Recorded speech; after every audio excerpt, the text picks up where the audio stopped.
the matches right away. OMGB versus Paradigm. And we heard the analysts talk a little bit about how much of the homework China has really done. And really, that's what I noticed the most during these picks and ban phase. Oh, for sure. I mean, they took away Bacchus. They took Freya as well, which we've seen over in Europe as well. On top of that, I like China's comp more than anything else. I'm going to go China here. Yeah, definitely. China definitely has an EU-esque comp with the Freya and Bacchus and the Isis mid. And don't forget, one of the things that I liked the most about it was the composition by itself. The Bacchus into the Awelish, there's a lot of synergy there. But don't forget, there's also, that's taking it away from Paradigm. Yeah, we like the Bacchus. We talked about that.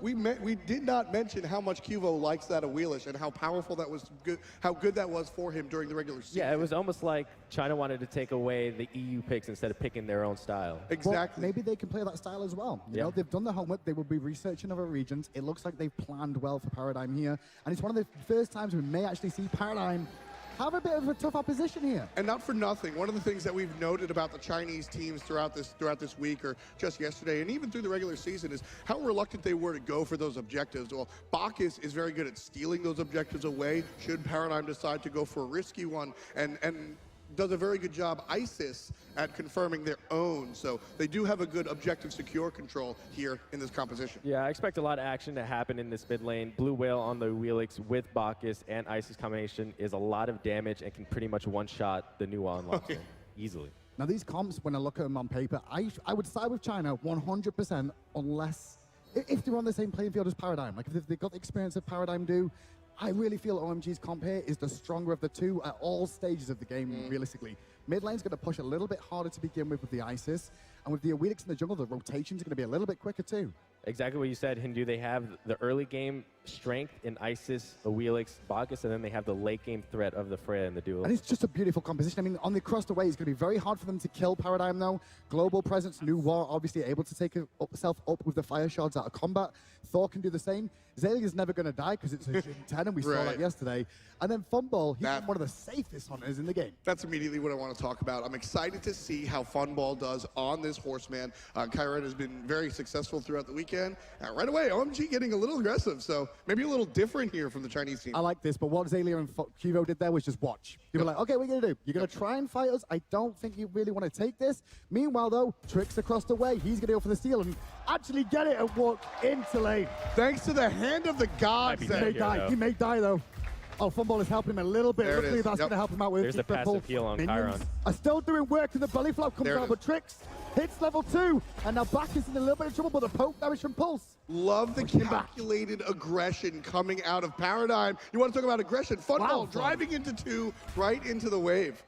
Double pony lane is what we're going to be seeing today. So expect to see them just cavalry charge all the time. I love what both teams did there. They invaded the weak side of the enemy team. Freya's really weak early, so they decided to invade her, not let her have an easy laning phase. Xing 10 is also very weak, and OMG invaded him. Again, we can't gloss over it. I mentioned it briefly. The Hog. Trix has a hog, which means that purple was as good as his, no problem. I need to see how this evolves, though. Hand of the Gods is great for that first shot. We saw that during the regular season from Shadow Q, actually. We did, but Guan Yu as well is very, very good with a hog 3. He's got one of the best ways of getting into a fight. It's very hard to shut him down. They don't have any walls to stop him, but mid-lane aggression, Lobster could go down. First blood to China! Beautiful combination. The Spirit Ball, the incoming flank from the right-hand side. OMG got the stun, and one down he goes. 1 kill on the side of OMG. Yeah, this is the strength of OMG's early game comp. They're really making it work for them right now. Really good rotations from the team as well, but this is what we said about the early game. Their strength is there, and they're using it well. Dual lane tried to go aggressive. Solo lane, Zillion in a bit of trouble, but he should be fine still. But now Lobster, he won't die again, I don't think. Not too so quickly. Well, see, that's the thing. People generally talk about Nuwa being, would you consider Nuwa a safe god? It's a very safe god, yeah. And she's safe because of the ult. Yeah. Well, they yanked her at level 2. There's no ult yet. Exactly. But that also tells me that Paradigm don't want to focus too much on the mid lane. They want to use her global ultimate to pressure either the Freya or the Bellona. Well, we said about this about China.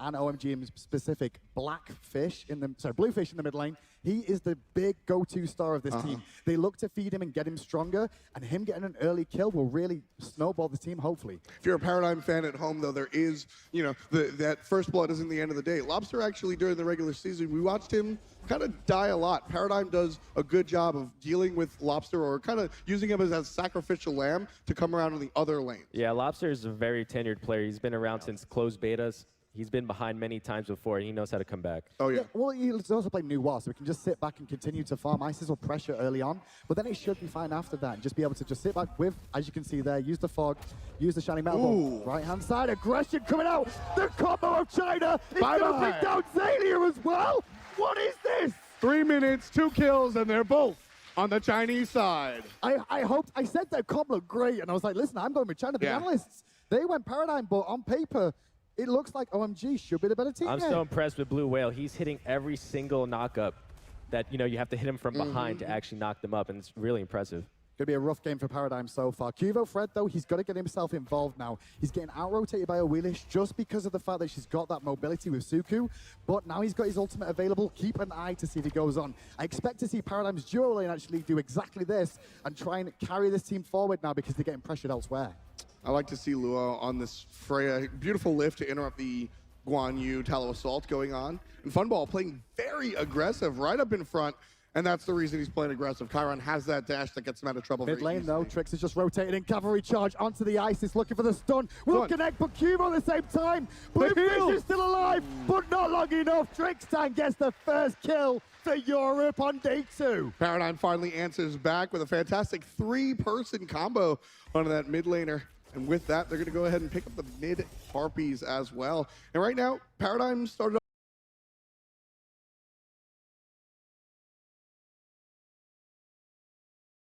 Even the Spirit Ball, you can set up for the kills.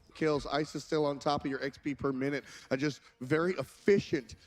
A lot of efficiency is what I'm seeing coming out of the Chinese. How do you feel about a rush of the build, though? She's going straight into Book of Thoth. No mobility in boots here. She's just going to rely on the Wingos. Is this a bit risky? It is a bit risky, but I'm sure Bluefish really feels like he needs to carry this game, especially after he got that first blood. He wants to look to snowball his lead. Let's see if it pans out. It is something we see out of the Chinese meta where the carries of the team will rush these stacking items early and forego the mobility. But I think this could cost him against someone like Guan Yu and Thor on the enemy team.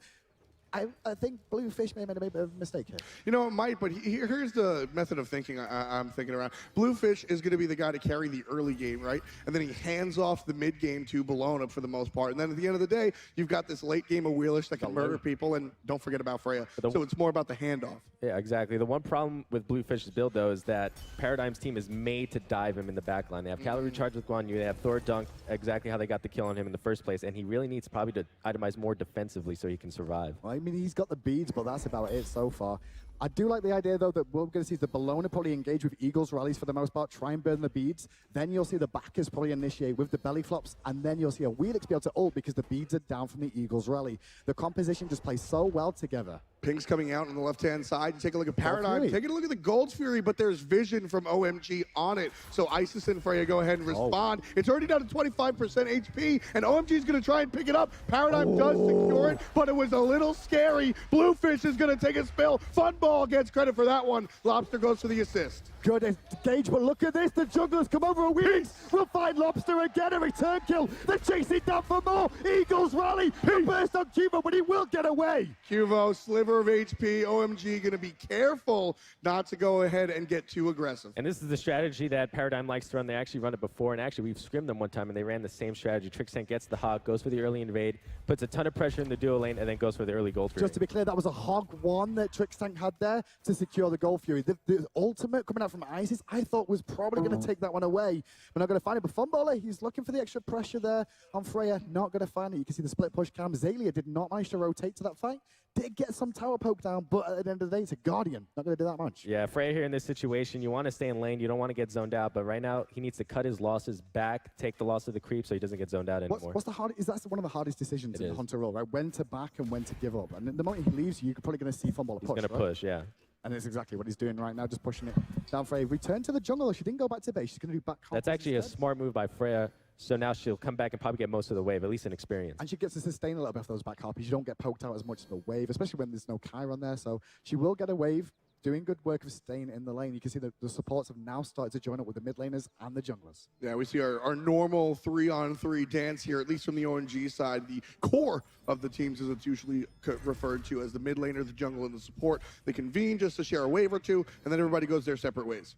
I think the big thing here is OMG need to continue to capitalize on what they've been doing so far. They've got the aggression. They've got the fans behind them, too. You can hear how excited they are. They need to feed off that before Paradigm get their composition online. Yeah, I love how OMG is taking the fight away from the Freya. They just want the Freya to be okay. Oh, we're going to have a big fight. Pulled in his trick tank. He does juke out and use the cavalry charge, too. Cubo with this guy, though. Will he find the kill? He should. Cubo picks up one, taking to the sky is Lobster, trying to help out Zalia as he chases down the middle laner. Beautiful 180 stun secures the safety of Bluefish. And what I was trying to say is that OMG need to capitalize on this before Paradigm use their experience to their advantage. Funballer is so aggressive over here. Look at him. Just going straight at him all the time. Is this usual Funball, is that, man? Yeah, it's usual Funball. He plays aggressive. He also is playing Chiron, and he's going solo to early, so he knows he has that kind of sustain from his passive and from the lifesteal on his in-hands. Is the matchup normal? Is this a normal matchup you see from Chiron versus Freya? Yeah, Freya's going to lose the early game to almost anybody Right. until she gets her Fatales, Pen Boots online. Then she can start looking to trade. So we usually see a lane ward in the middle lane. Luo dropped a ward in his lane. What do you think about that one, you're not Brandon, you're Zach. They're about the same skill level, right? It's good. It's good. They want to keep an eye on where that Freya is. They want to keep tabs on her. If she kind of gets out of position or she rotates by herself, they want to look to pick her off. So we're sat around 9.5 minutes now. This has been a lot closer than most people at home probably expected. I mean, everyone was siding with Paradigm for now, but China, they've come out to play today. They did lose the goal Fury, but you can see the goal difference. Very, very close. This is all tied up. Even the kills. 3-on-3, 20 seconds till Fire Giant pokes his head out. Although with the way this one's going as far as the tempo, I don't think we're going to see that Fire Giant be touched for a long time. I mean, I did get a chance to speak to Trick Tank earlier on yesterday, and he was saying they scrimmed China once and got the Fire Giant at like 11 minutes in. So they were very confident coming into this one. I'm pretty sure this time around, OMG, they know what's going on. Especially with the Hog. You know, you mentioned this 11-minute Fire Giant. I'm looking at this Hog. All right, maybe it's a little more realistic than I thought. Yeah, in order to make the Hog worth it, you really need to be aggressing on enemy buffs and looking to take big Trick's objectives a little bit early. too aggressive, though. He's going to look for aggression coming out from the back as there. Luckily enough, though, I think if he intoxicated, he could have potentially found a kill there. Yeah, I would have loved to see him cancel the burp and look for the ult for the Intoxicate kill. straight away. Oh, but look at this mid lane. Lobster overextended. Doesn't see that he's got backers behind him, but right-hand side aggression under the tower. Bologna going to get dived by Cubo and Zalia. Here comes help for the Chinese side over on the right-hand side. Zalia very low. Bluefish takes care of the mid laner off screen, and Blue Whale chasing down Zalia. Should just be a couple of hits, but hello. He's everywhere. Cubo Fred traps the whale. No more chase, says the jungler. This fight's everywhere. You saw the mid go against mid. Trix comes in to support, but meanwhile, Funballer gets the solo kill on low, which we didn't see over in the Hunter lane. Great play by Zalia there. He used his leap once, Trix. which could actually be grabbed by a Wheelix, and he said, oh crap, I used it once, I don't want to use it again, because he got lucky that first time. This is backwards and forwards, this one. The amount of kills that just happened in like 3 seconds, we could see like one kill. It was just not possible. I mean, that's the beauty of this sort of team game is we had 3 separate engagements, a one-on-one on the left, one-on-one on the right, fight in the middle lane. Let's take a closer look at how that Freya versus Chiron went. But I mean, Zap, you said this would be the situation here. Freya loses early on until she gets a pen boots online and Fatality. She was working on the pen boots just here, but didn't have them completed just yet. And Funballer continues to zone, and it looks like Low just lost his patience and walks up here. Yeah, it's very easy to get frustrated as a hunter if the other hunter's in your face all the time. Yep. Just over and over again. We can see the aggression onto Funballer. Funballer is like playing this very safe at the moment. This is a long engagement between the two, and just he's still being kept off the experience the whole time. Well, yeah, that's really the beauty of how these hunter fights go, is that it's all about the little bit of poke that you get. And this small opportunity, all of a sudden, Funball goes right into it, gets the free damage from the second ability, and then good old-fashioned boxing fight. Well, I think he's going to go for the ult. I guess that's what's going to happen here. He's just waiting for it. No, he's just going to wait for his cooldowns one more time. Freya hanging around, doesn't have pulse to clear the wave here, and you can see that's why the pressure's on under the tower. One more wave. Just continuing to farm. He's trying to get the wave. You do this all the time. All the time. Is he winning? I'm fine. I'm safe. There it is. The He's gonna egregious dive. back. He's gonna pay for that one. Oh, with the new Warrel as well. She takes this guy defensively, and now she's going to look for it. Bit of a long one, this between the two, but there's the snipes coming out. Finally, we will see the kill on to the Hunter eventually. There it is. Hey. The turnaround kill. And then Funball goes right for the tower. Good mechanic. Good mechanics by the Chiron there. He waited for his 2 to hit, which actually slows the target and guarantees pretty much the 1 damage. Paradigm off of that is going to take a look towards the gold. Furious 3-on-1, and again, taking a look at that Hog. It's at rank 3. Yep, so this is a very, very secure gold for your Paradigm. Want it. Do they want to fight here? Looks like they do. Yes, they do. Trick up on the horse. He's going to go for the stun. Doesn't get it on Bluefish. Changes the target to the left-hand side. And back is being engaged on by Cubo. Cubo's going up to continue zoning him out of the fight as well. Changes his mind and goes for the Beautiful pull! Pulled in by the Wheelish under the tower. They still find the kill though with Trickstack. Lobster with a fire shot secures another teleport coming in now once again from Bologna, but we don't see anything else going on. Absolutely fantastic play. It didn't go the way of OMG. Right away, Blue Whale is playing out of his mind. We're seeing the aggressive plays, we're seeing the defensive plays, and Bleed Black trying to keep on keeping on. Funball takes one, Zalia takes one. The mid lane is violent right now. Yeah, big problem in these team fights for OMG is they keep splitting up and they keep getting picked off one by one. They really need to stick together, protect the Isis, who went for damage over protection or over HP with the Yesterday, China had the issue of execution. Composition was great. Early execution this game, fantastic from OMG, but Paradigm is showing experience here. They're showing they've played in bad situations before and know how to deal with them. Gold Fury to Paradigm. They take a gold lead and the experience in a nice fashion. Yeah, it's a big one. Big jump right there after those last couple exchanges. Funball really helping the team confirm their 4,600 gold lead. Not even to mention 7,000 by way of experience. I was expecting a really quick 2-0 here for EU. I want China to win just because it's China. It'd be so good to see them in the semifinals here. I'm EU and I'm saying that. But I think we may even see a best of 3, a full best of 3 here between these two, because I don't think we're going to see OMG fall over. Definitely, and this game's not over yet. What I want to see OMG do is try to protect this Freya, get this Freya to the late game, and she could be their saving grace. She's nearly full build now, right? Oh, I mean, core build is what I want to say. Core build, yeah. When she's got that build on light side, okay. Demonic Grip is a huge power spike for Freya. Should she be investing more into actives here, though? I think because of how behind she is, she really needs that damage, and then after she gets that power spike, that mid-game power spike in the Demonic Grip, then she can afford yeah. Well, to get active. that's the classic Zatman school of thought. Damage first. I've always heard this. Actives just put you behind. That's the Zatman school of thought. So. Well, damage is the best source of defense, right? That's right. If Back they're is dead, going they in, can't though, hurt you. trying to contest these Harpies, going to get aggressed on. Good belly flop, Love just as the televisor ended. And a good ult from Blue Whale. Intoxicate comes out too for backers, but Isis comes around the corners of Vanny, but Trixie's going in. It looks like they want to fight this. Tricks all by himself, goes for the stun. Blue Whale heals up from half to above. Thanks to his ultimate, Lobster gets the kill from the sky. Blue Fish in a little bit of trouble. Up in the air is the Freya. Funball takes him out, but not before Trickstag takes a spill. It's 1-on-3. Lobster is taking the win. Bleed Black is going to go down. Bleeding red this time around. Oh, Kiro Hook in the back trying to get aggression, but nice play from Blue Whale to secure the kill. Deicide, however, to Paradigm. What a crazy fight. Paradigm doubling the kills of OMG right now. They got off to a good start. They got off to a poor start. Then they started continuing things right now. All of a sudden, 6K in the lead, barking down mid lane. Think about that fight there. We saw OMG engage, and Paradigm knew to go back in on his zap, and it worked out well for them. Yeah, one of the problems you saw there with the Wheelix is you can't pick who your ultimate hits. That's true. They didn't want the Guan, they wanted the Thor, but the Guan was in front, so he took priority for that ult. I do love the backers plays, though. The backers plays from Tantos here have been fantastic. He saved his belly flop until the Tallow Assault ended, and then flopped down to make sure he got the double onto both of them. They don't get a tier 2 Paradigm here, though. They just get the tier 1 and half the tower down on the tier 2. Gonna retreat to do the red. Little cleanup here coming from the guys on Paradigm. Everybody's sort of looking for the next opportunity. A lot of vision here coming out from OMG. It's interesting. Those two wards overlap each other, but because they're right in the spots they are, you'll be able to tell you have the most information as far as if they're going further into the jungle or into the lane itself. Talk about information, though. Paradigm had the opportunity yesterday to sit and watch all the teams play. They saw how much China warded up and how heavily they did. And look at their inventory. It was full as Sentry was just then. They know the ward battle is going to be key to winning this game. The majority of these wards coming out of Paradigm have been the sentries, honestly, from very early on in the game. I mean, we're 17 in. I saw the first sentry around 4 minutes, coming out from the guys on Paradigm.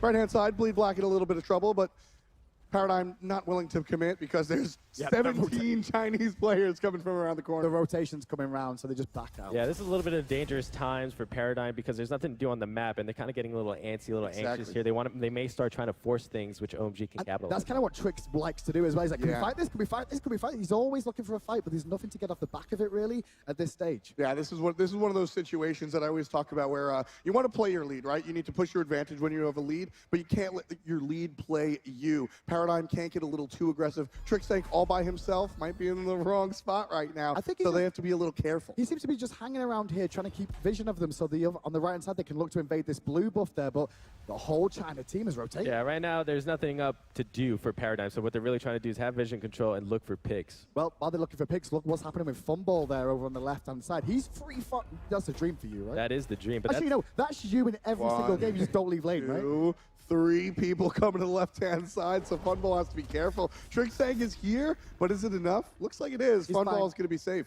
Tallow Assault is very, very good. It prevents knockups, so against the backers, you just save it until he goes in the air. Instant Tallow Assault. Not the easiest thing in the world to do, but at this level, definitely.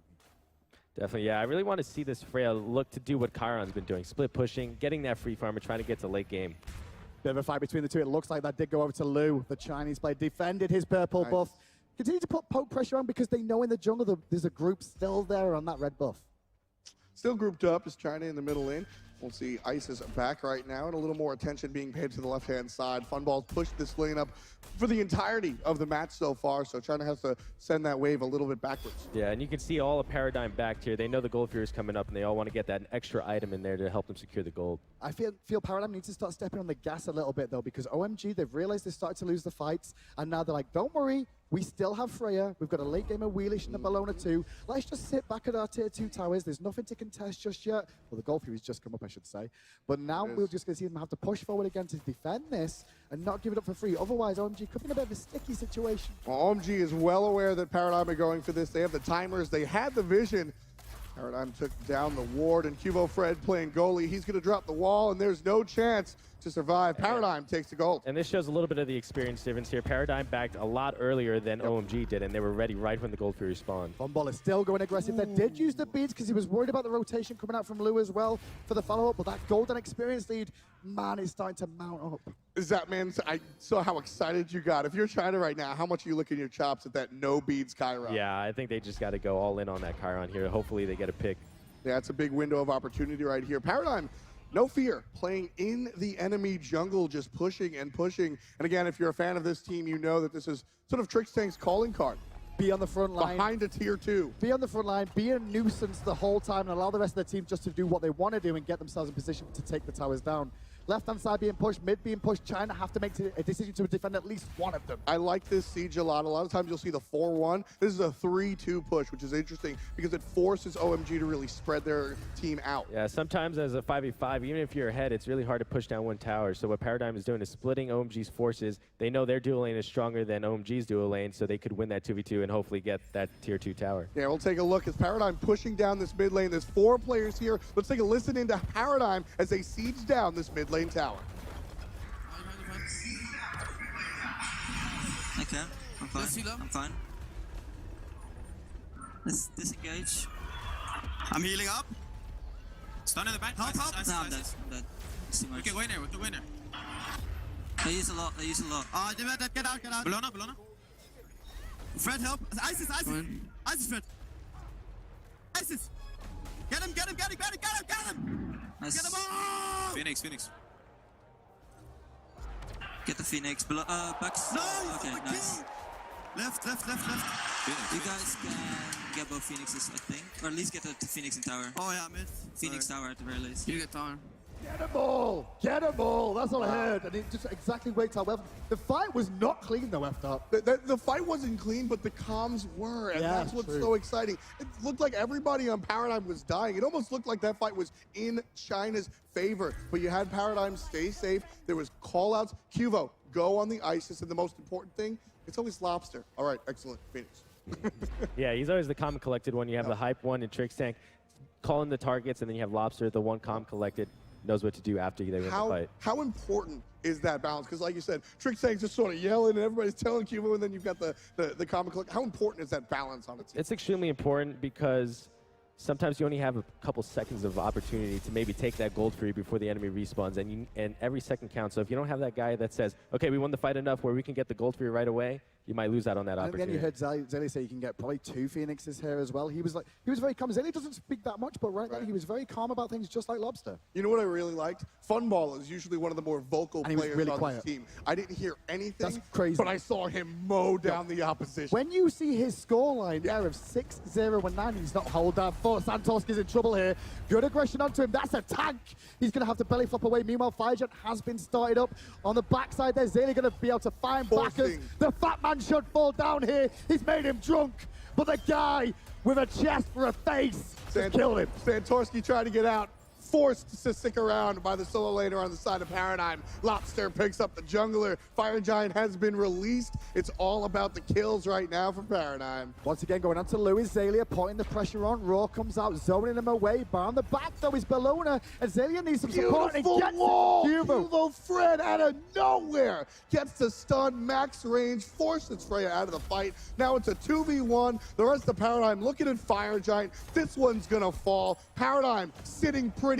23 minutes in, 21-9, and the gold is fantastically in their lead, 12.5K. Great play by Paradigm. They know they didn't need all 5 members to zone out OMG because they were so far ahead. So they had 3 people, especially the Xingtian, who's completely tanky. You can't kill him. Zone out the whole team. Chiron and Guan Yu, they did the Fire Giant for free. And China as well, I like what they did. Even though they're behind in this game there, they saw the buff hit the boys and backed off immediately. They stopped the fight because they knew they weren't going to win.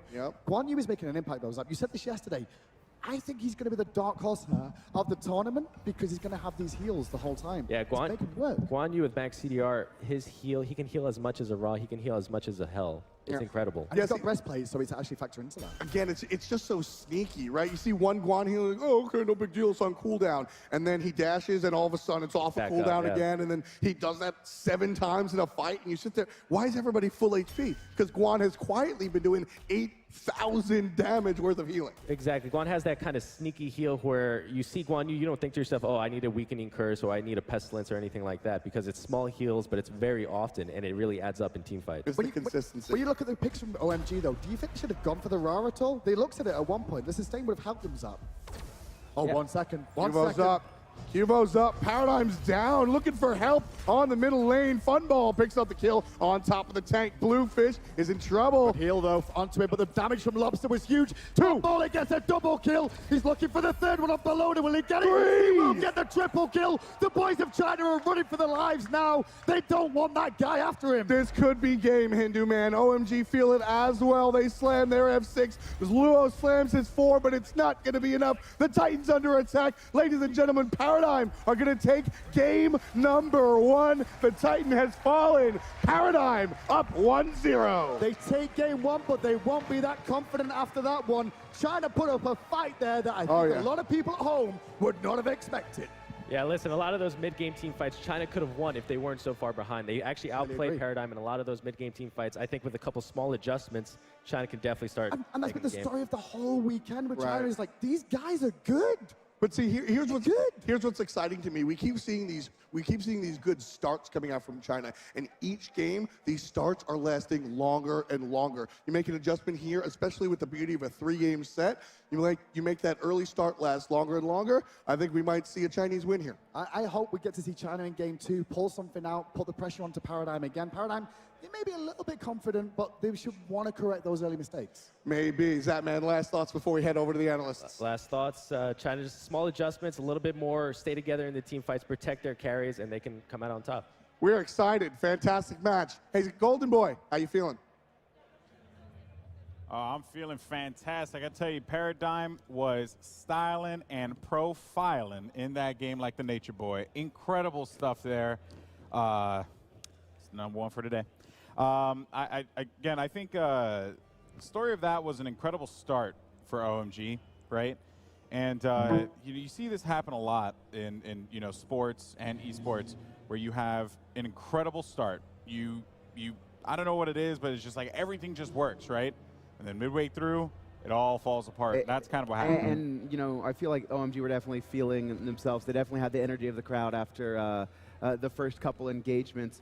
And they had their early game team comp, but basically they lost out to the experience of Paradigm. And you know, the team comp worked early, they just couldn't keep it rolling. So they had a good opening strategy between the soul laner and the jungler when they had the Bologna go the Bluestone Pendant, the red pot. They invaded at level 2. They zoned them out from speed buff and the blue buff. They invaded the blue buff at level 2, and because of that, Nuwa got naturally far behind. The Thor couldn't help her out, and that was why they got an easy first blood on the Nuwa. Yeah, it's really impressive that they managed to kill the mid laner from Paradigm, Lobster, 3 times. He's known for to be a safe mid laner, and especially with Nuwa, which is a pretty safe god, and he got picked off 3 times by Oh My God Big. And you know, shout outs to the jungler too, Blue Whale. I mean, on that Awelish, multiple times he just like kept hitting the Suku charge behind him, like off to the side too. He was hitting those all the time and really allowed his team to find kills. This play right here, triple kill in the game. I mean, you know, again, it just started to snowball in their favor, but you just basically see this Chiron just absolutely decimating everyone. He had so many great cannonball volleys just across the edge. It was awesome to watch. Honestly, you know, another thing that I noticed in this matchup too was how prominent Xing was. Xing like a force for anyone who picks up that god. Do you expect OMG to focus and potentially ban it out for game 2? Or look to get it themselves, but I don't think get it themselves. I don't think Paradigm will allow them to get it. They really don't like this god's in the hands of anyone else. They banned it away almost every single game of Super Regionals except they lost, which they lost to Xing. So I expect Xing to be picked up for Paradigm or banned away, but OMG now have choice of their side. Paradigm, they were able to choose that they wanted first pick. Game 2, now that OMG lost, they could switch it up and try and take that first pick. So there's that interesting dynamic to see what OMG are going to focus on. And let's take a look at the post-game results right here. Anything, QE, that you see in particular that stands out?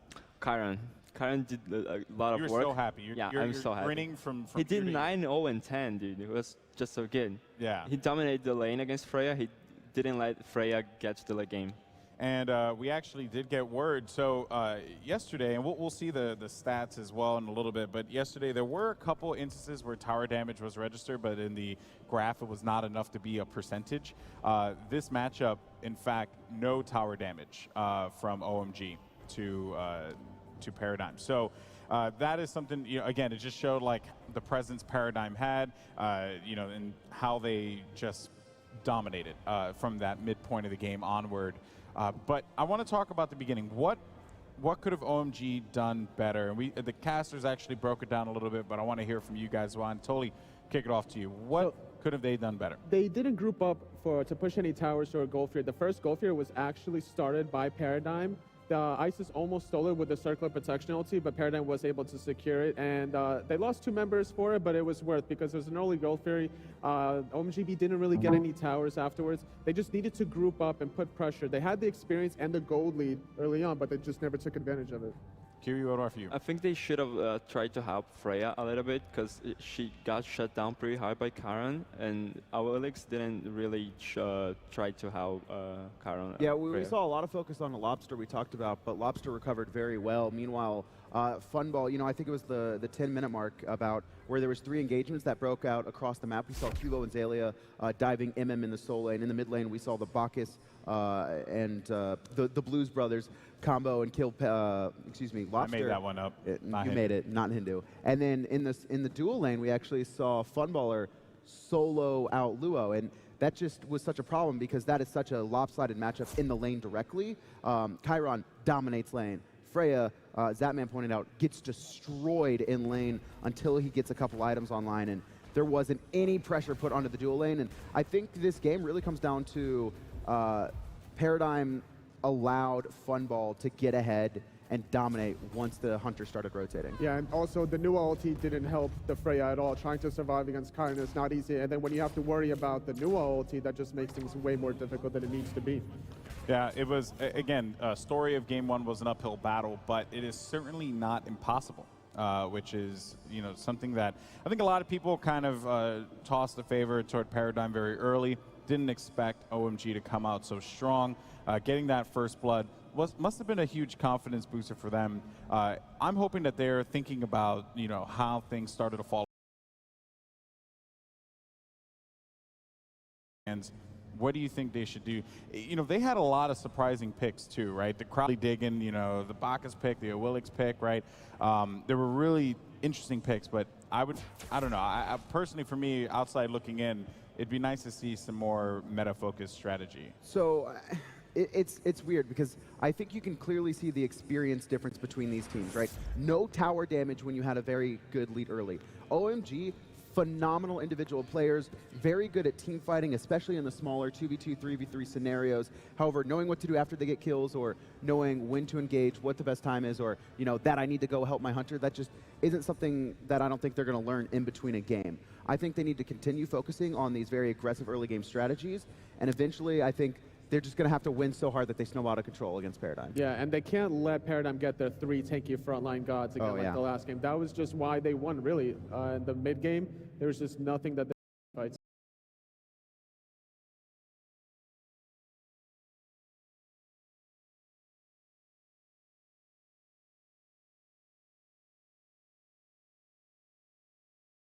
Xingtin even got ganked, and then you know Cubo put. That's the thing, right? Xingtin got ganked, and then a little bit more pressure got put onto the soul lane by Cubo Fred because he knows he needed to help his soul lane. Meanwhile, we looks like.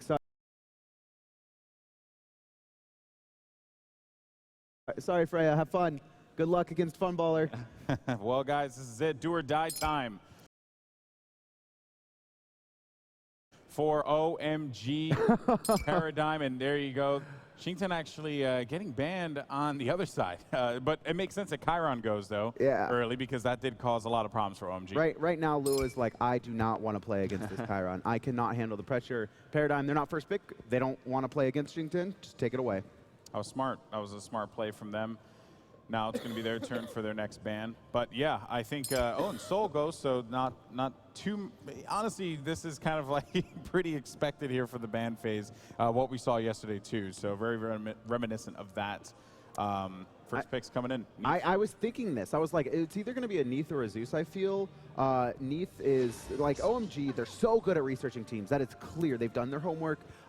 Neath is Paradigm's one of their favorite picks. In Europe, it's like actually just one of the favorite picks because it's so flexible, can dominate mid, can dominate duo, taking it away and giving it to yourself, and also helping Lua out, right? Now he has a safe god no matter what. What's interesting was last game, Paradigm was the one that banned out Neath, and now OMGB is able to get it. I was expecting a Bologna first pick, and now with Bologna obviously going to be going to Zalia, more than likely is going to give him the opportunity to control his laning phase really early, really hard, and it might be actually Paradigm this time that might look for the level 1 strategy with Bologna and Thor invading on the blue buff and speed.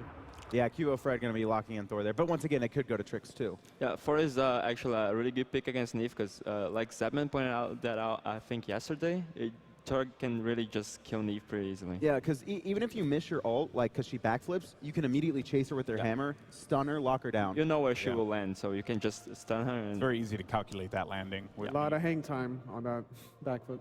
Yeah. I liked the Isis last game. I didn't. The problem though is like he rushed the book of, like Bluefish rushed the Book of Thoth against the Thor.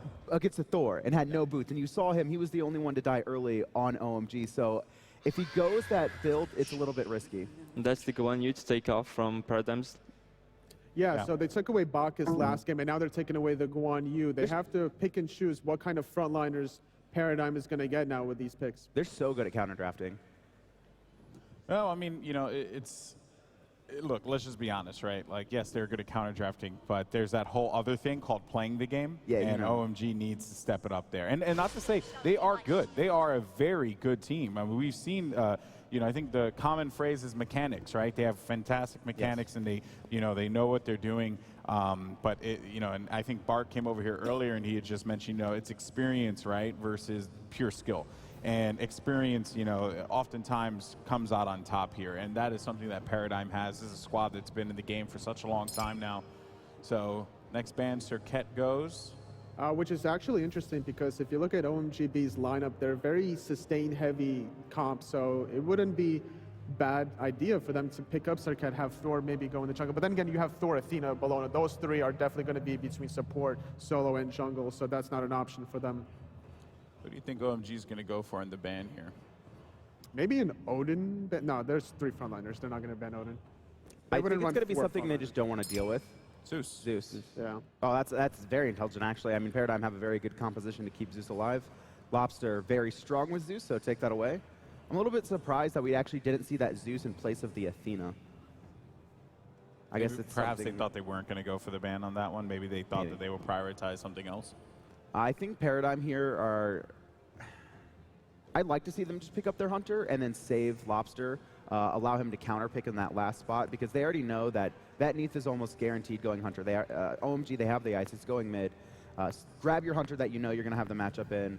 Let Lobster counter pick, but it looks like they're focusing on Lobster, and they're going to let Funball have the counter pick. I would have liked to see an Agni here because you're going to have to worry about the Neath global ulti is coming from the duo lane, and yeah, Kiwi's favorite guy. You just saying all Yeah, once I said Agni, he just looked at me like, Agni?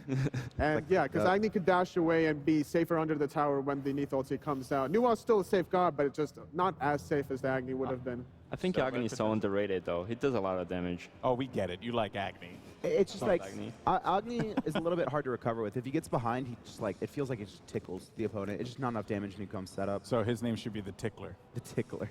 Agni, the Tickler. If he starts feeding, that's I need to do voiceovers, man. That's just. Oh, Chalk. Okay. And that gets locked in. You guys don't seem as excited as the crowd is here. I mean, I don't know. It was pretty flat face. Like no one was like. You guys are dead in the eyes on that one. And I like the Humbats, though. I like the Humbats pick as well. Humbats has been deadly. So yeah, Shock, another like, you know, self-sustained kind of god, going to be very easy in laning phase against Bologna also, can out-clear the Bologna early on. Uller being highlighted over here for Paradigm would be actually an interesting matchup against Neath. Uller is really aggressive, and he got Athena to back him up in case of anything, and Tor also because of the global like we saw that duo lane last game. There's going to be fireworks, especially with Fumble on Uller. He's going to be looking for a kill early. All right, well, it's locked in. Does OMG answer back and force a game 3 here? No. No? My God, you guys are just so just negative. Negative Nancy's I think here. the skill gap is just too wide here. All right, well, I'll leave these negative Nancy's. Casters, take it away. Thank you so much, Golden Boy. I am so excited for this one. Obviously, the Chalk I'm excited about. I'm excited about the Party Monkey. Hunbats makes everything exciting. Funball's Uller. Zapman, talk to me about Uller. I love the pick. I would love to see how Funball goes into this laning phase. He actually picked it into a losing laning phase. They have Guan Yu, Neath, very lane dominant. He only has the Athena. They're going to lose early, but we'll see what he can do when it's 1v1 time. There is an issue for China here, though. They don't have the composition they had last game with the early aggression for them. Right. They've got a Humbat's jungle, so he's going to wait for 5. They've got a Chak in lane as well. There's nothing that's going to, like, snowball them early on in this one. They're going to have to just play good smite. That's the thing. It's about the mid game. When you see a Chalk, you think mid game. That's where he shines. Early game is cool. Mid game that's his time to play the game. And then late game is like a big minion. We don't talk about late game Chalk. But what I want to see out of the Chinese team is that early start that they got off to, do something like that, and then use the Chalk in the mid game to really secure. Are you ready for game 2, boys and girls? China, Paradigm 1-0 up. Yeah, to me it seems like OMG, they picked to win the lane, right? They wanted to win the lane, and then they're going to try to do objectives off of that. Start off, though, it looks like China may be going for a strat. Again, they've been playing around these sort of ideas as well. They can see that. Low, they can see the lantern. I guess they're worried about potentially. Who's worried more here about the invade? Is it Paradigm or is it China? It's got to be Paradigm. China has the aggressive level 1 here with Neath and Isis. I like this decision from the teams. Lou's like, am I mid? Did you call mid? I called mid. I mean, I love seeing this from OMG. It shows that they're loose. It shows that the last game didn't affect them, and they're ready to play this game. I honestly think the last game helped them up, but look at that right-hand side of the map. Just waiting in the round the corner. They're going to come right on top of this jungle. You dirty, cheesy boys. As soon as OMG decides to go for that blue buff, Paradigm's going to call it their own.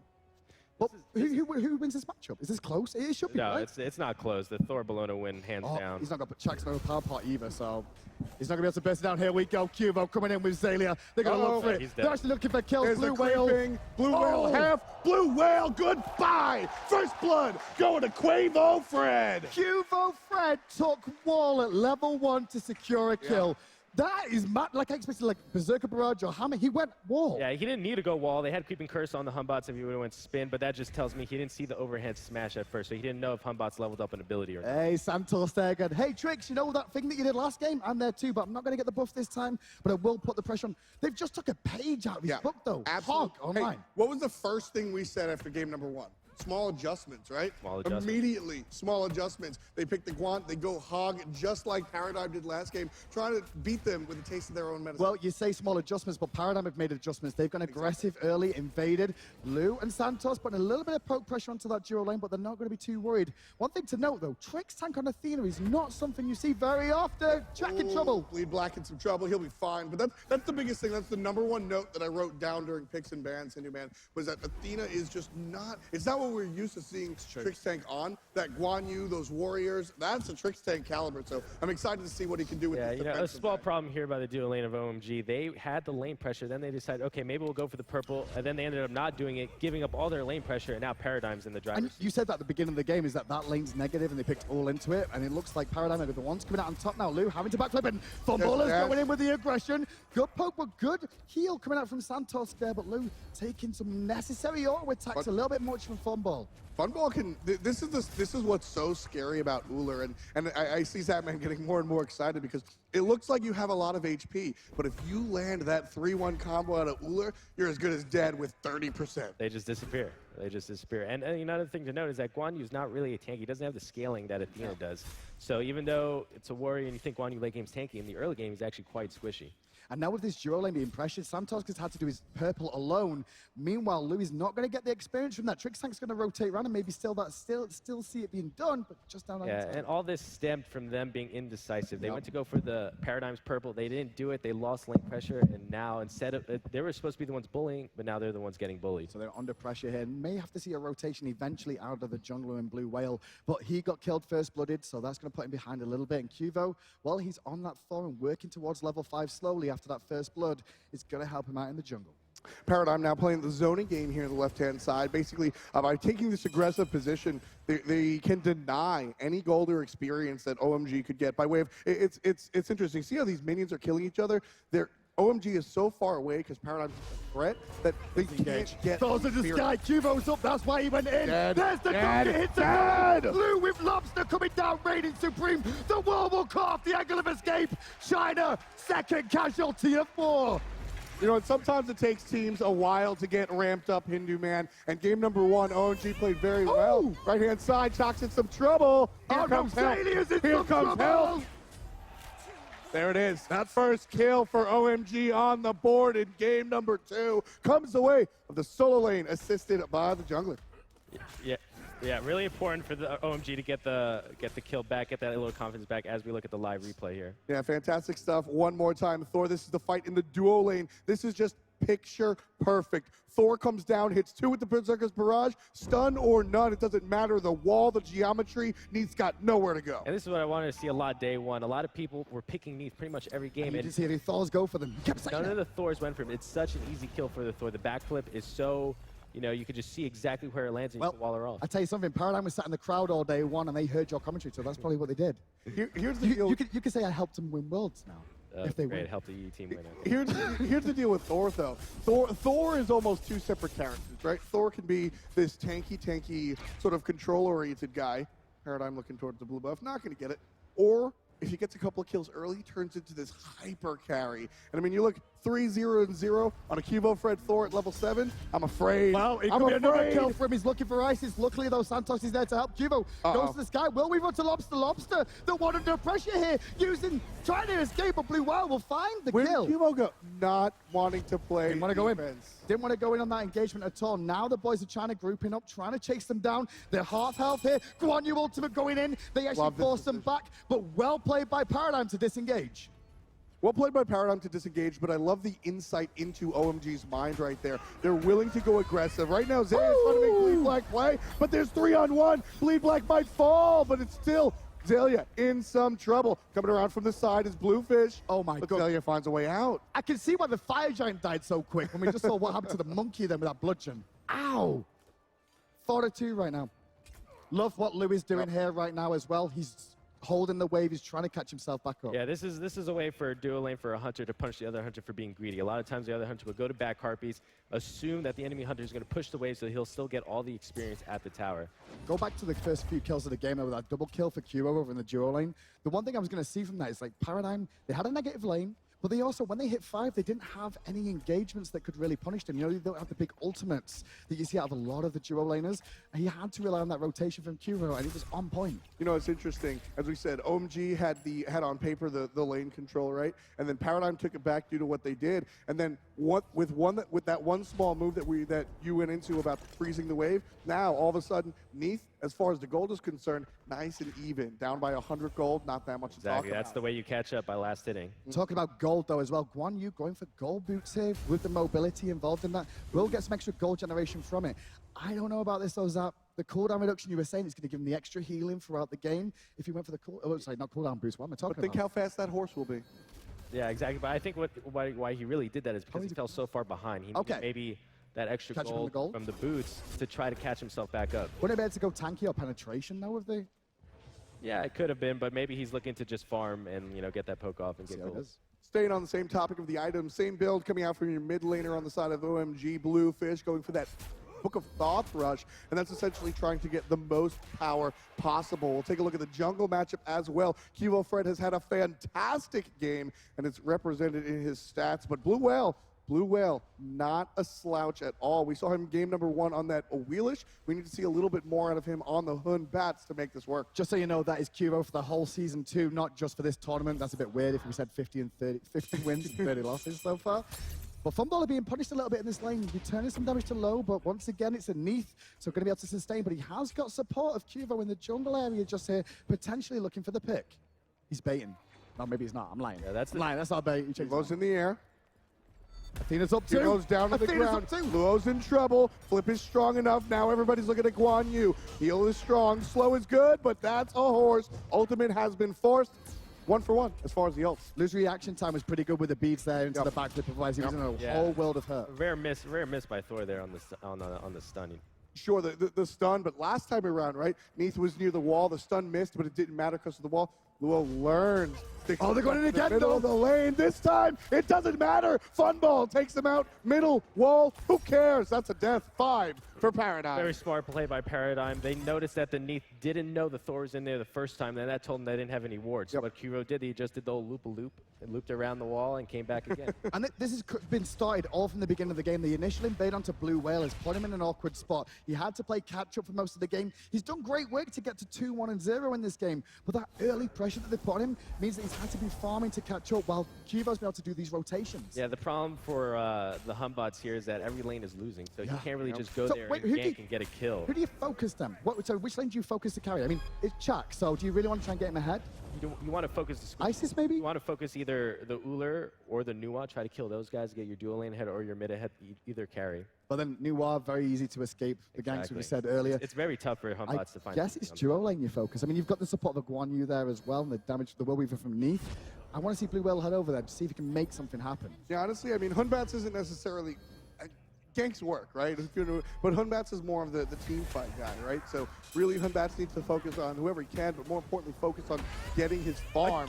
Right now, Paradigm's just trying to farm Bleed Black. He's toasted on the right-hand side. QO Fred gets credit. Another one. 4-0-1 for the jungler.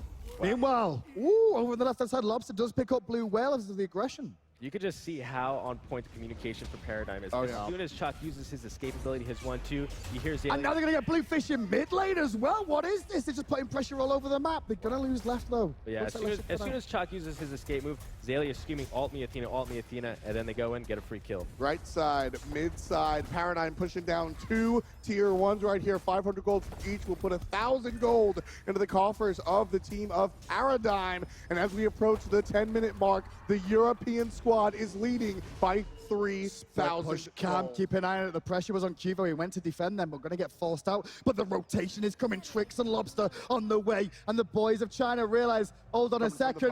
Where are they? We need to escape quickly. And it's actually on you that's in trouble. Thought strong. There's the shield wall. There's the blow up. Lobster credit. But Lowe's still in lane here. He's trying to fight up against Funballer, who's having a 1v1 battle to the death. The difference is, though, there's 2 European boys on their way over as well. Lobby's Luffy's his coming. 2 boots. Big Daddy Emil's here and throws it into the taunt. One more kill. That one goes on to the Hunter.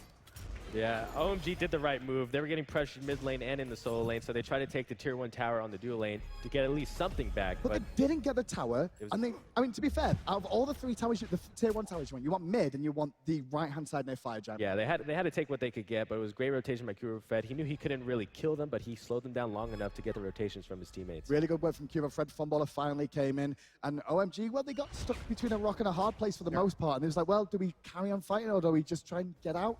One of them chose to try and get out. That didn't work. One chose to fight. That didn't work either. Paradigm is just, they're on a different level here. I mean, game number 1 was warm-up, if you will, right? OMG looked strong and they were getting ready. Paradigm in game number 2. You're right. I didn't see the stop. That is one thing to note as well. This is Paradigm's first game on stage today. They didn't play yesterday like all the other teams, so they've got a bit of a warm-up for the first one.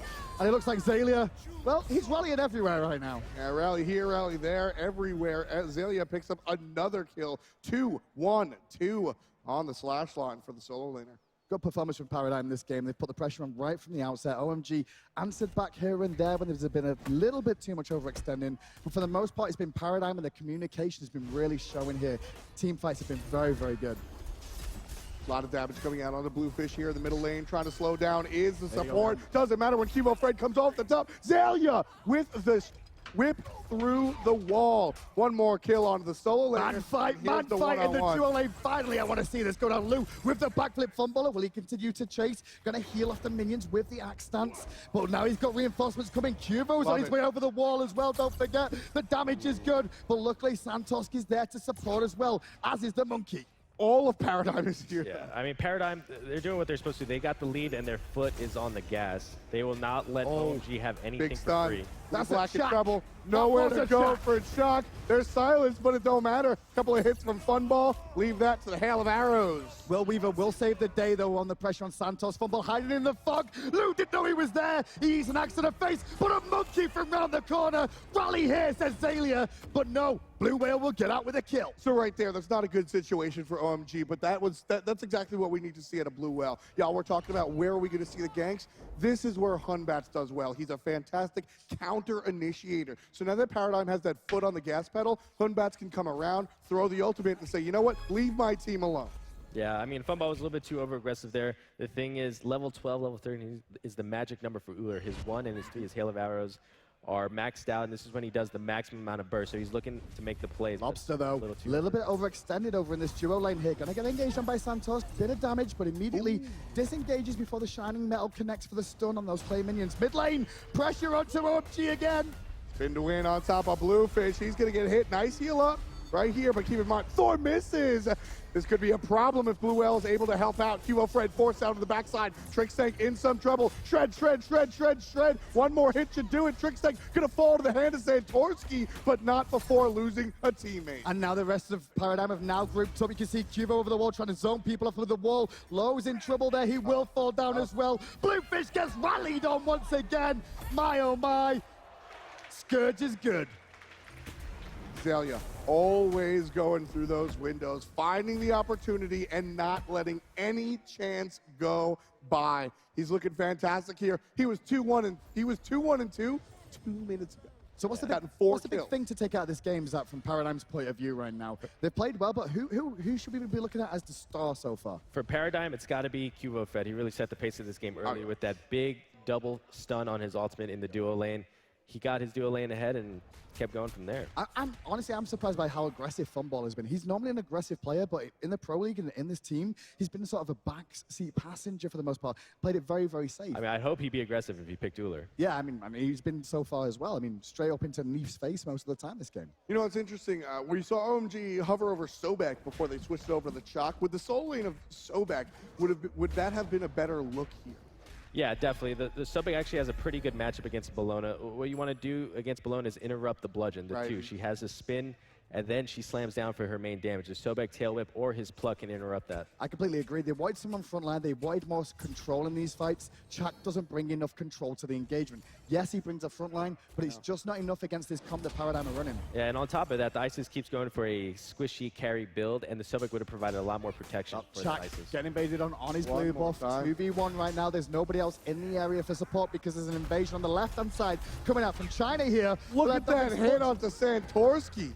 Up in the air, though, they go with Athena and Thor and Lobster as well. Santos gonna get dunked up by Cubo, but the heal will keep him alive. Meanwhile, Bluefish in the pit fighting Funballer, forcing the beads on the backside. You also see the engagement as Cubo cleans up Santos, and still 1-for-0 exchange. Oh, sorry, 2-for-0 exchange so far. Bluefish surrounded by enemies in the wrong jersey. Hits from all over the place. One more time. Funball over the top gets the kill. Luo by himself, backflip slow on Akivo. Fred, Tricksang, waiting for the cooldown on that dash. Luo could turn around and get the root, but he's got to find himself safely under the tower. Paradigm totally find a dive. Not going to find the kill. Trix held his taunt through that entire thing and just ran him down. Kivo used the wall, got the beads off him. If it weren't under the tower by that point, I'm pretty sure we've seen Trix. Yeah, I still love what OMG is doing, though, because they're so far behind. They're looking to try to make plays. That fight was in Paradigm's jungle, even though they were so behind. But at least they're being proactive and trying to look for that kind of pick to get it back in the game. because otherwise they're just going to sit under the tower, throw out axes on Chuck, spirit balls on Isis, hope for something, and then eventually they're going to have to commit, or it'll be Paradigm that'll dive them with this lead they've got. Yeah, that's the big problem for OMG right here. Chalk has been a non-factor, and not really his fault. There's 4 people in his lane all the time. We keep seeing the gank from Cubo with an Athena ult, plus the solo laner. Chalk hasn't had a chance to even start. Again, smart pregame strategy by Paradigm. They know that Chalk is very lane dominant, so they wanted to take that strength away from him, give him the invade, and give Bologna the free lane. Did the early invade on that side, and then China made the small mistake in the dual lane in the beginning that just helped out Paradigm. Big. It was like a, thank you very much. You helped us out in the They gave dual all lane the where pressure weak away, was just gonna like be. that. Yeah. Free tower here on the left-hand side, going to Paradigm, add 500 gold to their lead right now as we sit at 17 minutes. Luo, not quite as safe as he once was. Taunt hits from the top, and a couple of more basics coming out from Funball, but here comes Santorsky. Lobster's not going to be enough. The double tap through the wall is strong,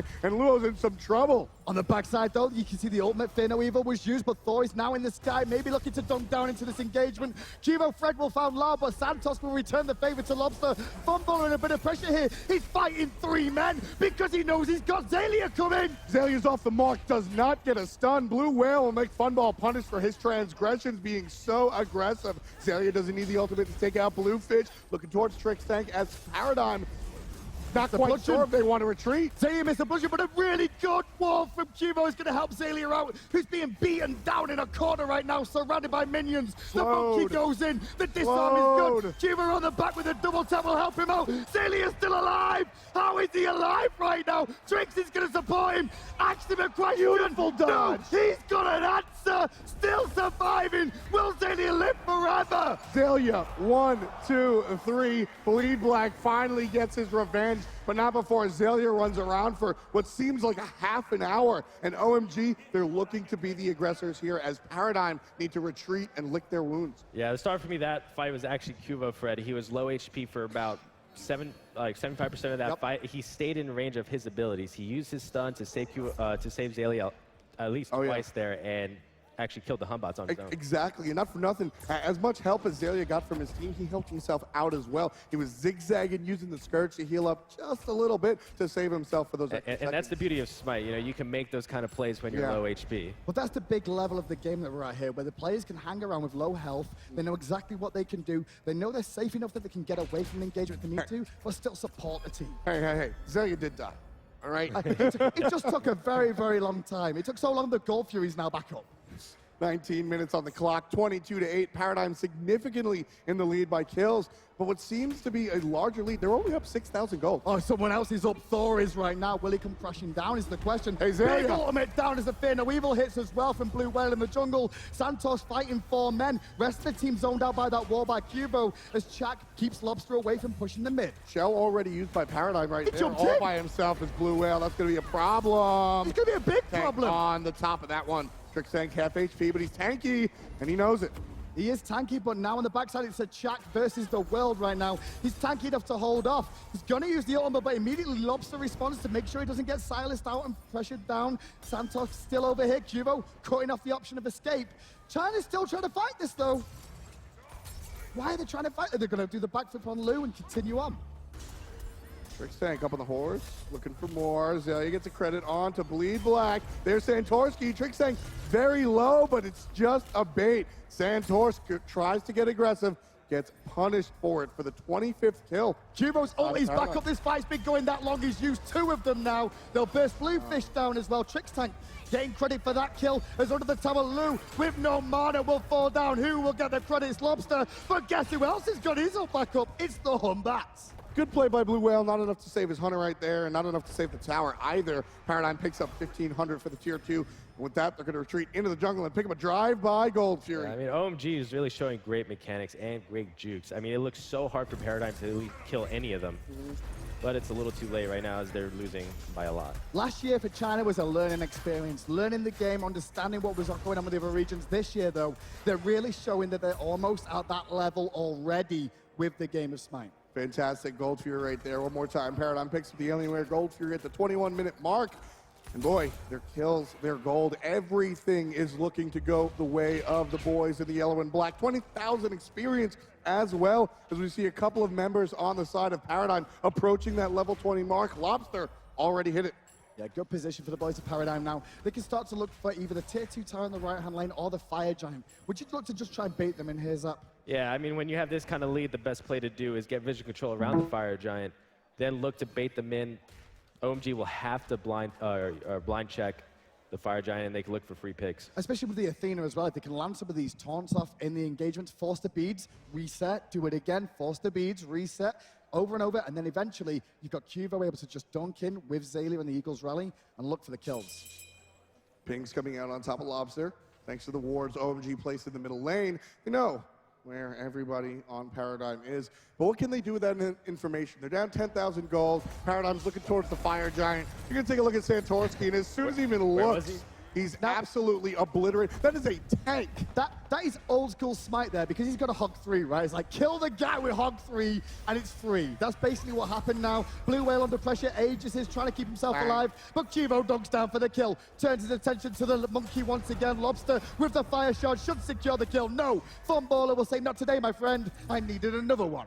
Yeah, you know, the build coming out from Santorski here is a little bit suspect, I think. We talked a little bit about the foot choice, the boot choice, if you will. And here, you know, the hog is interesting.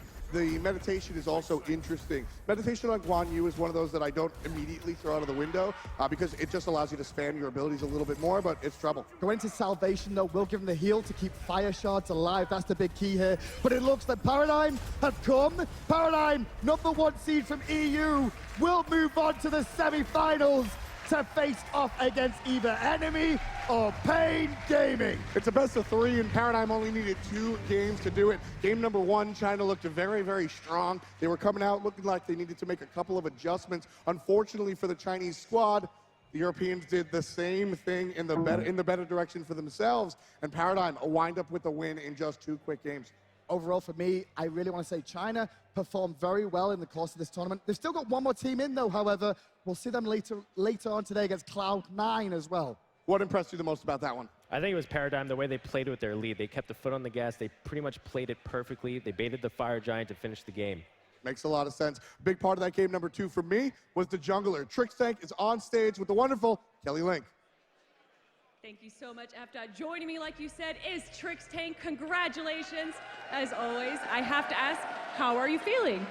Well, we're feeling very good. We're confident going into it, so but we're really happy right now. So you've been with the Smite esports scene for years now. Back in the launch tournament, I believe is the first time we saw you. How do you feel about the evolution of Smite esports? Oh, it's great. I remember launch, it was like 10 times smaller, and this is like so huge. It's so many people here, and it's just more exciting, more fun to play, so it's just really fun. Is there anything you want to say to your fans in the do we have fans in the audience of Trixtank? Anything you want to say to your sponsors and your fans? Well, I want to say thank you for Battle & Brew for hosting a bootcamp for us, and thank you for all our fans. I love you all. You're great. All right, last question. If you make it to the grand finals, what team do you want to face? I see right now it's between Epsilon and Cloud9, and to be honest, because we've been scrimming Cloud9, I'd rather face them. All right, well, good luck. And we have enemy versus Pain. Let's go back to the analyst.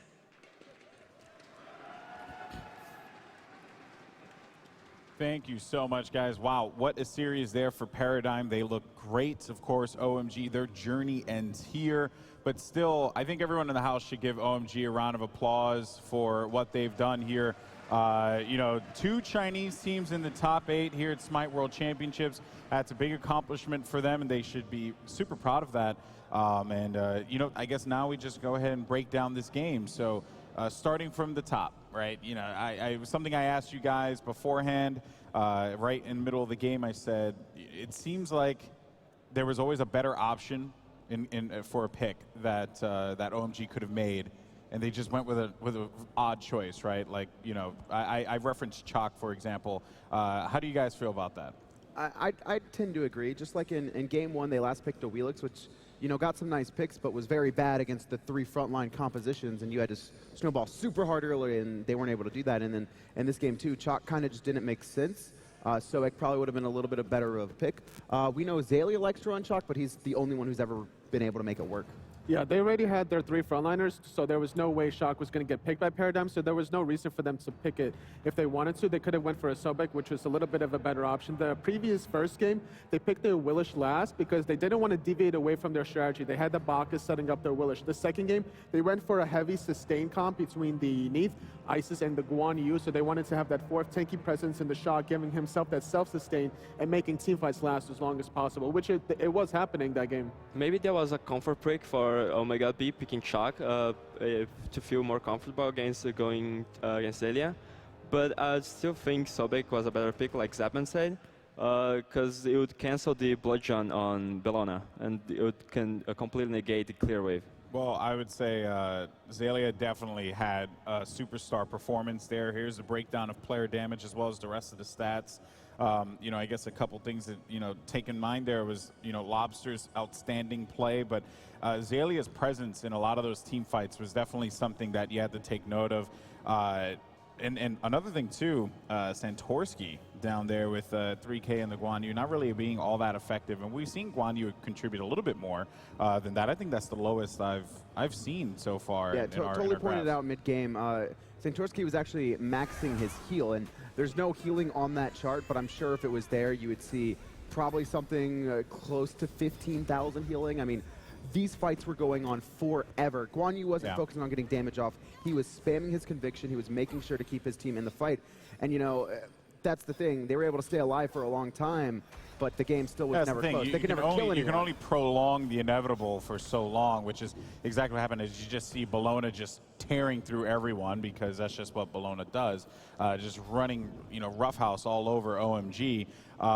It was evident to me, at least, that yes, their idea was to keep alive, because that seemed like a great idea, right, in concept. You know, okay, we have these people who are going to burst us, they're going to just destroy us, they're going to cause a lot of damage, let's reverse effect that, right? So they were playing for that part of the game. Unfortunately for them, they just fell behind.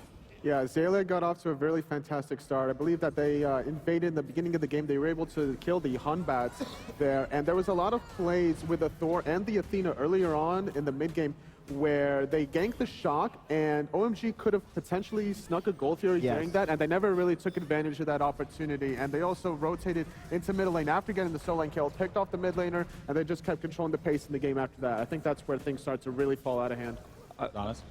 Yeah, and you know, you could just take a look here. This is the play where Zalia juked forever and a half, and the fact is there just wasn't enough damage coming out from the sustain comp, and you know, that's what happens when, you know, you start losing every single fight little by little, and just the levels snowball out of control. I think just Kivo played really well the game. He invaded, he got the first blood, and then after he gets a double kill on the dual lane, and then he goes to the solo lane again, he kills somebody, and then he goes to mid lane and kills Isis. He was all over the map. Yeah, and that right there, I mean, you know, to have that kind of lane presence is truly something to admire, right? You know, of course, Paradigm moves on. OMG, they will be sent back in to enjoy the rest of the Smite World Championships. And actually, better note too, I do want to talk about Kivo's Thor here, because he was doing some work as well, right? You'd see him ult up, and I think even Hindu mentioned at one point he ulted to start a fight, and then he ulted to close a fight, again, because that's how long the fights were going. But even then, though, the resilience that this guy had, I mean, just putting himself in the middle of the fray was outstanding. This is some of the best I've ever seen Kivo play. In Paradigm, you know, that's saying a lot when you don't really, their jungler always, you know, Kivo always plays like good, right? But it's never like, Kivo, you're carrying, you're playing phenomenally. And, you know, against China so far, he showed that he can play phenomenally, and this team's going to be scary. His balls were just on point, every single one. Yeah, and that's again, to echo what you said, Adonis, it is in fact very scary for our next two teams that are going to be coming up here in a little bit, Enemy and Pain. We'll get into that in a little bit, but you know, I would say in regards to the Enemy Pain matchup, if you're either of these two teams, you're looking at what Paradigm did here and you're saying, okay, this squad, I mean, we're not, of course, they're here to play. It's the Smite World Championships, but they have a lot of weapons at this point. Yeah, and, you know, Paradigm have always probably been the team with the deepest number of weapons just in their god pools and the willingness to pick different things. Which is something we mentioned at the start of the show. And Paradigm, you know, we saw, like, some strategies here, and that's not even the crazy things they can do. And now check this out, folks. So this is 5 minutes into the game. 50-50 down the line, okay? Of course, you know, Mana kind of faring more in that favor. Then 10 minutes into the game, still, you had down the line, but you get that, you know, you get a tower kill in there, right? You start to push that forward. 10 minutes into the game, this is a result. Is there anything here that kind of catches your attention? Because it still was very even at the start of that game, and similar to what we saw in Game 1, a decent start. Not the best start, not like they had in Game 1, but a decent start. And then it just, you know, started to fall apart. It really came down to those team fights. Yeah, like we mentioned earlier, the team fights lasted a while. They got to the mid-game team fights. They had one successful team fight, which it was a 3-for-2 in OMG's favor, but they never really got anything after that point. They never got the stuff after the stuff, which you have to do as a team to collectively get those objectives. And we see here the final map control, Paradigm controlling it by 56%. Something interesting is that, you know, Paradigm actually didn't steal away a lot of buffs, it seems like. There was just so much team fighting going on that the buffs were kind of just picked up. I guess like you'd expect it to go 50-50 at the beginning of the game because everyone's getting their camps, you know what I mean? Like they're just getting their things. But sometimes you kind of see like someone dipping in the, you know, dipping in the other side, right, and trying to take their stuff. Not the case at all. QE?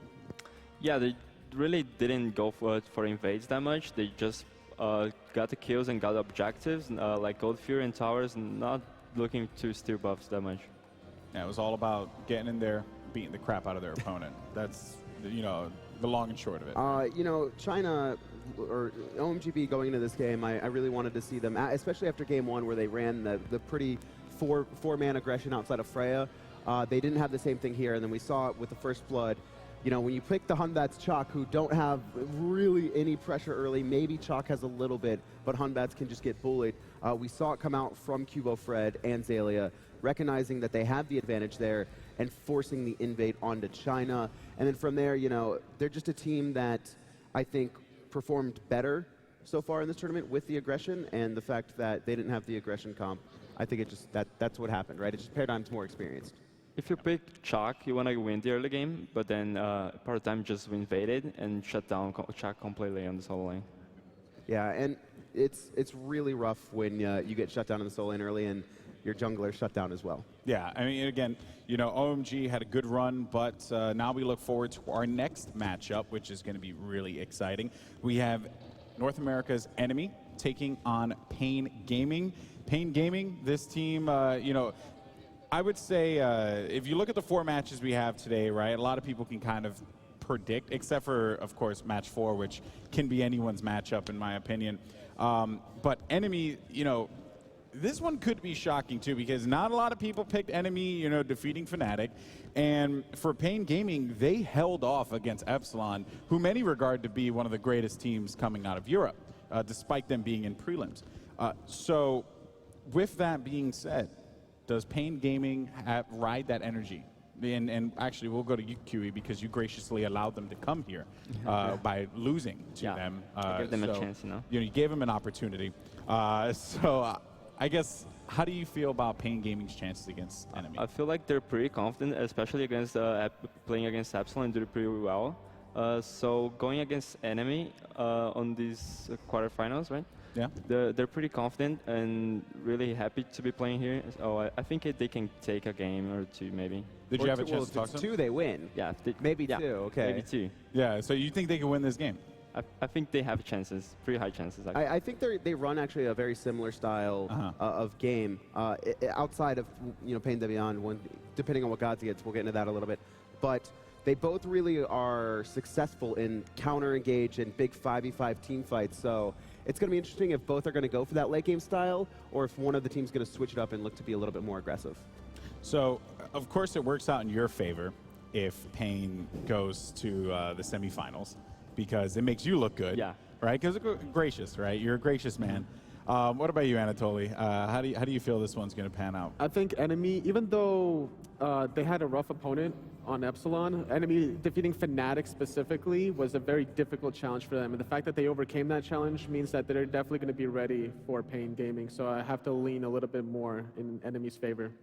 I got to go Enemy as well. I think Pain might put up a fight in one game, but it's going to be a 2-0. My passion for freedom will lead me more toward Enemy here. But I do love, the story that we have. But, I mean, come on, guys. America. In any case, though, folks, guys, thank you so much for joining us here. We are going to have Ataraxia and Incon joining us in just a few. Of course, congratulations to Paradigm as they move on to the next round semifinals tomorrow. Well, they will face off against the winner of our next matchup, Enemy versus Pain Gaming. But before we do that, let's actually take a look at Trix Tank and learn more about this young player.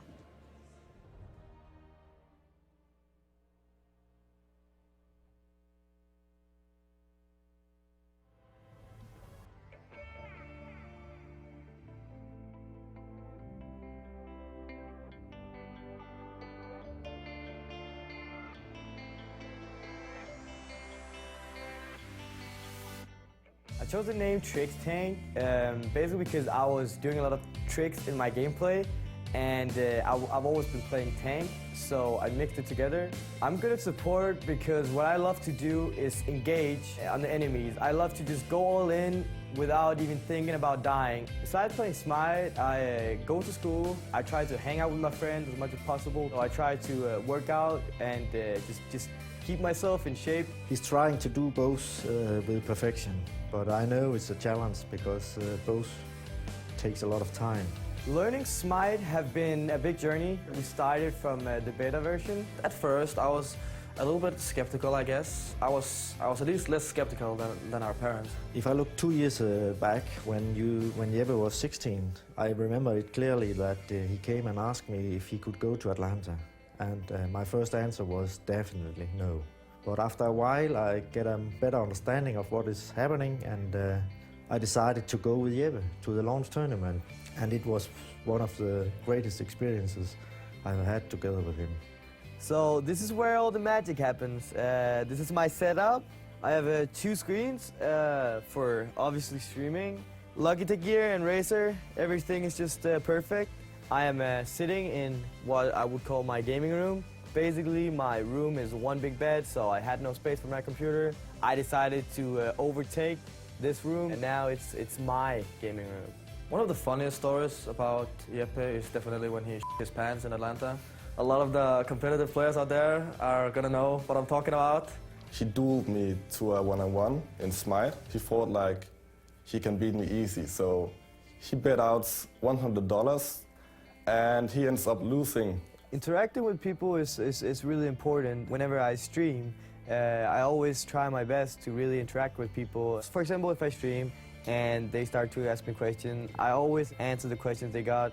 I am very excited about the upcoming championship. I know he's going for this one, and he will do whatever he can for making a success this time. Winning the regionals where I won this medal was only one step towards our ultimate goal. I'm super excited for the tournament. I'm so excited meeting all the other regions. Go get them, because you can do it. Go for it. I think you're ready. I think your team is ready. Go get him, you beast. I'm hoping that it's going to be an amazing LAN, and I'm looking really forward to it.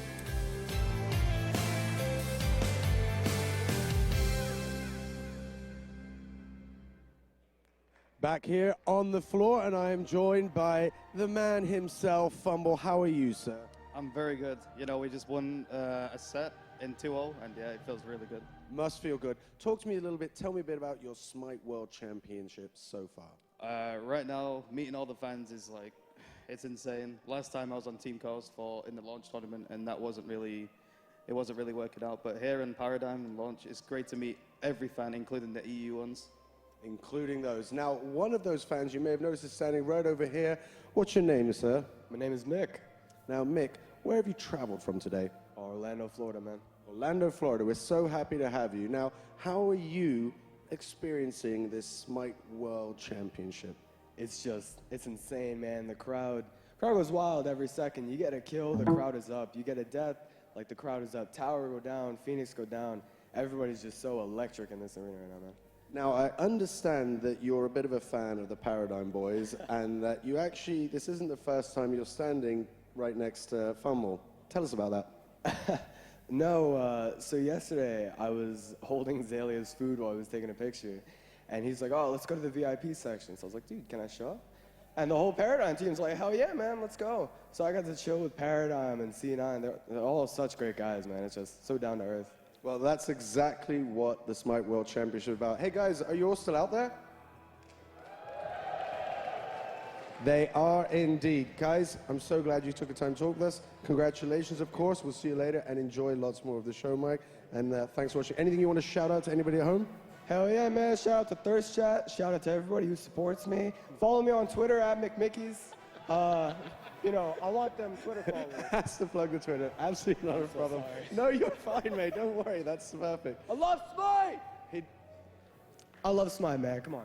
There you go. Anybody else who loves Smite in here?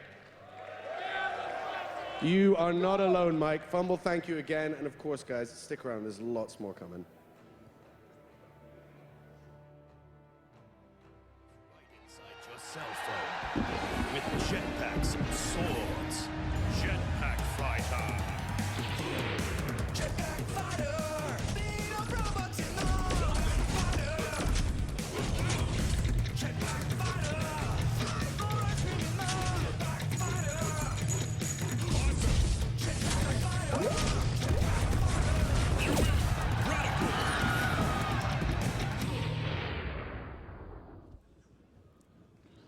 Hello, everyone, and welcome back to the Smite World Championship 2016. Before I do that, though, just got to give a shout out to our boy Mick. You know, love Smite. You know, hey, man, it's been a great tournament, bro.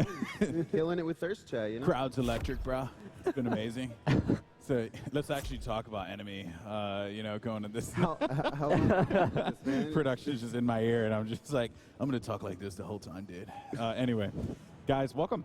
Hello, how are you? Doing you look great. good How today. about you? You didn't change your shirt. No, this is the shirt.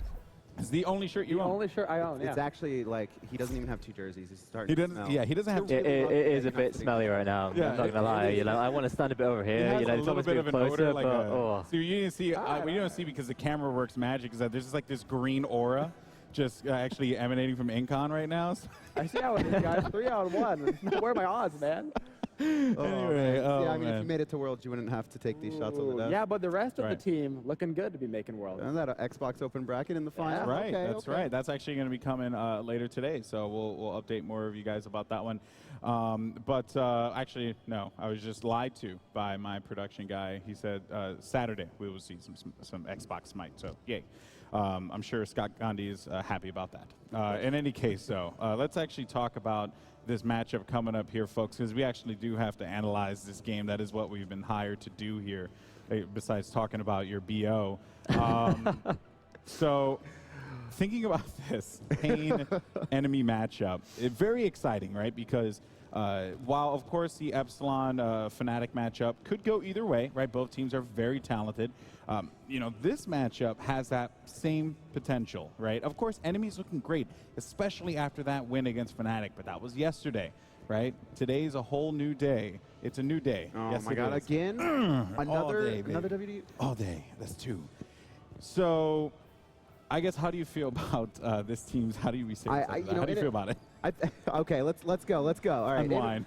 Enemy played phenomenally yesterday against Fnatic. You know, everyone kind of was picking Fnatic, but they didn't think Enemy was fully out of it, and they showed their resilience, especially running a pretty late-game team comp against the very aggressive team comp of Fnatic. They held out and played strong. And Enemy right now, they're feeling confident. They look confident. Even listening to their comms and in the Curse Voice listen, and we could just hear everyone is like, no one's going crazy. They're making the calls. They're following them. Enemy's a real contender heading in. But at the same time, Pain Gaming also looks great against Epsilon. Yeah, so we have what I love, because it's Pain Gaming versus Pain.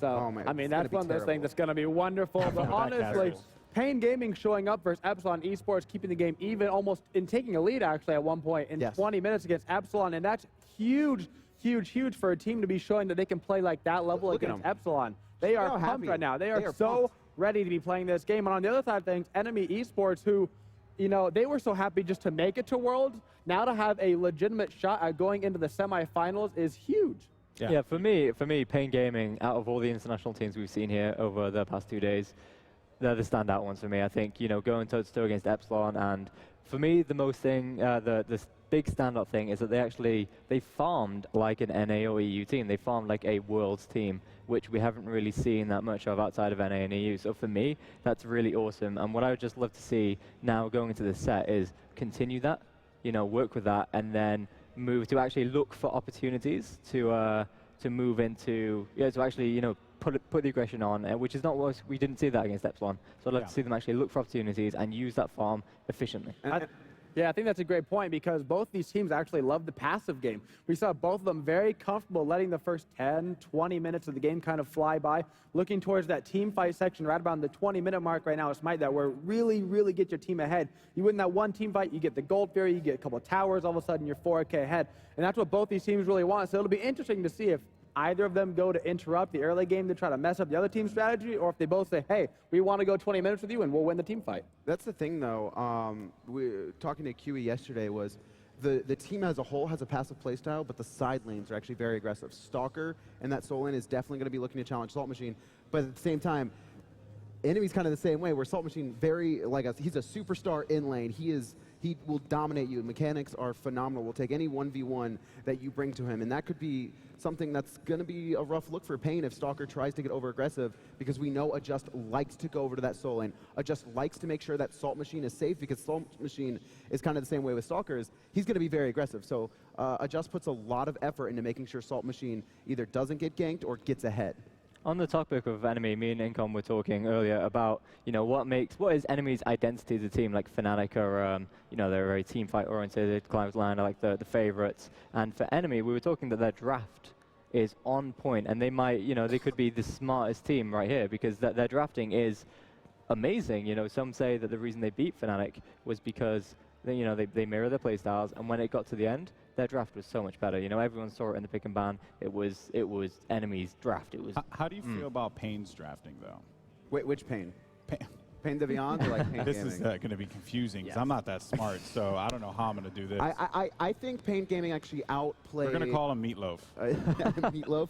Yeah. Meatloaf versus Pain Gaming? Meatloaf, yeah. I mean, not to be confused with Meatloaf the singer. I'm sure all you young children at home totally get that reference. All of them, Definitely. every single one of them. But I think Pain Gaming in their Epsilon matchup actually outdrafted them a little bit. They had the triple global along with the tier with teleport. I think, you know, we talked about earlier, their aggression wasn't there when it needed to be, and that's why they lost more than anything. But drafting style, Pain is definitely solid. Yeah, Pain and Enemy both have very strong drafts. I think the one thing that makes Enemy stand out, though, is they play to their draft. Yes. Which, honestly, a lot of teams don't do. A lot of teams will just draft a pick, and they're like, hey, these are good picks. You know, we're just going to get Bologna to get Bologna, you know? That's what a lot of teams look at, to get the strong picks. Enemy looks at, hey, what is our overall plan for this game? Do we have a late game comp? Then we're going to play late game. Do we have early game? We're going to play early game, and that's very, very high level It's play just right like there. the Bologna-Jing matchup, right? Jing is better in the late game, but should get pressured by Bologna. And if the Bologna is just sitting there in lane, letting the Jing farm, it's really bad. You need to get ahead with the Bologna. You need to rotate to team fights. You need to make an impact. And that's what Enemy does so well, is as a team, they make sure that they don't play out of their composition. If they have a late game composition, it's pure defense. Never force anything. I'm going to go back to the same play I talked about earlier against Fnatic. 25 minutes in, they were down 4K. They got a couple kills, started feeling themselves, started up a Gold Fury, and they're like, why are we doing this? This isn't our composition. We need to go another 10 minutes before we start forcing this stuff. Yeah. They dropped the Gold Fury, didn't even try and make the fight. They let Fnatic engage, let Fnatic make the mistakes. Enemy are so intelligent. Well, there's a lot of questions that we have to ask for this game, but the only way we could do that is if we intro the teams and get along with the show. So by doing but by doing that, though, folks, let's actually talk about these two teams some more. But before we do, I want to intro you guys to Pain Gaming. Pain Gaming. Stalker. Crocodile. Johnson. Nagare. Arcanjo.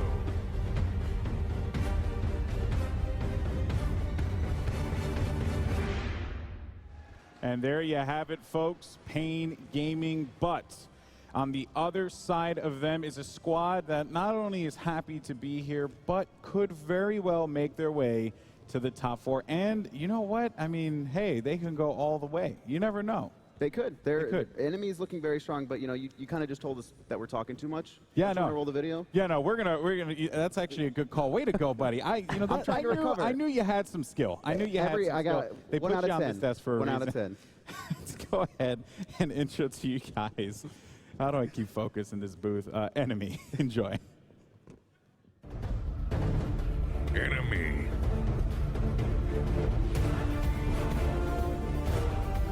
Salt machine. Adjust. Chaos. Pandavion. Video.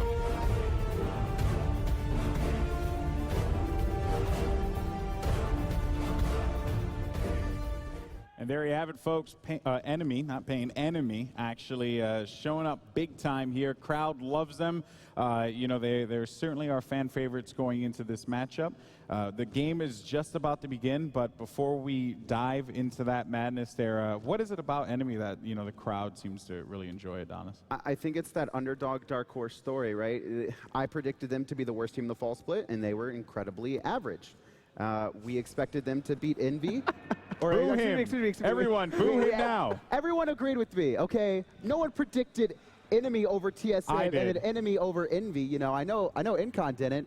And every time they exceed expectations. Why you got to do that, man? Your boy's right there. Hey, man, I love Incon, but hey, man, he ain't on don't stage. touch him. I can't even win games, Oh, man, I got the green on my hands. You got to wipe that off. Get a napkin. You're not on me. No, I don't want it.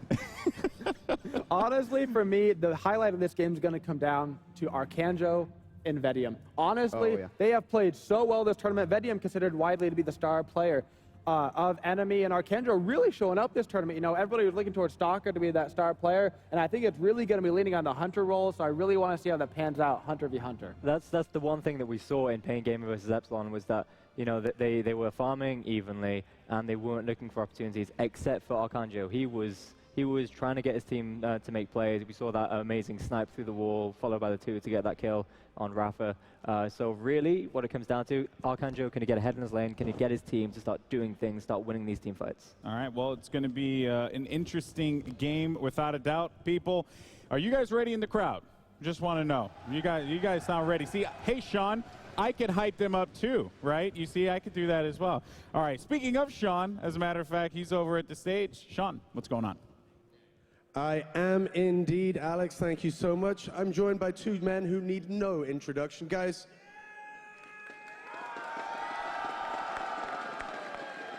I'll start over here. Pain Divianda, we spoke earlier today. How are you feeling right now going into your match here on day 2 at Smite World Championship? 2-0.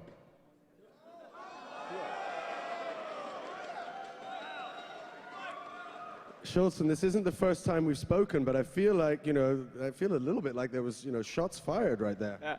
No, I'm pretty confident. We are pretty confident. We're going to do our best again. And RX Ilha, RX Spain, RX Brasil. A gente vai jogar essa porra com muito respeito e seriedade. Vamos!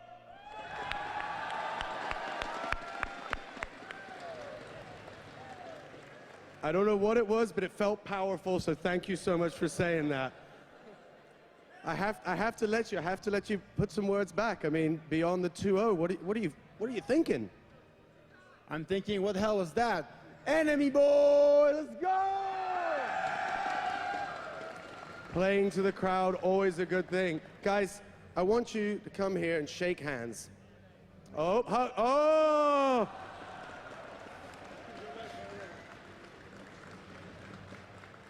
We promised you a good one. I think these guys are about to deliver. They definitely have the personality. They definitely have the passion. What about the fans? Are you guys out there? Now, come on. We just saw two men jump into each other's arms for your entertainment. Are you out there?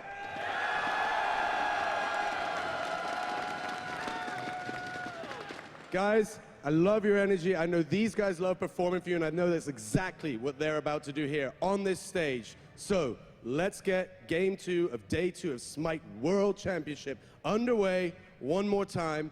Make some noise. It's about to go down.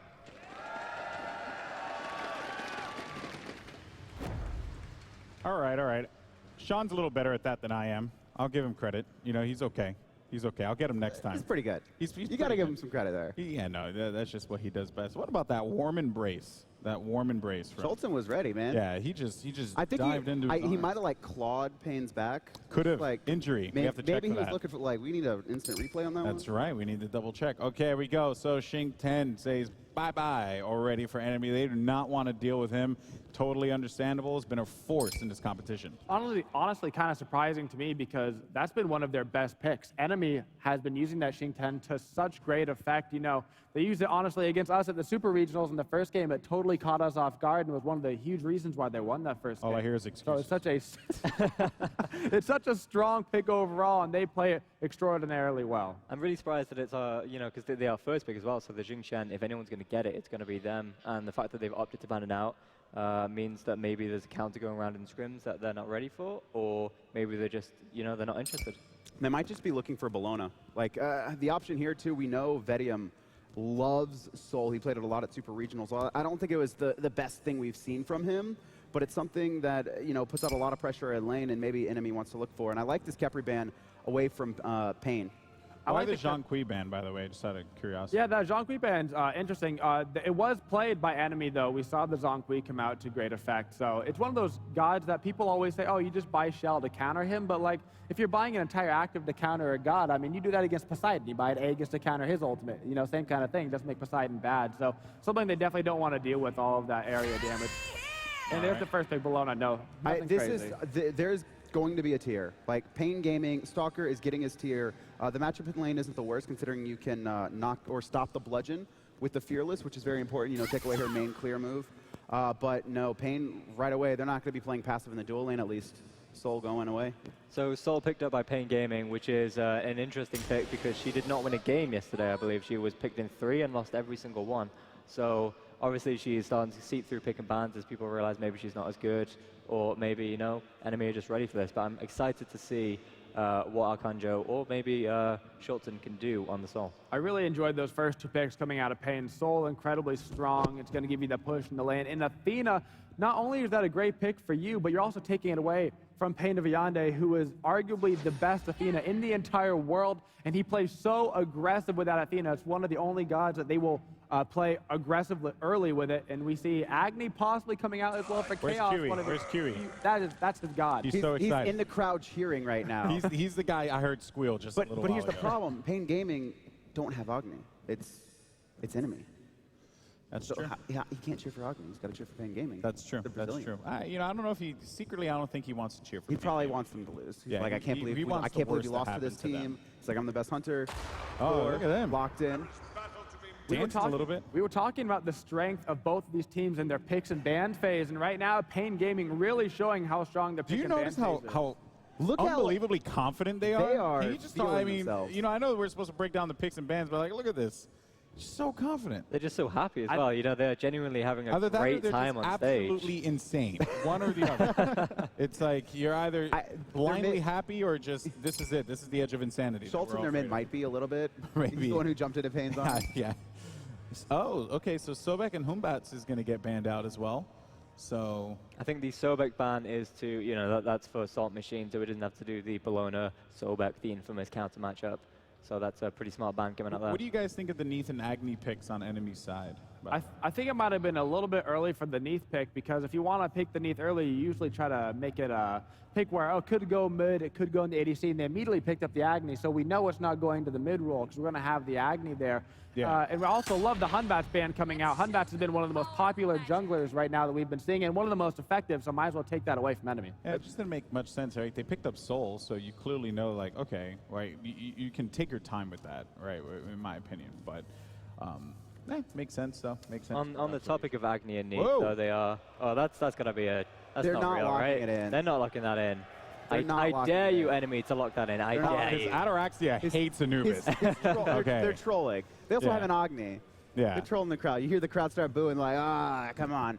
Serket probably going to be picked up for a just there. We saw how good he was on it. And I do expect him to make a pretty frequent trips to the Soul lane. You know, Bologna more than likely already going to have a positive matchup, whoever he faces. But that's kind of enemy's game sometimes, is make Salt Machine get ahead and just dominate the 1v1. This is such an enemy draft. You've got Salt Machine on Bologna, that really aggressive front line. Vicium on his very famous Neath, had a big splash in Super Regionals. Chaos is probably the only player right now on the Agni. Saket for Adjust, and the defensive get for Pain Deviant. I love this from enemy.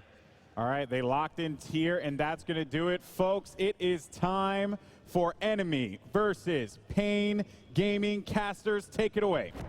Much, Alex. Ladies and gentlemen, welcome to the commentary desk for the second time today. As we move into our second matchup, it's going to be Enemy and Pain Divan versus Pain Gaming. The Pain versus Pain matchup. No desk. The commentary area. Welcome to that as well. My name is Bart. This is Brandon. And of course, joining us is Aurora for this best of 3 matchup. And well, boys, Enemy's draft looking pretty solid, playing to their strengths. I mean, the Agni and Neath, it was the first thing in my head. They gave up Soul for a reason. I think Vidium was the person who started this Neath counter pick going into regionals in November, and I think they got exactly what they wanted.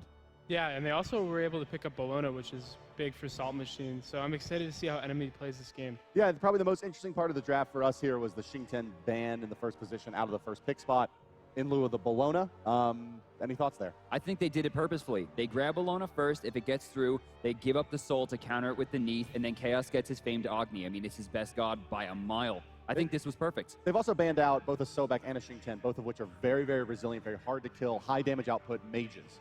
So, you know, maybe leading a little something on how they want to take these team fights. But guys, let's go ahead and hop into the game. It's game number 1, Enemy versus Pain Gaming. Well, we do have Stalker on tier. This is what we know he wants. I mean, this is one of his shining gods. He uses this god a lot. And honestly, he does well against Bologna. He always has. This has been maybe not a counter pick, but definitely a god you want against Bologna since, I think, her inception, even when she was way better than she is now. Stalker has a ward, and Enemy grouped up, but they weren't able to find him there. So no kills for Enemy early on. It just looks like he's going to be able to get his ward off for free. I thought we were going to see a run back on that Bologna Bluestone that China did. That was awesome. Yeah. She got a kill with it, too. It was great. Soul Athena going into Neath Geb. Shouldn't expect a kill in this lane early on. Seems pretty defensive on the side of Enemy. A lot of ranged clear. Pain probably just looking to get that Soul farmed up, get into a couple items before they really look to move around the map. Then again, they have Thor, and we saw what Thor can do against Neath. Do you see that wall in the last set? Yeah, oh yeah. Locked. That's crazy. Oh my God. Cubo Fred is a genius. Red's good at video games, isn't he? Yeah. He should try to make money at him. I think he could do it. Well, guys, that's it. The game is getting started now. We're just a few seconds away from minions spawning and the jungle camps popping up. Enemy going to go for a, well, what has become the standard opening here through much trial and tribulation during the Smite Pro League. And notice how they will leash this red buff all the way to the absolute extreme right side of that camp so the Chaos can get to lane. Take a look at Isis. This is actually one of the better starts that you're going to see. That one nearly step perfect. Schulten's still going to have the advantage in the push. She has Purple Pot right here, so they're going to definitely look to be super aggressive at these first mid camps. This is the CV play. Yeah. You know, CV and ranked, Purple Pot, I get the right camps. And if you don't give them to me, I'm going to kill you. Yep, right? CV's famous for that in NA rank. Oh, a two-man taunt coming out. Nice. Vicium going to take a bunch of damage out of the Soul. Looks like that passive is fully maxed out as well. Pain Devon, you can see that Geb Stone Shield removed in just a couple of hits there, but Arcansha just off of the mark with the Stellar Burst. Left side camps will go to the blue team. Enemy going back into the middle now.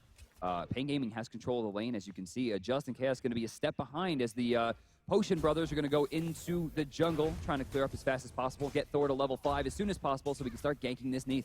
Yeah, I mean, the conventional wisdom here is that enemy is going to be looking to dodge Pain Gaming for a good little bit of this early game and let those purple and red pots wear out. Whoa. Here, ooh, yeah, Stalker barely going to outrange the back half of that bludgeon that would have taken him very, very close to critical. 2 more levels he needs before he can start healing up cleanly. Yeah, Tyr versus Bologna. Bologna wins almost every matchup early on. Until Tyr gets to about level 9, he's not going to really be able to stand up to Bologna in this lane at all. That's a 7. I think 9 for Bologna. Level 4 heal, I think, is generally enough to stop her from killing him. Pain taking some damage here. Nice job there by Arcanjo to, kind of maintain his positioning in the incorporeal form, but still looks like Vishu gets the better of that trade between the two. Whoa. Now moving forward is Pain Devon. Hey, a little cheeky there, but look at Thor. He's turning the corner here. This could be good. This could be good. He's looking for it. He's got to be careful here. Bisham seems to notice that something's afoot. He's trying for it. He might have walked over a ward. There is a blue ward on the top side of the jungle. Yeah, I think he did. But if they saw him, that doesn't really explain why Pain blinked forward for a 2-man knockup. Ticking down a bit is Schultzen. Looks like the first ultimate coming out of Adjust was not successful in finding a kill. Level 5, though, I mean, he's a step ahead of the Thor right now. Thor needs to try to get into this level 5 and get the ganks going in a safer fashion. I mean, if he had just waited a little while longer, it's possible, but there's so much ward coverage. Zatman was talking about how the 3-minute mark is such a great place to do it because there's no wards on the map anymore. They've already gone. By going in early, he kind of showed his hand. Well, all things told here, it does look like Pain Gaming is going to have one of the more successful starts we're going to see from an international team versus a North American or European squad. Fairly close here in the gold, only about 90 separating the two. Dead even effectively their experience as well. We saw just in the last set, the Chinese team OMGB going up just a hair over Paradigm in game number 1. But this looks like a sustainable start out of Pain, right? They're not going to be relying too heavily on a snowball to take this game down. Yeah, the start's good by Pain, but you have to remember that they have 2 power pots on their team, on Isis and on Thor. Right. If they don't get anything off these power pots, enemy is going to have a huge lead just off of that. To the same point, Adjust has one as well, so it's only really the 450 gold. But again, yes, Pain should be a little bit more aggressive. I thought we were going to see Thor and Isis stick together until Thor was 5, maybe try to pressure Adjust. I mean, early game, Serket, of course, has escapes, but is still very susceptible. She doesn't have a lot of damage. She doesn't have a lot of HP, only about 850 HP here. And, well, an Anvil of Dawn into a Mjolnir's Attunement is going to do about 700 of that out of the Thor. So. Yeah. I'm curious to see what Agni's going to go into. He does have the first thing of Chronos Pendant. I wonder if he's going to choose that second or if he's going to choose to go into a spear. Stalker taking a lot of damage. Oh, and maybe some land nerves there as he whips a big power cleave on cooldown for only a few seconds. It looks like he is leveling it, so we'll get most of that health back from the blue buff. Enemy's going to take this left side camp. Right side did go to Pain Gaming, so still an even start up here. But as you mentioned, Pain in the hole about 500 gold with a pot unless they can find a kill here in the first, well, they got about maybe 30 seconds left on those power pots. Right side blue is going to get taken down just a little bit late on the rotation. Should be okay, though, considering that the speed buff is coming up in a few seconds. I would like to see him start here as Salt Machine is still fighting. Remember, Stalker out of mana right now is a susceptible gank as well. Well, Stalker does have that blue buff, though. It's going to start ticking him back up, and he should have enough sustain to throw out the odd power cleave here and there to heal himself up. The sustain still not going to be a major problem for Tyr, unless Salt Machine elects to go into some kind of anti-heal. It should be a fairly stalemated lane. I can't expect that we're going to see Can't brawlers imagine what it would be, yeah.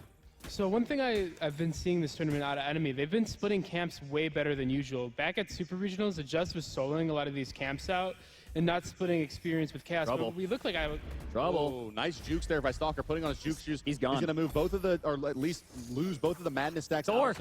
Thor's up. Thor ultimate coming down as well. Tyr over the top. There's an ETH ultimate coming in. Bologna rallying down. here. The poison did spread. However, Nagare trying to move forward with Thor as well. One more set of CC should be enough to pick up a kill on the Salt Machine, but Bologna just too resilient in the early game. The CC chain just a little bit off the mark there. Not another taunt out of Athena available to find that kill, but still a return kill very, very quickly from Pain Gaming, and they get the first blood in game number 1. Yeah, now 17-7 compared to 17-1. Pain Gaming very successful in that. Is this enough? I'm sorry to cut you off there, but is this enough to compensate for the 2 power pots versus the 1? Is a single kill and getting first blood worth it? Yeah.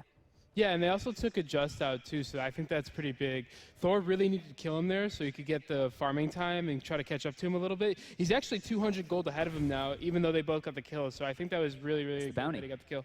That's the bounty, first blood bounty. He got it. Just barely, too, because that poison was ticking down quickly. Oh, so Pain did get the first blood. Yeah, Pain that's got first huge. blood, yeah. Pain picks the first blood there in that engagement. So not only do they get the bonus gold, they also get the extra experience because they were alive when the kill happened versus the other side where Circuit did fall from a just. So Enemy, maybe their hands full a little bit here with Pain Gaming. They invested a lot into a character that just doesn't care about things being invested into him. I mean, he's Tyr, he heals, he does a lot of damage, he doesn't get CC'd. I mean, that's just what he does. And they went pretty big there, but they forgot about the globals. We saw Thor all the way from the speed buff coming in. We had the Athena ult on as well for the damage reduction. It was a good play by Pain Gaming. So what real opportunity do they have here now, Aurora, does Pain Gaming, with this early game lead? What can they really do? I mean, is it just go back to the lanes, continue farming up, and hope that you build a bigger advantage? Or is there some specific plays, maybe the early Gold Fury, that you're expecting them to make? Yeah, they can definitely go for early Gold Fury with the Isis ult. And I feel like if they get a pick, they could turn it into whatever they want that's available on the map. Okay. Oh, all right. Is that a warning shot? It's like, hey, I have this. Just thought he was going that way. You never knows. The Stalker slippery and Circuit. Salt Machine, both kind of low on the mana here. Salt Machine's teleports up in 10 seconds. Still about 30 here for Stalker, so it'll be a one wave, probably wait for each person. Yeah, that's fine. Stalker just a little bit behind in the experience department, probably perfectly happy to enjoy an extra wave over Salt Machine. Camps split, it looked like, left to blue, right to red, as it seems to have gone this game so far. Yeah, I think we've had a 50-50 mid-camp split full on across the board here so far through 7 minutes and 20 seconds. Guys, if you are just joining us, this is game number 1 of the second best of 3 here today at the Smite World Championships. And as you can see, demonstrated on the graphs, this one is dead even through the opening laning phase. Somehow, Enemy worked all that gold back and yet lost experience in the meantime. How dhave that happen? Yeah, I think it's because of the mid camps. That's what really brought them a lot of their gold. Soloing, maybe they must have must have been only a single person getting credit for one of the mid camps. Possible, yeah. To lend that experience disadvantage. Stalker going into the jungle here, rotation over as well, so he should be safe going for the blue buff should he choose to go for it. Both teleports, one teleport is available. It looks like Salt Machine has already backed. Thor's going up, hanging on in a lot of trouble here. That soul ultimate is perfect. The Neath is going to be there, and it's going to be enough to stop Madrigal. And yeah, I mean, realistically, Vicium saves a life there. In comes a just. There is going to, there comes the ultimate coming out, but there's going to be damage reduction for the Thor. Not going to be enough to find the kill unless the Agni Bomb gets it. Indeed, he will. The poison will spread onto the Athena as well, but they've isolated Sol, and Sol will be the target. No, the Ice Silver will heal up for now. Wow, they got him! Through Arcangelo, but Scylla just finds that kill. It's a 1-for-2 trade for now. In comes Tyr. Stalker gonna have a hard time blowing this up. Bees right away from a just. Do you have it over the top of the Lawbringer? Looking for Circuit. Ambush pending very, very shortly. Gonna be hard to find a kill, and indeed they will not. Pain unable to draw even 3-2 for Enemy. Very smart for him to go into the jungle towards Pain. Enemy is going to get the better of that one, 2-1. So the timing on Vicium's ult at the start of the fight to save Geb was crazy. It stopped Thor's 3, and that's why Geb was able to survive. Yeah, Geb looked dead to rights there. I mean, it's not very often you see a character eat an entire soul ultimate and live to tell the tale, especially with a Thor there. In some trouble, Salt Machine, a brilliant block coming out from Thor, but now they have no way to slow down the Bellona. They did get her ultimate, and her beads are still, her teleport is still down. They can maybe put a bit pressure on here and get Nagare and Stalker back ahead, getting some bonus experience in the lane. It looks like Mad right there underestimated the movement speed of Bellona, was unable to catch up. In fact, actually wound up losing distance as they continue to chase. Pain's going to rotate over to cover the lane as it looks like Salt Machine's teleports down for still 50 seconds. Well, guys, it looks like this one's going to come down to ganking and counter ganking. It appears to be the way this game is going.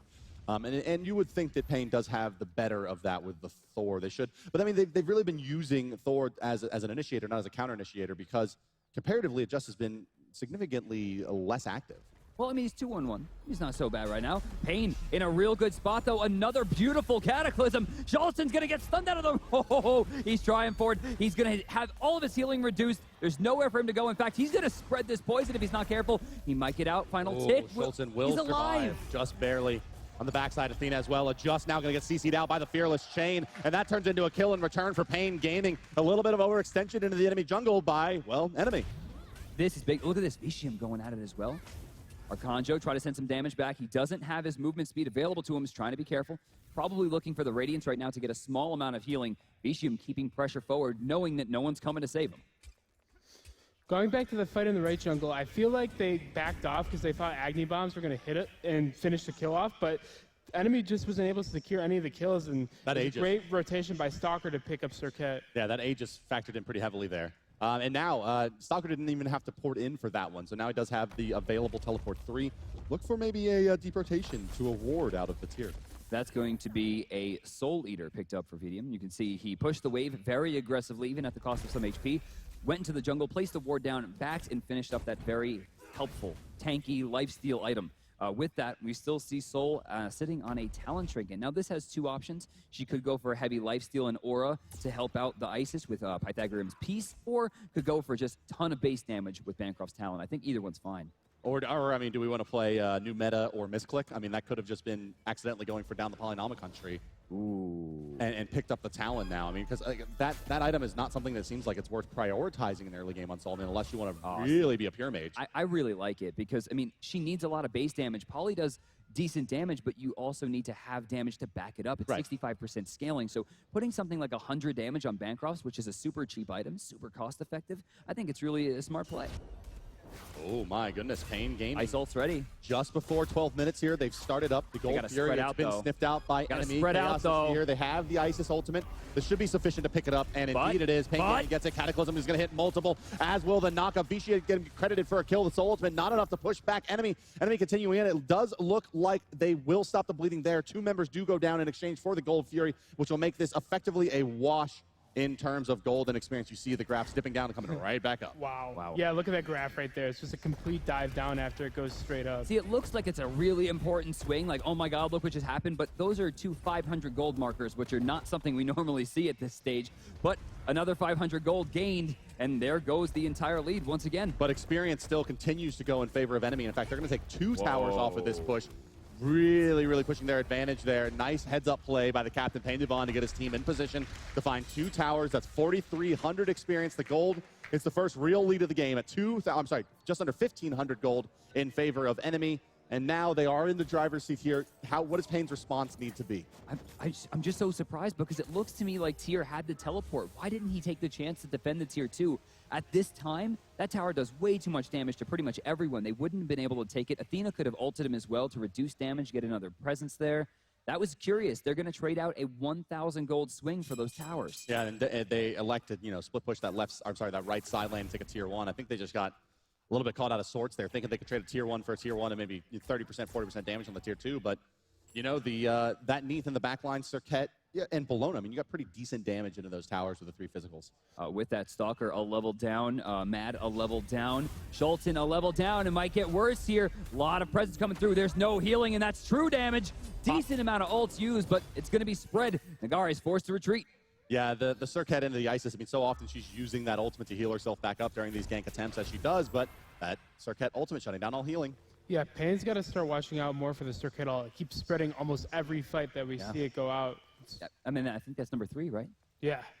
And then that's usually something that we don't see a lot in North America and Europe. There's just such a stigma and fear behind Circat that maybe they don't have in Brazil.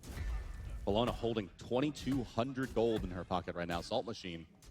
He's poised and ready. It's got to be the heavy hammer into Frostbound here? I would say so. She's almost there. Yeah. It's nearly complete. In fact, Salt Machine going to fall back. Looks like it will be indeed. That heavy hammer going to be coming out for your Lady Bologna. No, right into the full stone of Gaia. Going into a tier as well. Soul. The Soul and Isis. And plus, there is the Defender of Olympus damage. This is massive regen through mana and health. I think it's a good call. Yeah, and it's also really good for farming. It makes it so he doesn't have to go back to base for mana if he doesn't have his blue buff. It also gives him a lot of health regen as well. So 6-3. Lane sustain going to be now effective for the Bologna. And I would expect her to be planted there until she teleports into a fight now at this point. Blue buff going to be coming back up shortly as well on the side of enemy. Pain Gaming. They need to make a stand here. I mean, they did find the Gold Fury, but they lost a ton on the back of it. It was the right thought, but picked up 2 high-priority targets to the enemy and were able to turn into a push. Just going to try to make the Pain's down one-on-one play, but here comes the rest of the squad. Oh, no! Thor's going to block out Schultz in there. Why? And now the poison will spread yet again onto the Athena. A little bit more true damage going the way of enemy, and yet another kill for Just. Why spread it? I don't know. I mean, there was just no option. And how did Just get away with doing that? There was 3 members there. Salt Machine pushed underneath the tower of the Fearless Chain, but Stone of Gaia, here's the rest of the squad. You'll notice how quickly he did the power cleave. I don't know whether that's a lack of knowledge or whether he choked a little bit, but by waiting another like half second before throwing the power cleave, he could have got another tower shot off.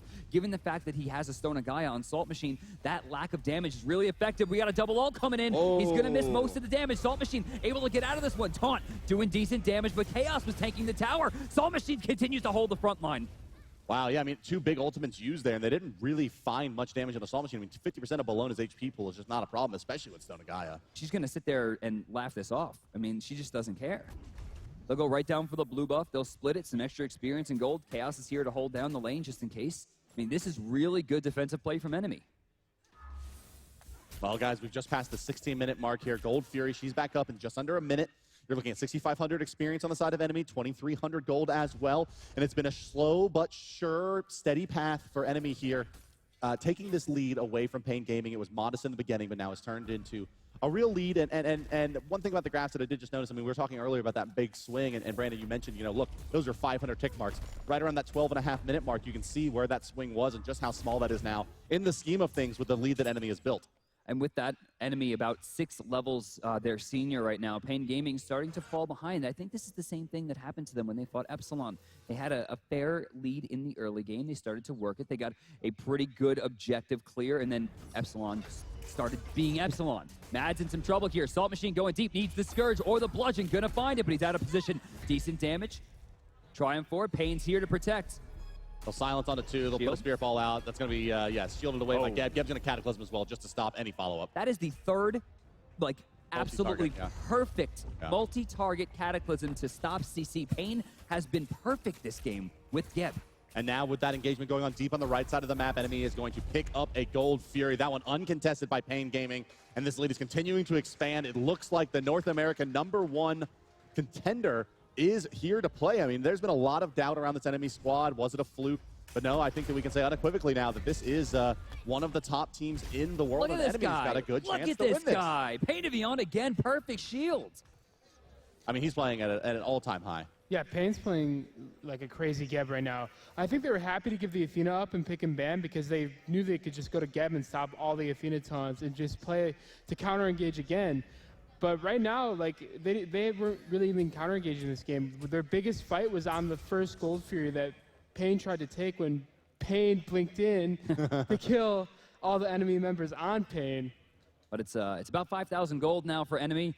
Things starting to look kind of bleak here for Pain Gaming, and I think that comes right back down to the picks and bans. I mean, Enemy got a dream roster. I mean, when I think of these players, Adjust, I'm thinking Cirquette. Salt Machine, I think Bologna or Xing Chen.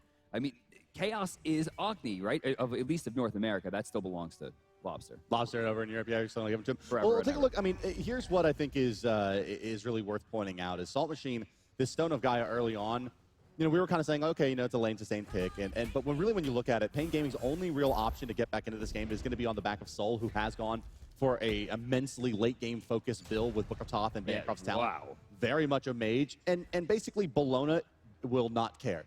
She stacked enough HP in the Stone of Gaia on top of it. There's just no way that the Soul can be effective at healing Bologna. She needs more penetration in this build before she can even really get a safe poly. Vishium's taking some decent damage here, but Chaos returns in spades. Nagare going to be forced to back even inside that shell. Yeah, those Ogni Bombs still doing a ton of damage. Fear of the Mad just surely on the side of Chaos, factoring in pretty heavily there. There are 9 ultimates available. Only Isis via Schultzen does not have one, and Enemy's siege of the Tier 2 continues. But up will go Thor. Stalker off the mark. Back down with Athena plus Thor. Not going to do very much damage to Chaos. In fact, not even enough to get rid of that Geb. Stone That's a Stone kill. Ultimate goes out. Doesn't matter. Adjust will fall again. And yes, the poison does indeed spread. Archangel doesn't get anything out of his heal. And now on the backside, Salt Machine is unstoppable. No one can prevent him with the heavy hammer from going deep. And indeed he will. That will be a 4-man wipe outside of the right side of Phoenix. Only Nagare is alive. Enemy, just before 20 minutes, will find the first Phoenix. I don't think they can end here, Brandon. It's going to take them too long to take down the structure. They do have a wave coming in. I think they're just going to retreat and go to Fire Giant, though. It might be a little too risky. It's too early. It's still only 20 minutes in. A new world where Pain Nivion doesn't take the most risky play possible. Well, they're starting to get a little bit more experience, get some notches on the belt there, are the boys of Enemy. I mean, they've picked up, several very, very big, high-profile wins against teams that, 6 weeks ago, I tell you, they have no business beating Fnatic, TSM, some of the higher, or stronger contenders, Envy indeed, in the world. And Enemy, I mean, like I said earlier, there's been some big question marks for this squad, but I think there is no question that they are maybe the top contender to stop Cloud9 from taking another world championship. Oh, Athena does not have her ultimate here. Bye-bye. Stalker will fall. Another good combo. And the Fire Giant getting lower and lower. No one to defend it, and it looks like Enemy's poised to take this one down. What's been interesting about this game for me as well is that it does indicate to me maybe a little bit of a weakness for this Enemy roster. It does appear that they do play up a little bit more to those bigger matchups than they have here. I mean, like, it seems like they could have found a bigger advantage earlier on in this game had they really been firing on all cylinders. I think they are, you know, a better team than Pain Gaming, and they seem to play a little bit better against Envy, Epsilon, and the like. Well, I feel like Enemy plays the slower style, so maybe that's why it seems like that. I think they played pretty well this game. Adjust has been on point with his ults. We've seen him spread almost every single fight. Chaos has been playing a phenomenal Agni. He just had a crazy fight. And Pain Deviande has been playing probably the best game we've seen out of this tournament out of him on Geb. I would agree with that. So I feel like just maybe it looks like that just because they have a slower style. And you can't count out Pain either. They've been playing great this game. Pushing into the left side, 3 people deep. They shouldn't have much trouble taking this one down. There is some resistance here, but it looks like the tier 1's going to be let go. They'll fight for the tier 2. Stalker on the wrong side. No teleport. This will be a power play. They can't even fight for the tier 2. They're going to have to give this one up, but just waiting in the wings to get in there on the backside. Yeah, it's just way too much. And I mean, you got to really like this composition from Enemy. I mean, we said this is a couple of, you know, very, very typical gods for the squad, but just a combination of Circuit plus Agni bombs. Agni, still really one of the only gods that has really, really great range damage and stuns. And it sets up brilliantly with the Circuit poison. They've been in, and as you mentioned, they've been able to spread it in basically every application. Stalker's trying to find a way in. He can't blink anymore. He has been tagged. Trying for some damage here. VDM does take a few hits, but the bird has fallen. Nagare to fall as well. Poison, does it spread? No, just outside the range. But the way it just puts it right into the back line, that actually would have been a kill if it hit too. Yeah, Schultzen will get into the pool before the damage comes through from Neath Spirit Arrow. Into the middle, Phoenix will go Enemy 14-3, 22.5 minutes into this one. They're up 60K to 47K on the side of Pain Gaming. Enemy trying to take down the final Phoenix and completely break the base of Pain. And it looks like they will be successful in that venture. Stalker's going to try to go to the back line, and one last-ditch effort as it's here. Up will go Thor, down will come Thor. Chaos will aegis the majority of that damage, and Stalker will die to the bombs. Boom goes the dynamite. Pain Beyond again! Adjust somehow is going to be surviving this one due to his captain and support player. Down will go Schultzen. On the backside, Salt Machine will solo down Arcanjo. Ladies and gentlemen, this will be the end of game number 1. Enemy defeats Pain Gaming. A damn good stand in the beginning, but Pain unable to hold, it seems, against Pain's perfect play from Geb. Enemy poised to find themselves in the semifinals, but they need another big win before they can get there. Pain's perfect play pops Pain. Headline tomorrow morning? Headline tomorrow morning on on the post. Well, guys, yeah, you just saw that was game number 1. This is a best-of-3 contest. At least one more game coming your way. But with that, we'll toss it over to the Alienware Analyst Desk and Golden Boy and the boys. Take it away, guys. Sounds like a boy band, you know? Golden Boy and the boys. You know, like that's what we. Okay, we gotta, I hear it in your voice. Yeah, no, I got the pipes, bro. Oh man, like, I can't even sing like a dream of singing. Exactly, like a majestic beast. In any case, wow, what a start there for Pain. You know, you guys felt pretty good about Pain in that draft phase. You know, in the picks and bans, but then things started to kind of crumble. Enemy just started to get things going. They made some pretty smart picks. Adonis, we'll start with you. What did you think was the difference maker in game 1 that gave Enemy that victory? I think Adjust was just a little bit more potent than Madruga on the Thor. Most notably, we saw Madruga get the Thor. He actually got first blood on Adjust in the Logitech first blood. You know, at the 5-minute mark, we saw Adjust try and help Salt Machine. We expected that to happen, but Madruga hit the perfect ult, and this was like seconds away. You could see, you know, Adjust was like 1 life just as that came in, and you know, Stalker was 1 life as well. But you know, from there, we didn't see Madruga really do anything. Yeah, it was without a doubt like he got shut down, and that, you know, that just happens from time to time. All right, so Incon, what about for you? What were some of the main takeaways there? That Agni pick definitely worked out very well for Enemy. They did some work there. Yeah, Agni's one of his go-to picks, always has been. So comfortable on the god. Enemy Esports also works so well around that because Pain loves to initiate with these big gods like Geb and Athena who can group up targets. So then on top of that, you get the Agni bomb stunning them. Again, you can crowd control the entire team for so long using those methods. What about for you? For me, again, it was Chaos and Pain de Viande. Pain de Viande, every time we saw a Gebot coming down, it was on, 2 or 3 people all the time. It was, he was on point, and he was baiting them as well. He made them seem like he was alone, and then we would see time and time again, we would see Pain Gaming try and gank him, and then suddenly Gebot, 3 people, in come the cavalry, they clean it up, and then we take another skirmish. Well, Salt Machines, Bologna there definitely stood out. You had made mention before that Salt Machine, like this was the Salt Machine that you wanted to see. Salt Machine is a very dominant lane player, and that's what we saw. We really saw him control Stalker. And Stalker early on actually got some nice rotations, actually out-rotated Salt Machine even though he was losing the lane. But it just wasn't enough. Stalker found a kill or 2 early, but after that, once again, Pain Gaming weren't being the aggressors at all. They were playing that very passive style, and the rotations weren't getting them anything. Yeah. A lot of the times he would come a little bit late, and so Salt Machine got a couple levels ahead, and then he could just be a bully in the back line. And, specifically adjust at about after the 12-minute mark, where enemy knocked down those first 2 towers in the middle lane, and then he just kept ganking Schultzen's Isis every time he walked back to lane, and it was brutal. As an ISIS player, Circuit is the worst. There's nothing you can do about it because your big defensive measure is using your ultimate to counter. And Circuit comes in, uses her ultimate, and you can't get any healing off from your ultimate with that ultimate on you. Also, one of the biggest things we saw that game was how many Circuit ults spread. This is something that I haven't seen in such a long time, especially in North America and Europe. It's just second nature to walk away from the Circuit ults. And here we can see a Circuit gank, and this is really the start of it. And I believe it might even spread. Here we go. We're going to see a spread of the Athena. And it every single time it was on the Athena. And it kept spreading and spreading. And I don't know if that was just a base mechanic error that Pain wasn't really working with, but it spread so many times, giving so much additional unneeded damage. We commented on the adjust killing ISIS a lot, and for me, a lot of that comes down to the build. Now, I am not a big fan of Warlock / Mages.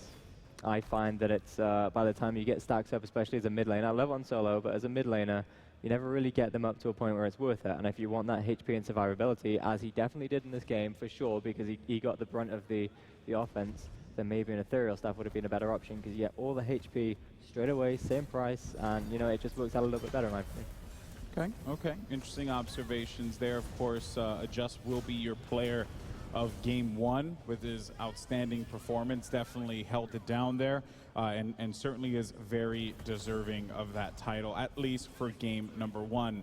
Now, kind of to talk about Pain Gaming's, I guess, demeanor before the game. Very happy, very jumpy. Energetic, dancing, feeling like they were winning this picks and bans potentially. Lord knows what they were dancing for. That could have been it. I don't know. I'm not in the booth with them. Maybe they had a great lunch. Maybe they had a great lunch. Ian, you never know. You never know. There's some good food out here in Atlanta. But I think that now you're going to start to see them, I guess, tighten up a little bit. They're going to be a little bit more serious. At least I would hope so. This is their tournament life on the line here at this point. This is it. If they lose this one, they are gone from the competition. So at this point, it's do or die, and I'm expecting them to approach it in that manner. And, I got to go back to the aggression factor. They played Isis Thor, which is a combo in the mid and jungle that you really want to get ahead with early. And we saw them try that. We saw the counter gank. We saw the first blood go to Thor. And then the second time actually heads over to the dual lane, and they try to pick off Pain. Pain snuck away because of a beautiful snipe from Vicium on that Neath.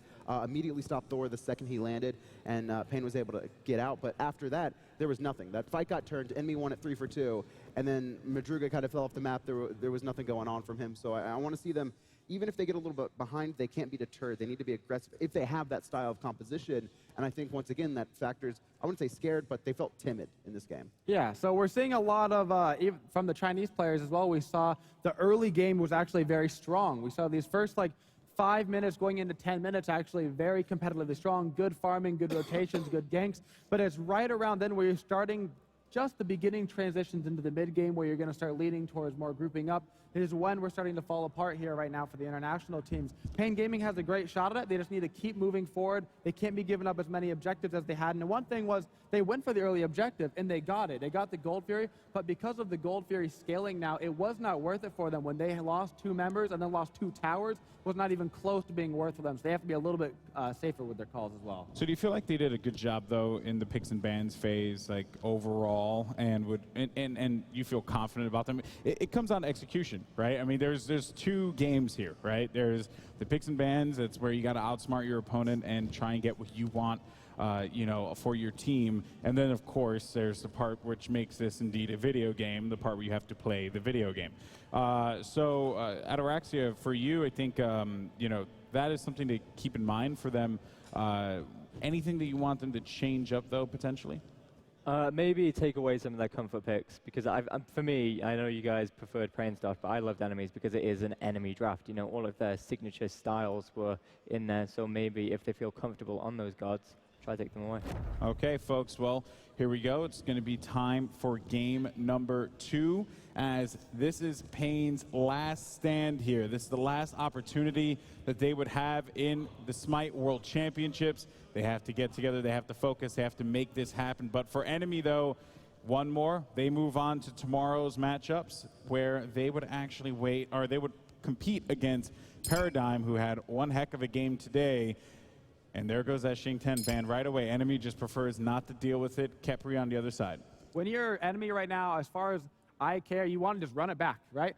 If everything goes your way in the first game, you just start running it back. I wouldn't be surprised to see some of the same bans, some of the same picks coming out from them. The question is Pain Gaming going to ban away the Bologna, or do they feel comfortable in that tier versus Bologna matchup? And it was just the fact that Enemy got a little bit too much of a lead for them to handle. And Well, that's what I think you know what they're going to go for first. There's no reason to not first pick Bologna. You Yeah. run the same bans back, run the same first pick back if you're the winning team. I find the Athena ban interesting because did we feel that she had the massive impact in the last game, worthy of a ban in the first stage? I think, honestly, they banned out the Athena because of how well the Geb worked for them. I think they're figuring towards if they can ban out the Athena, the Kepri's already gone. There's only going to be Geb left on the table. Maybe they're trying to bait the Geb from Pain right here. Maybe they have a strategy. They want Pain to pick Geb. To go yeah, because right now Geb is the obvious choice going into the support role right now. But at the same time, Soul's on the table, so you have to. Do you think we can see the same similar draft, I would say? Because this kind of has started the same way as it did last. We definitely can out of Enemy. I fully expect to see an Agni, but here comes the Geb being stolen away from Enemy, so maybe this plan is, maybe it's working in the favor. Maybe they have something too smart in draft. Yeah, I think this is they baited the Geb. I don't know what they have planned for it, but they baited that Geb. I expect to see a lot of ganks on him. Well, they got that Neath now, so let's see what they do with it. Do they choose to let that be a flex, or do they go for something right away? And there's Giannis, and we haven't seen Giannis yet in this matchup. I'm surprised that we haven't been seeing as much Giannis as we could have. Giannis, one of the strongest mid-gods, if not the most general strong mid-god in the game. There's no situation where you have a Janus on your team and you're like, wow, I really wish I had something else. But Agni coming out as well for Pain Gaming, maybe they're like, man, the Agni was so strong at Enemy. I'm sure we can play Agni. Does Schultzen have an Agni as good as Chaos's? Chaos has shown in 2 games so far that his Agni is top tier, maybe the best tier. Can Schultzen match that?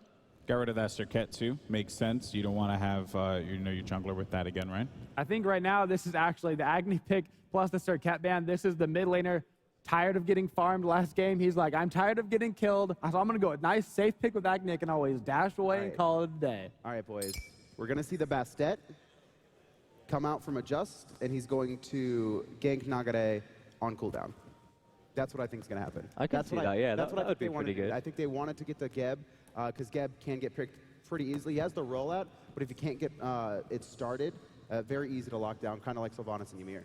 What is Pain going to play, though? Because Geb is gone, Athena's gone, Kepri is gone. Those are his 3 premier gods. Where does he turn to now? I don't know. This would be very interesting to see where he goes. I would love to see something hyper aggressive, though, right now. I would love, honestly, even like an Ares out of this team right now would be very interesting. I was thinking about Ares, but I've never seen Plain Pillow. I've never seen Plain play Ares. He can't do it, right? But that would be, I mean, you're on land, right? So yeah, there's no ping to worry about hitting your chain. So this would be the time to pull out Ares if you wanted to pull it out. So we'll have to see what he has up his sleeve. That's a pocket strat.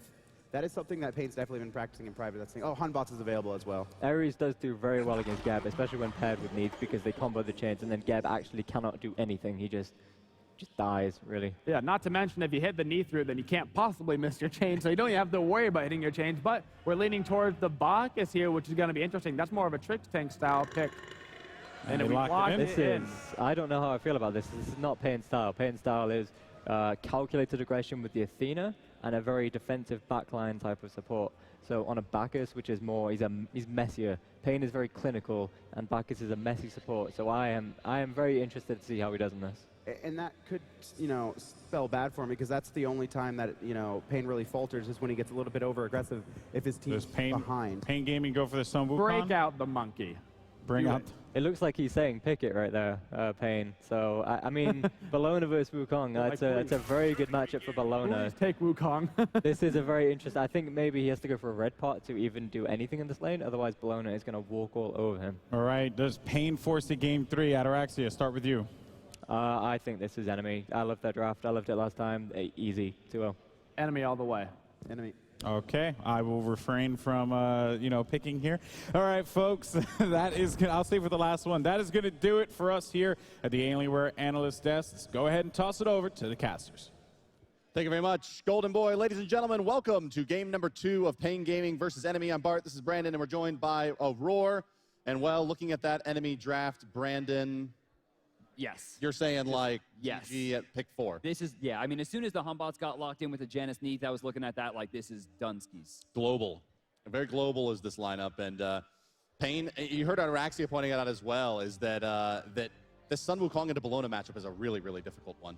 It can be. I mean, Sun Wukong does different things than Bellona. They both have decent damage. They both have decent control. But Sun Wukong's a little bit harder to kill in the end game. The issue is that the idea of Salt Machine falling so far behind Mad, or rather Stalker, that it's going to be even getting to that point after watching game 1 and then seeing that draft is hard for me to grasp. Yeah, it seems like it's going to be a really, really tough laning phase for Pain. But, maybe they can turn this into a little bit more. But it does look like, guys, that we are ready to get into the game. So let's go ahead and hop in and bring you game number 2 of Pain Gaming versus Enemy, starting right now. Pain's got a lot to do here, a lot to change. I think their early mentality was good. I like the rotations, but they're not focusing enough on proper Gold Fury fights or proper objective fights. We saw Tier trading out a Tier 1 for a Tier 2. We saw people rushing the solo lane when Gold Fury was a major objective point on the map. I mean, these kind of things have to be fixed, and unfortunately, they don't have a lot of time to practice. Yeah, Pain's repping the Enemy Bacchus skin. That's awesome. Yeah, we did fail to neglect this as the god with the enemy skin. So Enemy Bacchus is going to be making his debut here in the Smite World Championships. He was played earlier in the tournament, but of course not with this lovely skin. Pain gets 2 pretty decent wards down. Arcanjo's going to see it, stop the back. And that could hurt. Look at the timer there. He actually wanted to back to be able to pick up other things. He's not going to have mana potions now. There's nowhere near enough time for him to get back here. Aurora, how badly is that going to hurt a Bacchus? It'll hurt him quite a bit, but luckily for Enemy, they have Geb. They're laning into Geb, so they don't have to worry too much about mana. They can just kind of stalemate the lane and not really worry about pushing in. They're just not going to be able to play as aggressive as they wanted to. Of course, now he has Belly Flop as well instead of Belch of the Gods, which is a little bit higher damage here in the lane clear. So, well, it's a small thing, but Pain Gaming going to get ever so slightly the better of Enemy the first, 15 seconds. Of course, Chaos a little bit slower to the lane, just by pretty much the map distance. Schultzen going to take the safe route and just going to dash right through. He does tag Chaos, which is probably a negative considering how much Archer damage he just took. Yeah, that Archer damage is huge. Look at Schultzen's health right now. It's just chunked out just from Archer damage alone. Oh, what is this? Adjust. Wants to be aggressive over here on the right side. Pain. Mad lost his teleport there. I think they should have this now. Oh, yeah, especially going through the wall there, Schultzen, and takes a ton of damage. Whoa, where are you going? Oh, adjust. Where are you going? This is not double tap, trying for it. He's stuck, though. Yes. First blood going to be credited to Thor on the side of Pain Gaming. That was the I'm feeling myself from last game play. Yeah. Watch me do things. And he also lost his 450 pop. That's huge. Did he really? Yeah. Ooh. I mean, that's just, you heard Brandon mention it, but that's really like when you play a 30-minute game in which you're so dominant, you're playing Circuit, and then you get in, you're like, oh wait, I'm level 1. Yeah. Uh-oh. Yeah, I mean, sometimes it's hard to go back to level 1 after you've been playing so well at level 20. Yeah, this is going to be a rough start for enemies. They're also losing both mid camps, the first split, and his 450 pop. That's 3 big things in the early game that they just lost. And Pain can't like help him clear. If he does, he's going to get caught out and die. He doesn't have enough mana to really control the lane, and he did take Chug. He's trying to keep it balanced. It's going to be hard for him to do. Sun Wukong losing this trade even with the archers there, and that's the difference between mages and warriors in the laning phase. I mean, Bologna perfectly happy to shrug off a few hundred damage. He should have stayed there. He should have fought that. I mean, taking the bludgeon damage with the archers there, as long as he spreads the damage out so it doesn't hit him and the archers, he probably could have won that engagement. But I think Salt Machine has put a little bit of fear into him. Tyr was his go-to god. I mean, the analysts, me, Aurora, we all predicted that that was going to be the god that was going to be picked, and he still lost the lane. He's got to be shaken. Yeah, he can't even approach the wave, really, as Bologna will proxy clear it and push forward, hit it with a Scourge as well. Stalker can have a hard time keeping the minions out from underneath his tower through probably the first 4 minutes.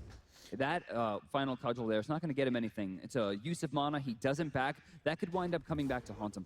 Another thing to keep in mind is Stalker has a red pot, and he's also getting pushed into towers. Wait, Stalker has a red pot? Yeah. Look, go back to Stalker right now. Look, see? What in the world?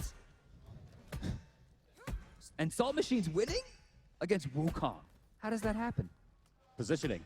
Bologna. Oh, it was the crab. What was that? Bologna? Yeah, sounds like Bologna. Yeah, Bologna. I'm telling you, that cinematic is canon. That is the storyline of Smite right now.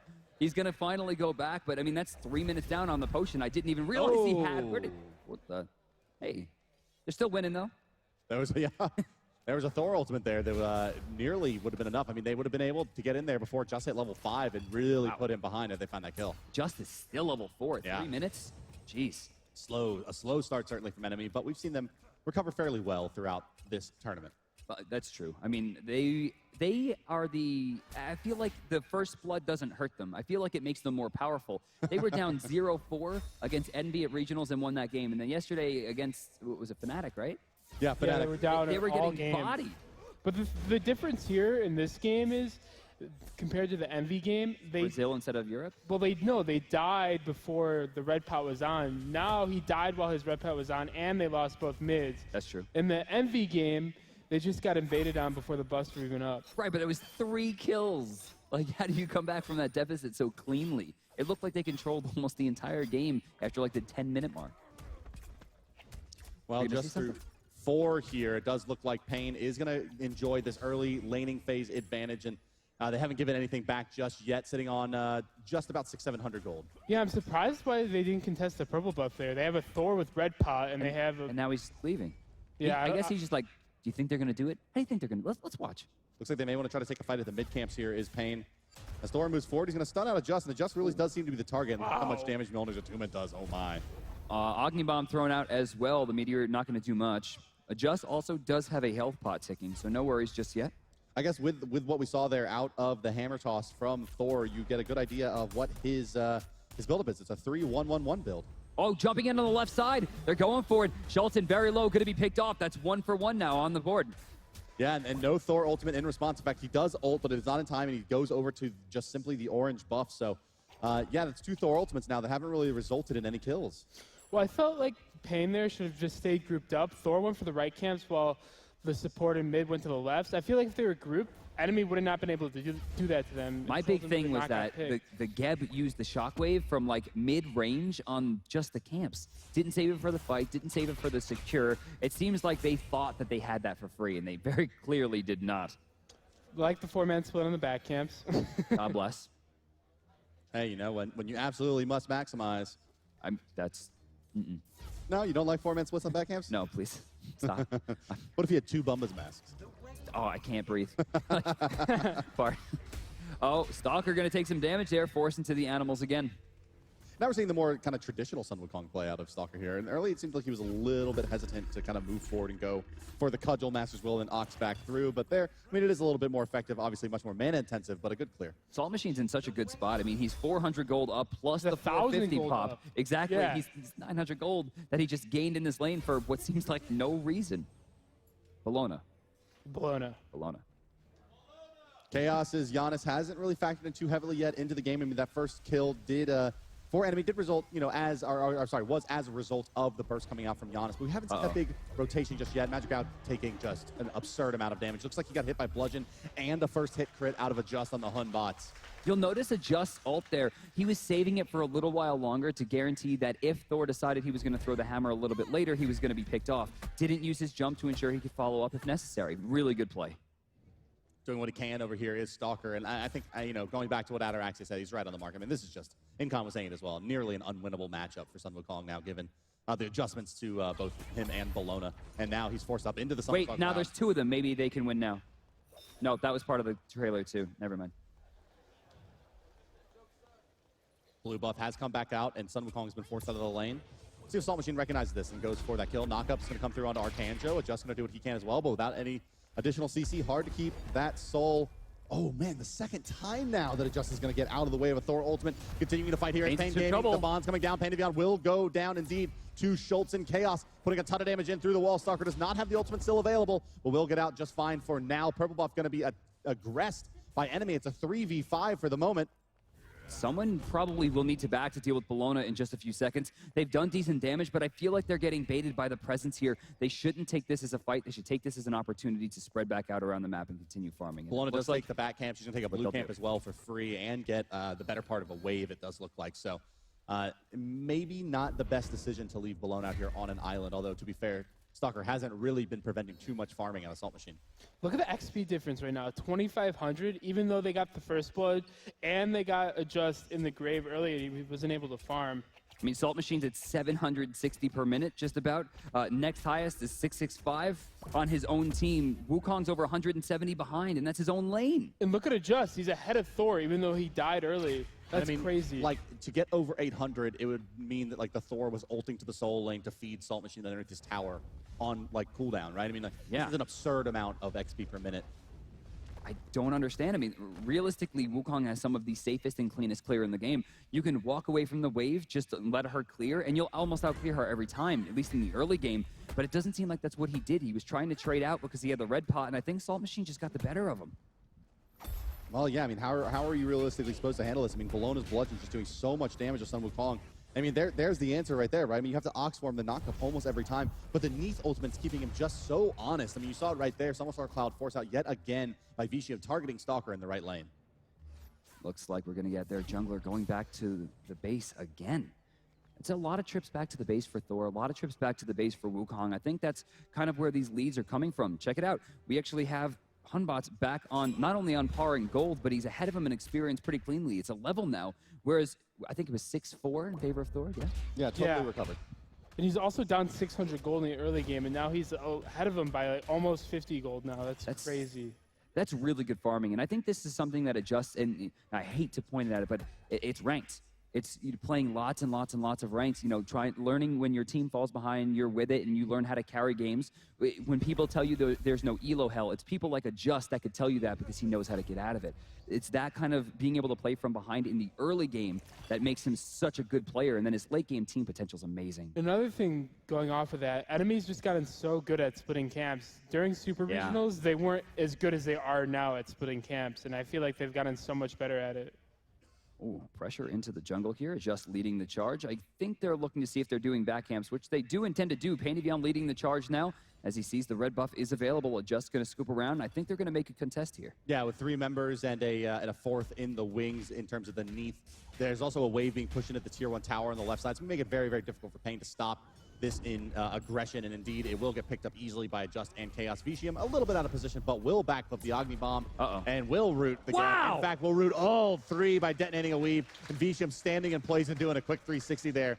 Yeah, oh yeah, no, we know, buddy. That is Vicium in a nutshell to me. I mean, that's what he's come to be ever since regionals. I mean, we were talking about the 2-man and 3-man spirit arrows that he were hitting. And right there again, he catches it right as Geb falls out of the CC immunity. That's really impressive stuff. Well, right side mid camp's coming back up shortly. This one will indeed go to Enemy. Left side's pending as we approach 11 minutes in this game. It's 2 kills apiece, but Enemy building a significant lead off of those 2 kills. Salt Machine again clearing up. Adjust rotates over at perfect timing to get this blue buff. He actually walked in right as it spawned. That's going to be another steal and more lost gold and experience for Stalker. Yeah, they had the timer because of Bologna picking it up earlier, and Enemy will also take both the mid camps and the last spawn there. So this lead is going to continue to grow up to now well over, or I'm sorry, solidly into the 2,000 going mark. for it. Unbots ultimately going to be expended as well. Over the top comes Got him. Bologna. One smack of the Look at poison that will do it. CC chain. Wow. Thor going to try to return a kill here onto Adjust. Adjust will once again, for the third time this game, leap away from the Thor ultimate. Thor in a lot of trouble. He mistimed the beads there as well. Will get stunned, but Salt Machine not willing to dive the tower. Chaos, however, maybe a different story here. No. Threads the needle. The hot sidestep there from Thor will prevent too much damage coming through from the unstable vortex, but nonetheless, a tier 1 tower will fall in favor of Enemy. They take a kill as well, somehow avoiding the return onto Adjust. They get the tier 1. That's a huge win for Enemy. Yeah, huge. And coming out, the CC chain between Salt Machine and Adjust was crazy. The Humbots all came up, and then as soon as the fear ended, he stunned him, so Wukong couldn't respond ulting. Just great play by Enemy. No Gold Fury so far. She still stands tall at 12 minutes. Much different than what we saw from the Fnatic roster over the past couple days. Trying to work their way over there now. They actually have a pretty big grouping here. I wonder if Brazil will decide to contest. They do have this need for really good secure. She's going to backflip and then use the weave to get double damage off her Spirit Arrow. So it's going to be really hard for Pain to steal this away. Well, Arcangelo has spotted it out. He's rotated his soul over here. Leashed momentarily by Enemy is the Gold Fury, and it does look like that will be the end of the engagement over here on the left side, but still, like 4 members of Pain frozen over here. In fact, all 5 members of Pain on the left side of the map. And check out Bologna It just over seems like on no the one other side wants of to the map. fight Bologna. Yeah, well, she could be over there farming, plus she can teleport over when she needs. But remember, she only has a tier 2. Chaos taking some damage. Good shot there. But she'll just recall, pick up tier 3, and then move into the ward, right? That's still, 8 seconds versus 3 seconds. That could be the make or break. She should probably take that opportunity sooner, but the teleport just came out from Wukong. They could definitely have a power play now. Yeah, now Bologna might as well just recall and pick it up, right? I mean, at this point, Gold Fury seems like a foregone conclusion with some Wukong frozen out in the right side lane. They could try for something now. Pain Devion's back here, though. Controlling, and it looks like Vision belongs to Enemy over on the right side. It looks like Salt Machine's keeping Stalker stuck under the tower. And rotating back towards the left side of Salt Machine, he will note that this Orange buff is available. And yeah, he's going to go ahead and just start this one up. Really just force Stalker to fight him over and over and over again. Pulling Stalker off the tower is probably his most important point right now. He's 3 levels ahead. He wants to continue this boxing match. Hell, he can fight 2 people pretty cleanly here. Thor cannot keep with this Bologna. Yeah, and to that point, it also forces Thor over to the right side, and in return, Enemy will start up the Gold Fury. Vicium has started chipping away at it here. Chaos and Adjust zoning out with the range damage. Pandyvon here as well. They forced Geb Shield out already. That's pretty big. Now they're going to be able to look for CC on any target Bologna, they Stalker's want. in some trouble here. Stalker may be going down. He's going to need to go up into the Somersault Cloud. It is available. Indeed, he will use it. So Salt Machine does force out yet another ultimate. Pandyvon will pick up a kill on Nagaria there with the ultimate out of Bacchus. Thor going to try to make it out of time. Will not. Unstable Vortex. Just too much burst out of the Giannis. There's a dash force out from Schulten as well as a bomb. Salt Machine, it'll just tickle the Bologna as the Gold Fury will be falling shortly for Enemy. There doesn't seem to be much chance for Pain to really try to contest this one. Some crits coming out. They're going for the Gold Fury. It looks like this one's going to be uncontested. The charts will reflect another major objective win as Enemy extends their lead even more deeply. Yeah, Soul thought about it maybe there for a moment. There's a World Weaver coming out as Salt Machine is in the mid lane, smacking around Schulten. Got him. Going down here. Bang. The ultimate from Chaos, in and out. He will go. A stun going to come on to Stalker for Pandyvon, but he will just waddle his way out from underneath the tier 1 tower and happily continue his campaign to, well, stomp all of Pain Gaming, belly flop on top of them. And, well, it hasn't been the same game that Pain Devon that you saw in game number 1 with that Geb, but still a highly competent Bacchus. Jason, Janice. The old pastime of Smite. It's a fun mini game we like to play sometimes. Look at the difference in the builds right now between the Neath and the Soul. The gold is fairly moderately different, but it's a Bancroft's 2 pen boots going into, well, a tremendous amount of attack speed, Iqbal Soul Eater boots, and then now also yet another short sword into the Executioner. I mean, this Neath is really unboxable for the Soul for the remainder of the game, given how we've seen Arcangelo try to build up. We're going to actually switch to the replay real quick. I have to see this come back because we got the Bologna bludgeon, which was so big. We thought it was going to kill. It just barely does it, and then Spirit Gun right to the back. Going to find Schulten, and then Chaos immediately gets out. Puts himself in a bad spot, but he actually winds up getting out of this by going through the mid-camps and teleporting right out as he forces 3 people to chase him. Brilliant. Short sword up and running now for the Sun Wukong as well, pulling quite a bit ahead of the Thor. 800 gold plus that pot explains the 1,500 difference in item. Bologna's damage is insane. Can we go back to the damage done chart? She's Yikes. Doubling up the next highest. Wow. And it's Wukong. Wukong, who is well known for getting quote-unquote free damage. I mean, basically, Cudgel is... Are you still mad? It's unmissable. Are you still mad? Undodgeable. Bart hates Sun Wukong. I don't think I will ever be not mad at this character, but we'll go into that a little bit later. But basically, Cudgel Right is free damage. It's nearly unavoidable, that spell, and it does a nice moderate amount. Schultz's in some trouble here. Having that down is going to, having that dash down is going to be really difficult for him to make this defense here. He's almost 100% relying on bombs. If you're wondering how this game is going, look at Salt Machine's positioning. I don't even think he's returned to the lane yet. He's just sat around blue and orange buff on the right side for Pain Gaming. Whoa! And now he'll make his way to the backside. Nagari going to get exploded there. Agni Bomb's coming in. And yeah, they'll chip away at the team nicely, but even without healers, it does look like Enemy will be able to continue this siege. You really hate to see a perfect Gebel with perfect Agni ults on top of it and them have that much health afterwards. Yeah, right? and like Thor had already used his abilities in Soul. You know, she's kind of a one-trick pony. And the ultimate, we haven't really even seen the ultimate of Arcane Joe in a meaningful way yet this game. Honestly, I mean, it does decent damage, but you're mainly looking for those stellar bursts right there. Speaking, there's one. She's trying to get away from this. She'll get into the Corphelia form, but now has no way to escape the major danger that's coming. Oh, I thought it just was going to jump in. Minions are there, taking up the tower a little bit. Tower down to about 50% HP. Nice. To tier 2 here in the mid lane. Enemy looks like they want to continue this siege for now. No major objectives coming up. 2 minutes still for Gold Fury. Nagare is already back up. His ult was used in the last fight, so I don't think Pain's going to be able to really engage here at all. They're just going to be sitting on this tower looking to defend it. It looks like Enemy's going to back up right now. They did get Souls beads as well. They may be looking for, if she makes her way out of the tower, to pick her up. I think one of the biggest things about this gold lead is it's going to give enemies so much room to go into those luxury actives, things like Weakening Curse or Shell, anything to really affect the team fights. But you still see a ton of money invested for Pain into actives, and that's why we're not seeing a lot of items. It's why Salt Machine could just dive to tier 1 chasing a soul. I mean, he's not even having any trouble. He's got nothing left. Down you will go, indeed. Soul ultimate is used, but to no great effect there. Vicium, he's going to be cleanly hitting that tower. Yeah, very nice on Civil Vortex, flipping to Stalker. Not in the best position there on that Sun Wukong. 50% HP is not enough to feel safe with the CC chain as possible. But I guess without Bludgeon over on that side of the map, you're maybe feeling a little bit better. So Schultzen trying to defend against one here as Bologna takes a trip back to the base. She does have teleport available to her, albeit tier 2. Schultzen taking a lot of damage, and we're going to get a teleport from Wukong, it seems.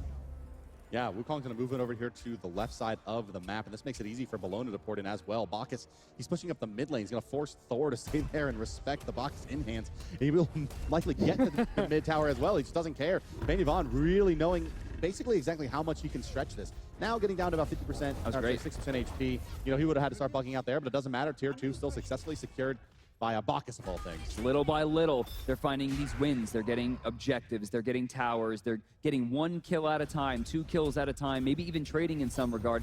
But suddenly 10,000 gold lead, suddenly 11.5 thousand gold lead. You got to think a Fire Giant is going to be the next major look for Enemy. How many times has Bacchus and Humbots jumped out of Agni stuns, Thor ults? It's just been a... I can't even count how many times this game. It's just over and over again. Yes, you can. Come on. It's been like the hallmark of this game, I'd say. That's, you know, when we think back to the games that were played at the SWC, we'll go, remember that game where Enemy just dodged like every major stun on the side of Pain? Yes. Yeah, I mean, and this is it. This is that one that we're talking about 2 weeks in the future. Adjust, still clearing up. He's level 16 right now, 2 levels ahead of Mag.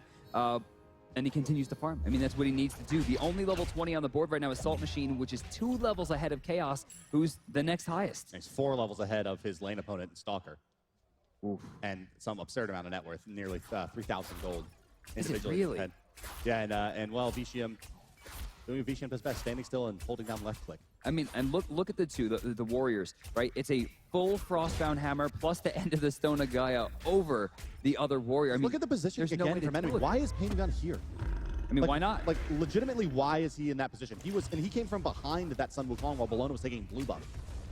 He's trying to get back to the base here. They're going to need to make a defense. It seems like next is going to be the right side tier 2. They could also try to pressure for the left Phoenix. The left Phoenix being super worth right now as it'll provide pressure on the left side of the lane so they can try to go for the right side Fire Giant. So I feel like Pain's best chance to get back into this game or win a team fight is either a fight on a Phoenix or a fight on Fire Giant. It looks like Enemy might pull Fire Giant right now.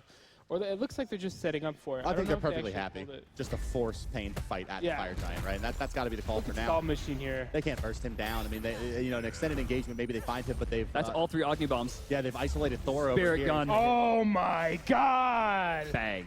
Chaos, once again, showing off why he is what I would say is maybe one of what should be one of the more feared mid laners in North America. I mean, that is an unbelievable amount of damage. Yeah, this it's getting worse. Could be getting pretty close to the pack where the base is going to get broken on the side of enemy. But I mean, to hit a ultimate and an unstable vortex at the same time on Giannis is pretty unbelievable there. As the City of Alpharetta will pick up yet another tower kill. I do not see a level 16 Soul or a level 16 Sun Wukong in 21 minutes stealing this away. Not against 5. I'm not going to say that I just like absolutely hate it and it's the worst thing ever, this Soul build, but it ain't good. Not in this situation. I mean, yeah, the second game in a row where he's gone no for this, where he's gone for this full kind of mage build, and it just makes it way too easy for this Bologna to just laugh in his face. I mean, just simply low. Going for that. Stalker's lower. Defense. Yeah, Stalker's going to get exploded in the CC chain there, but that Son of Gaia completely mitigates anything Soul is able to do. Agni does have the Spear of the Magus to help out a little bit, but it just has been too little too late. Just so smart by enemy. They knew they should pull off Fire Giant when Stalker went into his ult because they know the only way they can lose this game is if they get some kind of miracle. Again. The teleport, does he take it? He's going in. They're trying for it. He does take to the sky. Thor is going to find nothing but retreat as the Fire Giant falls 12-2. Enemies looking real good. 22 minutes and 20 seconds into this one, enemy. They're going to fall back to their base, pick up their next set of items, and look to make their way in and start cracking away at some of these Phoenixes here. On track for about a 27-minute victory if they can break this base clean and easy. But with the XP and gold that they got, it doesn't look like it's much that Pain's going to be able to do to deny them. I can think of 2 throws that were 15,000 gold or higher, both of which in my head date back to 2013. Launch tournament. Yeah, I mean, I'm talking like old school, like the bipolar method roster, right? I haven't seen that in a long time, which means Pain Gaming is basically praying at this point. Yeah, I mean, like usually what we'll say in this kind of situation is that it's gotten past the point of a team fight. It's now you got to win a couple team fights, and one of them needs to be basically at the Fire Giant if you're going to have any chance of getting back in this game, because you're going to need to wipe all of the objectives. Can we take a quick look at the structure damage dealt by Pain Gaming here? And you'll notice that there is none. Yep. That hurts. And look at Vedium, 54-60. Yeah, that's, you know, that's just the way she goes, Brandon. They're rushing down 2 lanes. I think we're going to see another split here. Salt Machine. Pretty unbelievable that Sun Wukong didn't get a single in-hand off on a tier 1 tower as a solo laner. It's got some minion hits. Well, guys, enemy going to be looking to push into the base here. Let's take a listen in with the enemy comms as they look to close out Pain Gaming. They're going to play for the blink. I'm going in. They're so fucking scared. Let's get yeah, knocks us off on this side. They might be able That's to defend one ball down. Wait, there's a Wukong behind us. There's a Wukong behind us, guys. Just so you know. Push your middle, push your middle. Push your middle here, with me? Yeah, I'm with you, Dad. I'm with you, Dad. Wait, hold on. Dang it, Dad. Go for it, Salt. Dad. That's scared. Oh, okay. That's my heavenly, that's my shell. I'm in the back of that. Soul. Got him, boys. Keep going on Soul. Thor. Knock up. Turn back. Where you at? Soul, Thor. And we can just end the game. Yeah. Phoenix end game. Solo him. Vicium putting the work to Thor there, kiting around, going back through that Giannis portal as well. And your enemy, we can end. Indeed you can. A deicide coming out on the side of Pain Gaming. An enemy will move on. Get another round as the North American Dark Horse takes down another opponent. How many teams are they going to have to beat until they're taken seriously, Bart? I would say that enemy 2 more? is right now looking like, well, yeah, 2 more is a good one, but I mean, looking forward for enemies next few matchups, I do think that this is potentially the #1 contender right now. I mean, how they played this tournament. Granted, we haven't seen Cloud9. Yes. We'll see how they play, but they look pretty damn good as enemy. That was incredible. I mean, Pain, they held their own for a long time against Epsilon, and it seems like enemy looks more just together. Yeah, poised. And you have to remember, 1 unit.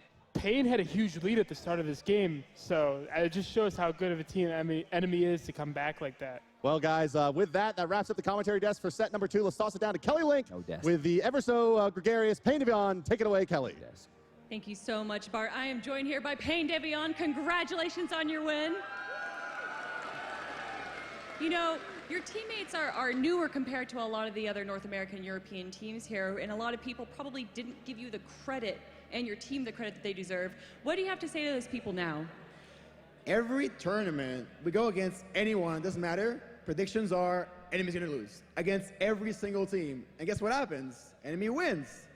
So I'm assuming in the next round against Paradigm, people are gonna predict that we're gonna lose, right? And guess what's gonna happen?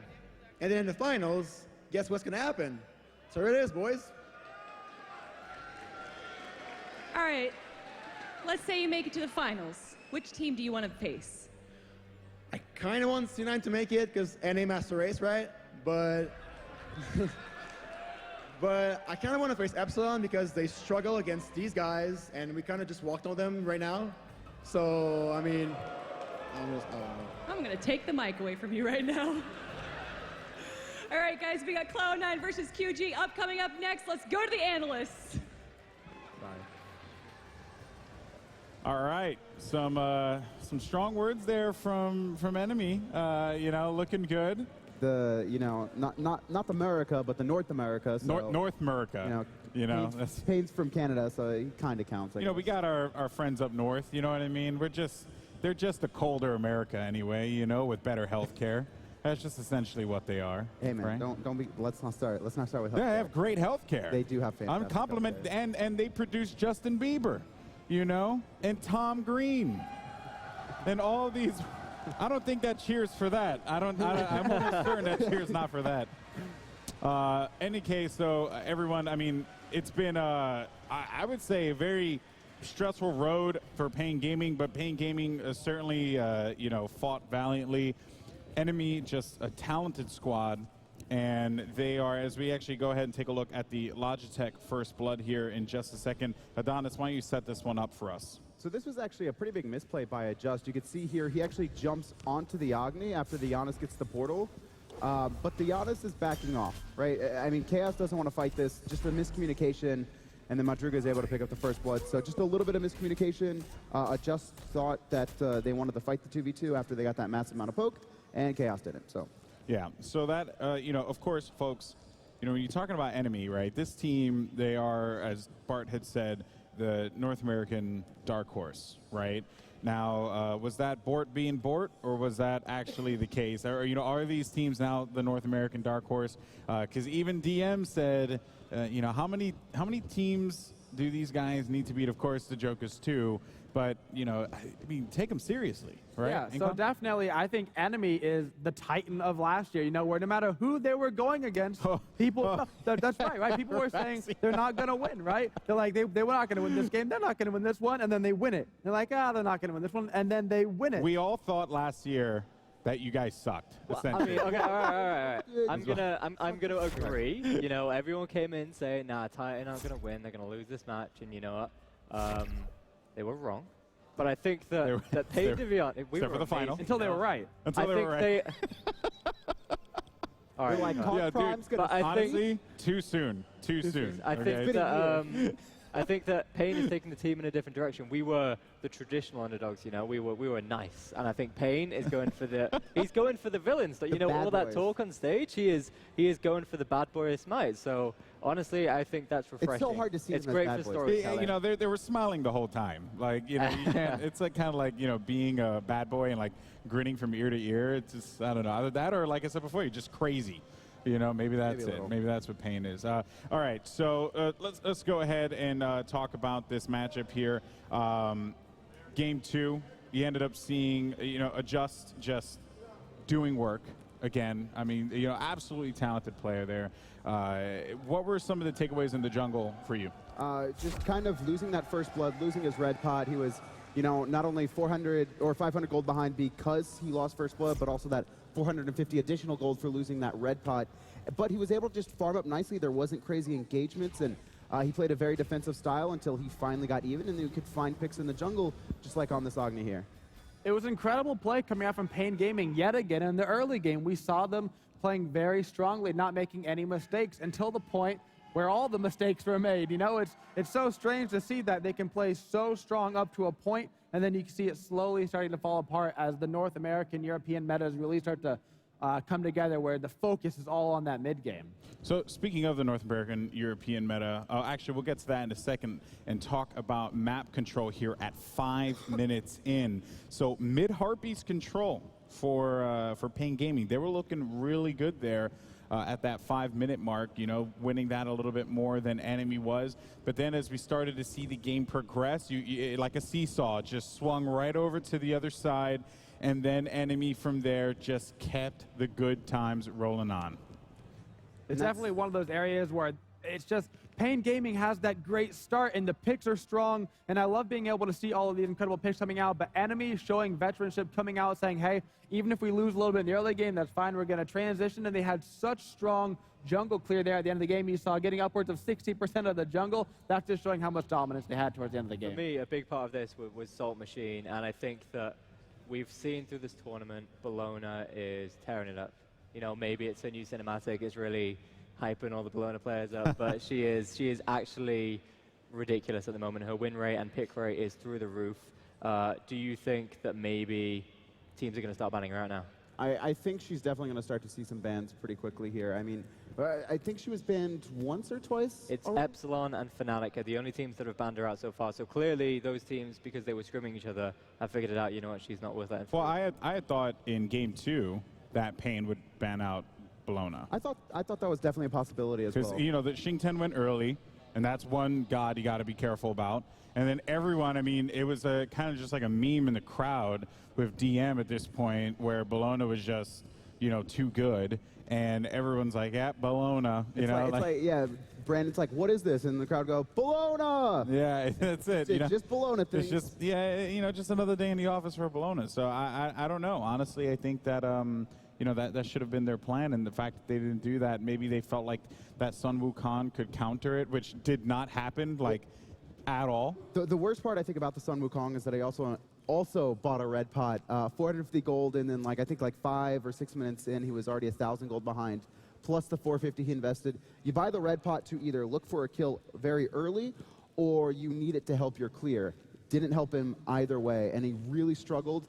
And right now, solo laners kind of across the world are being some of the biggest difference makers in these matches.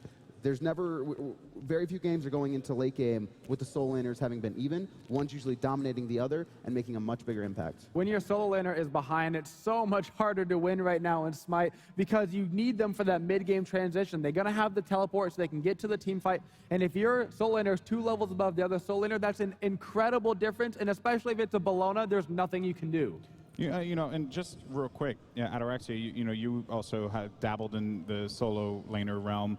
A lot of question marks for that Sun Wukong pick. Everyone was like, really? Like, you guys were questioning that quite a bit. And I want to reference a statement I made earlier where it's like, you know, there were other options, but they just went with this one. Why, right? And why do you think that's the case? Is it, and when we even asked QE, he said, you know, he's not very familiar with, you know, Sun Wukong being played by Pain. So what was the reasoning behind it? Was it just because hoping that the red pot really worked out for them? Yeah, I mean, Wukong was a very popular pick before his most recent nerfs, and the one way that he beat Bologna in lane was by going for the red pot. I said off air, you know, they picked this Wukong, he has to go red pot, otherwise he's just going to get smashed, and then he got smashed anyway, regardless of it, so it just made it worse. But I think that was basically the thinking, because Wukong outside of lane, that's where he really struggles at the moment, is in lane, because he gets bullied so much, because he doesn't have a lot of HP anymore. But outside of lane, he has a fantastic kit, especially with some CDR on board, to really just keep dishing out damage. And he's never the first one to die. He's always there until the very end, and that's kind of the strength of Wukong, in that maybe you pick him to match Bologna's presence in team fights, but obviously if you don't get out of the lane early at the same time and even, then it doesn't pan out. Well, unfortunately for Pain, their journey ends here. But Enemy will continue to live on and fight another day. They move on to the next round where they will face off against Paradigm. As you can see in the bracket, that's going to take place tomorrow. Our first matchup at the top of the show. Super excited for this one. You guys should be in the crowd as well. Coming up next, though, we have the crowd favorites. Everyone knows and loves them. The 2015 Smite World Champions. Cloud9 will be facing off against China's QG Reapers. I'm a big C9 fan myself. FYI, just want to say this because you know how I've been right all weekend long. Okay. You know this guy. 2015 Smart World Championships. Who picked Cog Prime to win? This guy. It was my first time doing this thing too. Freighter. You know, so well, I hate to break it to you, man, but that's actually why. That's why we lost his Golden Boy's predictions. He's always right. The golden prediction. There you You go. owe me a lot of money, Golden Boy. But before we go, though, as a matter of fact, we want to let you guys know about some of the cool things that we are doing here at the Smite World Championships. Things that you guys can purchase at home. Actually, pretty cool things as well. So Bonafide's doing an awesome buy one, get one half off sale, okay, on the Pantheon shirts. All you got to do is go to smite.clothing. Now, I did not know that .clothing was an actual domain name. It literally blew my mind away. So just go to the site for the pure epicness of that ending domain name. How is it? It's not smiteclothing.com. No, it's not smiteclothing.com. It's literally smite.clothing. You have no idea how confusing it's been all year. I can only, that just blew my mind away, man. It was like a revelation. Also, our friends at Hit Points are actually doing a cool thing as well. All you got to do is go to smite.hitpoint.tv. Use the promo code HPSWC. 10% all Smite merch, people. So once again, go to smite.hitpoint.tv. 10% using that promo code HPSWC. And lastly, one of the things that I actually want to talk about, because it's funny, you know, we sit here at the desk, we talk about a lot of the promotions and things that we're doing here. And Jetpack Fighter actually came out for High Res.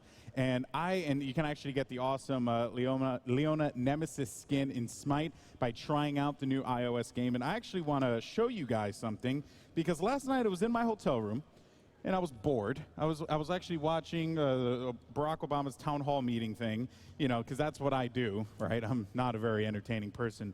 And I decided, you know what? I'm going to download Jetpack Fighter. So I did. I downloaded Jetpack Fighter, and then I opened up my fighter section, and I end up getting Nemesis in the game. You can actually play as Nemesis in the game. Look at that. Nemesis right there.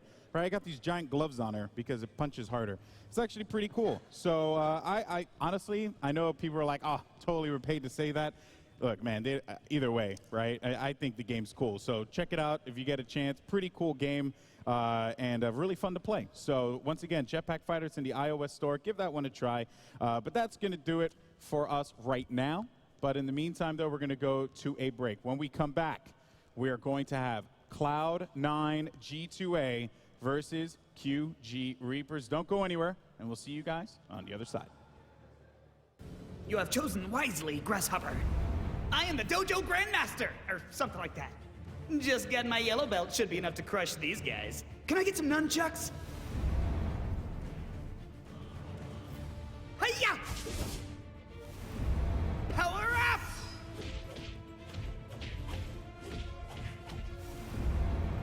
Shisha!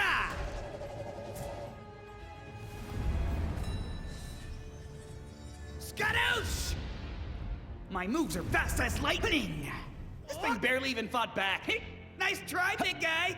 Everybody was kung fu fighting. Hey, I'm a martial arts master. Well, I've been practicing for 3 days, which is pretty much forever to me. I'm gonna hit you and it's gonna be like whoosh, and you're gonna be like, eh. Ancient kung fu secret. Use wards. I ward. So did my father and his father before him. Here we are in none other than the wonderful, wonderful Smite High Res, the conference room here where everything is taking place. And I am not alone. I'm not standing around here. I'm joined by the wonderful Amanda from the community team at High Res. Amanda, how are you doing? I'm doing great. This has been just an amazing experience.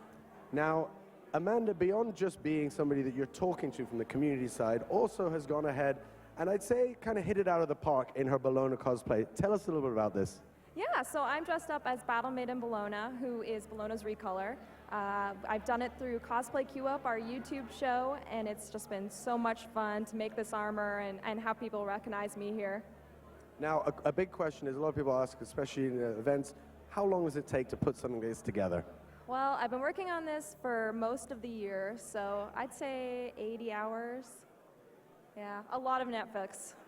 A lot of Netflix, a lot of dedication. We love that. Now, people that are totally dedicated to cosplay are actually going to have a huge moment in the sun here at the Smite World Championships tomorrow. Can you tell us a little bit about that? Yeah, so we're having our cosplay contest tomorrow at 11. So if you're in costume, come down to the media room at 11 a.m. We're going to show off some cosplayers a little bit earlier, too, and we're so excited for that. I hope that maybe if I ask really nicely, Amanda will actually join me maybe on the pre-game show tomorrow, and we can actually meet some of the cosplayers there. What's on the line for the guys that have all come down and are taking part in the cosplay competition? Well, besides bragging rights, we have these beautiful medals, as well as $20,000 in prizes. I'm sorry, I think you may have a fan. Hey, look, the competition is amazing. The cosplay is fantastic. Amanda, listen, thank you so much for taking the time to talk to us. Thank this guy for falling in love, which is totally understandable. Well played, GG. Anything you want to say to the people that are out there from the community side? Well, if you're not cosplaying, you totally should, because it's a ton of fun and it's a great way to show Smite and your passions. Absolutely, couldn't have said it better. Guys, Amanda, round of applause, Bologna stuff. Everybody here, you guys having fun? They are indeed. Back over, there's lots more to come.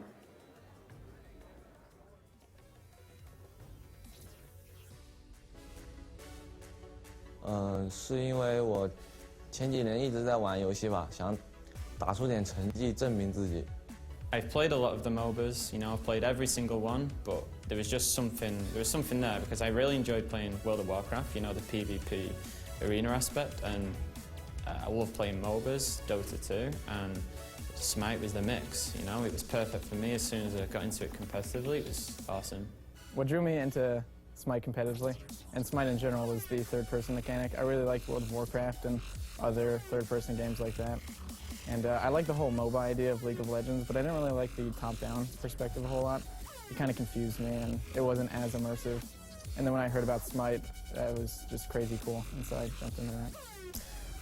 I started playing Global Agenda when I was like 10 years old, and as that was sort of dying down, a bunch of my friends got me into Smite, so I just sort of transitioned, and it was fun. The third-person view really captured my interest in the game compared to other games like League of Legends, which is more bird's-eye view, and I prefer the third-person view because that's the old games that I used to play with those type of games. 打神之浩劫职业的话，首先，我非常喜欢神之浩劫这个游戏，出于兴趣，然后慢慢的，因为，你想玩一个游戏的话，就会想把它玩得更好，然后慢慢的，你想越来越好之后，到最后就肯定是走上职业这条路了。Before I played Smite, I played a lot of League of Legends, like not pro level, but like pretty high level, and like some friends started playing Smite, and they wanted me to start playing with them, and I just thought Smite was a lot more fun than League of Legends at the time, so I started playing, and then like I felt I was pretty good, you know. It was only casual when I was leveling up. 我打职业的原因的话，应该是有一群大家有共同爱好的朋友一起来玩这个游戏，所以说才一起来打职业。Natural progression, really. I started playing Smite because it was a similar game to World of Warcraft, which I played for 7 years, and it was I always wanted to try a MOBA. So as soon as I saw Smite, which was similar enough, I tried it, and since then I've been playing it, and the competitive side of it came naturally. I mean, I've always been into competitive games. I played Halo 1, 2, and 3 professionally. Then I joined the Navy, then I wanted to continue the professional gaming career, and I literally Googled free-to-play MOBA, saw Smite, downloaded it, and then three years later I win the World Championship. It's pretty nice.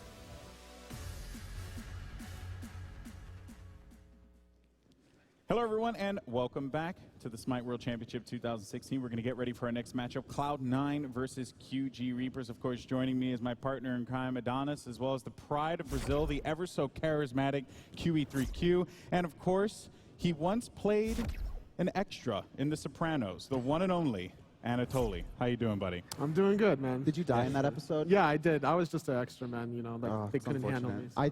You could have been a star. You could have been a star. You could have done big things. But you know what? Smite deserves you. It's a good option. It's a good fallback, you know? In any case, so guys, big thank you for joining us here. It's been a fun day so far. It's going to be our third series of the day, of course. We have 4 matchups. We saw at the top of the broadcast there, OMG facing off, and unfortunately for them, losing their game against Paradigm. Paradigm moving forward to tomorrow. On the other side, you had Enemy facing off against Pain. Enemy moves on to face Paradigm tomorrow, but now it leaves us at our third matchup. The hometown heroes, as it was said before, the 2015 Smite World Championship team, Cloud9 versus QG Reapers, a squad that was the first seed coming out of China, or excuse me, second seed coming out of China, but first in our hearts, of course. And They were Doja's dog last year. They were Doja's dog. They were back. here as well. So I guess before the game starts, let's talk a bit about QG real fast. This team, having a tough road here. They ended up defeating Avant-Garde, a squad that many felt were a formidable, opponents with, lots of experience and a great record, in their region. But QG looked dominant in their game. It's just that aggression factor coming out of QG and all of China. We saw it earlier with OMGB also taking a very early lead against Paradigm in game one, finding some nice kills and picks, and I expect QG Reapers to be the same thing. We're going to see a lot of early aggression against them. Unfortunately, though, they're running into Cloud9, who are very experienced and dealing with janky strats we saw in the Super Regionals, facing off against Cognitive Gaming, who ran probably one of the most interesting strategies we've seen. They also played Anubis. They ran a Nemesis and a Guan Yu as well, and they roll swapped them and went for early Gold Furies. They got Hog 3 super early, so they have experience dealing with cheesy, janky, and very early aggressive strats, and I think Cloud9 is going to respond nicely. Anatoly? Yeah, they might get off guard depending on how QG Reaper starts off the game, similar to how OMGB started off the game against Paradigm. But I think that as the game progresses later on, I think that just Cloud9 is going to be able to win the team fights, get the objectives, and then just close the game out, depending on how the homework from QG Reapers will, depending on the early game, but I think Cloud9 definitely has it.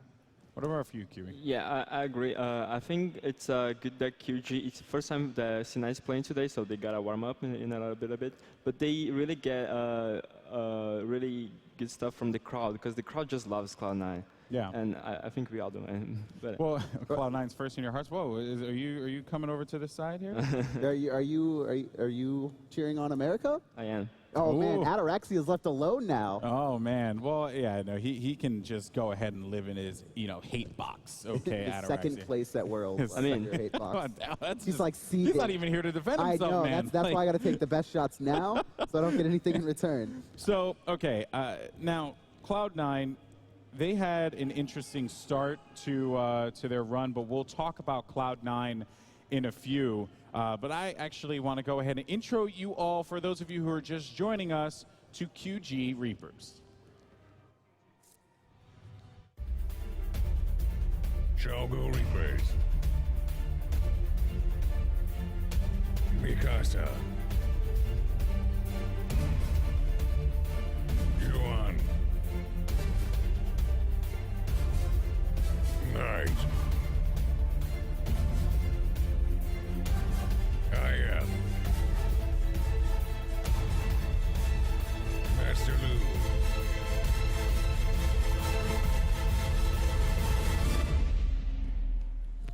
And there you have it, folks. QG Reapers. Knight getting a good cheer from the crowd. Everyone loves his unique play.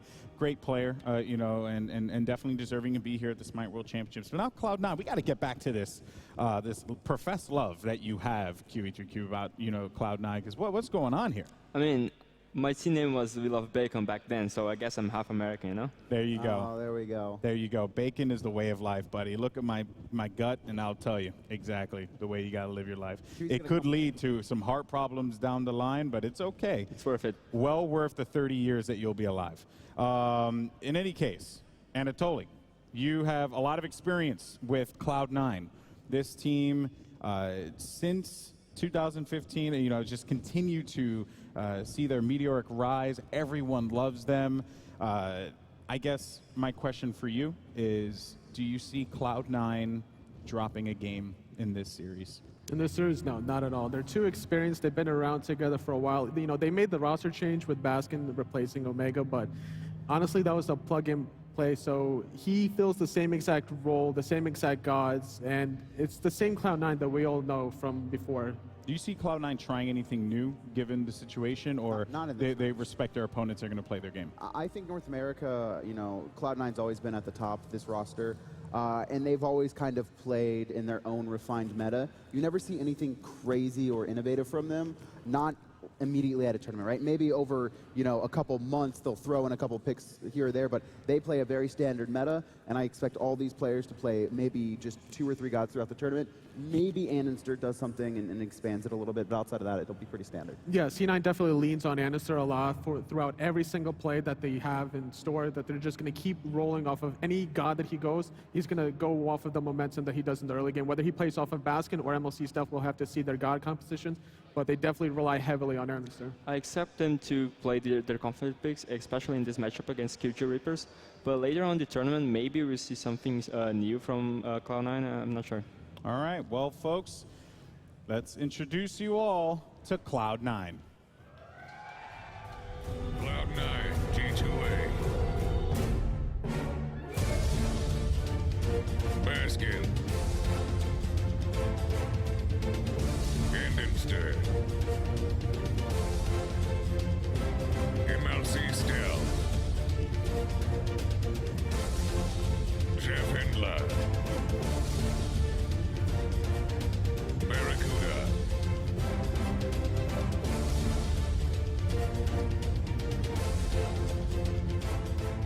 Cuda Mania running wild in here, you know? Again, Cuda Mania. There you go. That's Okay. a good one. I Yeah, don't- brother. I think the I think the Sex got more cheers than Barracuda there. Look, we just need to take a moment to talk about the sexual beast known as Jeff Hindler. man. I mean, look at this man's beard. He knows it's about him too. He's trying so hard to So concentrate. I hit up my boy, you know, JJ, and I was like, hey, JJ, what do you think about including Jeff the Sex Hindler in episode 8? And he said, I would love to, but I'm not directing it. And I was like, you know, JJ, that's just a fault. You missed out on an opportunity. We get it. You know, Chewbacca's all lovable and stuff, but Jeff the Sex Hindler, I mean, come on, look at this man. Look at this man. He puts Daniel Bryan's beard to shame. I rubbed it yesterday for good luck. Like I just needed success at the analyst desk in my predictions, so I rubbed it. So far, 2 for 0 in predictions. Yeah, actually, you also got to rub the beard as well. I did. It's a majestic thing, isn't it? It's to get luck, you know. Did it give you powers? It does. It does. Yes, confirmed. So he's gonna start to float off the analyst desk. A little bit of just curious sends, and then you know a hair just grows from his beard. Oh man, Anatoly, I mean this must sting for you because you're an American player and everyone loves the sex. What's going on here? Hey, I mean, I actually got a chance to spend a night in Atlanta one time with him. Well, this is getting weird. Yeah, I mean, behind closed doors, when you're with the Sex, anything goes. Oh, hi, Dios mío. Hi. This is an English cast. I know this is, but sometimes, you know, you just got to bust out the broken Spanish. My goodness gracious. In any case, all right, people. So we've had quite the day so far here for day number 2, but day 1 actually saw some awesome matchups, most notably the enemy Fnatic matchup. But before we get into the game, let's recap day 1.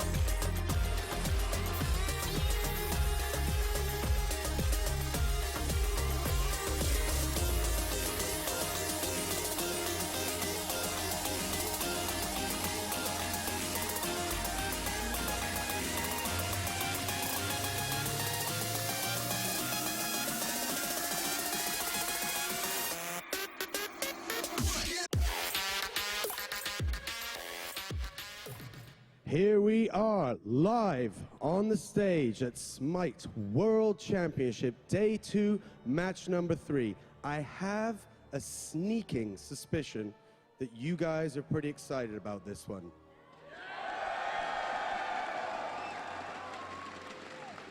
Now, come on, guys. You've been making a lot of noise. I feel like this is kind of your middle motor. I feel like you can do better.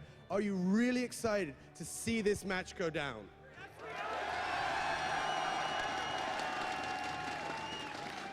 I know you are going to show some serious love here. Knight, how are you feeling? How's your team doing? We will win for China. Win for China! Guys, show some love. Come on. Now on this side, a man who needs no introduction, but I'll do it anyway. Andy, how you doing? Doing pretty good. Easy game, easy life.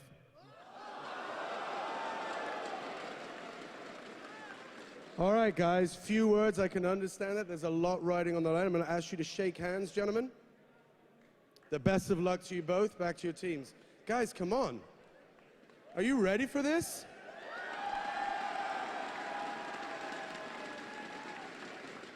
Ladies and gentlemen, please, you've come all this way. You've made your way to sitting in these chairs, watching us. This is your moment. Show some love.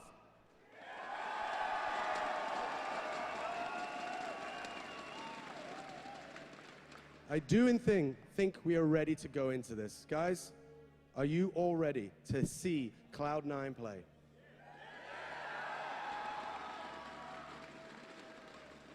Picks and bans. All right, folks, here we go. Time for the picks and bans for Cloud9 and QG Reapers. Game number 1 in our third matchup of the day. Okay, he's happy. We get it. He's really happy. Just giddy with excitement here. Stealth is always the happiest on his team, I think. And Anitzer throwing out some words, some shots there. Yeah, you know, I mean, tonight. You just got to, it's for the highlight reel, you know, at the end of the day. He's got to have a, Because Knight's had way too many. Knight has just been on the money every single time he's spoken. So here we go with the Zeus ban. Smart to get rid of Zeus for QG because they do enjoy using that god. And Soul on the other side for QG to Cloud9. I like the Zeus ban away from Knight. He's been, you know, one of the strongest members on QG Reapers. So taking away a comfort pick and honestly one of the best mages in the game right now is a smart look. Sobek ban, I'm a little bit surprised at from Cloud9. Maybe just something they don't want to deal with. They're leaving Xingchen and Bologna open here. They're expecting a Xingchen ban. They're probably going to pick up Bologna. Sobek is a good counter to Bologna in the solo lane, so that's the thought process behind that. Well, Giannis gets through as well, so that means Bologna and Xingchen, and as quick as I said it, couldn't even finish my sentence, Xingchen is locked in already.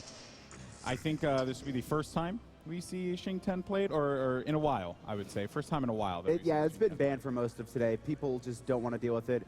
And immediately, QG Reapers, they know they're going to be, that's going to be the matchup in the solo lane. It's the one we're going to be seeing all week until Bologna and Jing both start getting banned. Bologna expected to have the early game here, and it looks like QG Reapers, they're going to go for their aggression again. Neef locked in for the Hunter. Yeah, so Bologna's going to be able to control the early laning phase, but as soon as team fights go around, Xingchen definitely going to make a bigger impact. Oh. Moose and Cobb being highlighted. He's trolling. He's not going to lock. He might actually lock this in. There's a high chance he locks it in. Okay. Look at Vera's face. He wanted to play Moose and Cobb. He still could. So troll. So troll. What I mean, safe to play AMC anymore, Kiwi?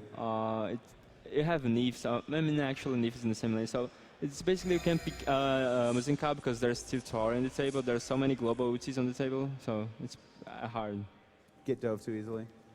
Very defensive. And Tor is a little bit better than Muzinka. Surely Knight is trolling here. This is Knight. He's the one who actually plays Anubis. Yeah, but like we saw what happened with Anubis, and I expected that. Like you just don't risk it. You know, you want to give Cloud. I know that Anubis is great for Knight, but you want to give Cloud9 your best, in my opinion. Yeah, and also taking away Nuwa from MLC Stealth. That's one of his go-to gods as well, so that's a good strategy coming out of QG Reapers.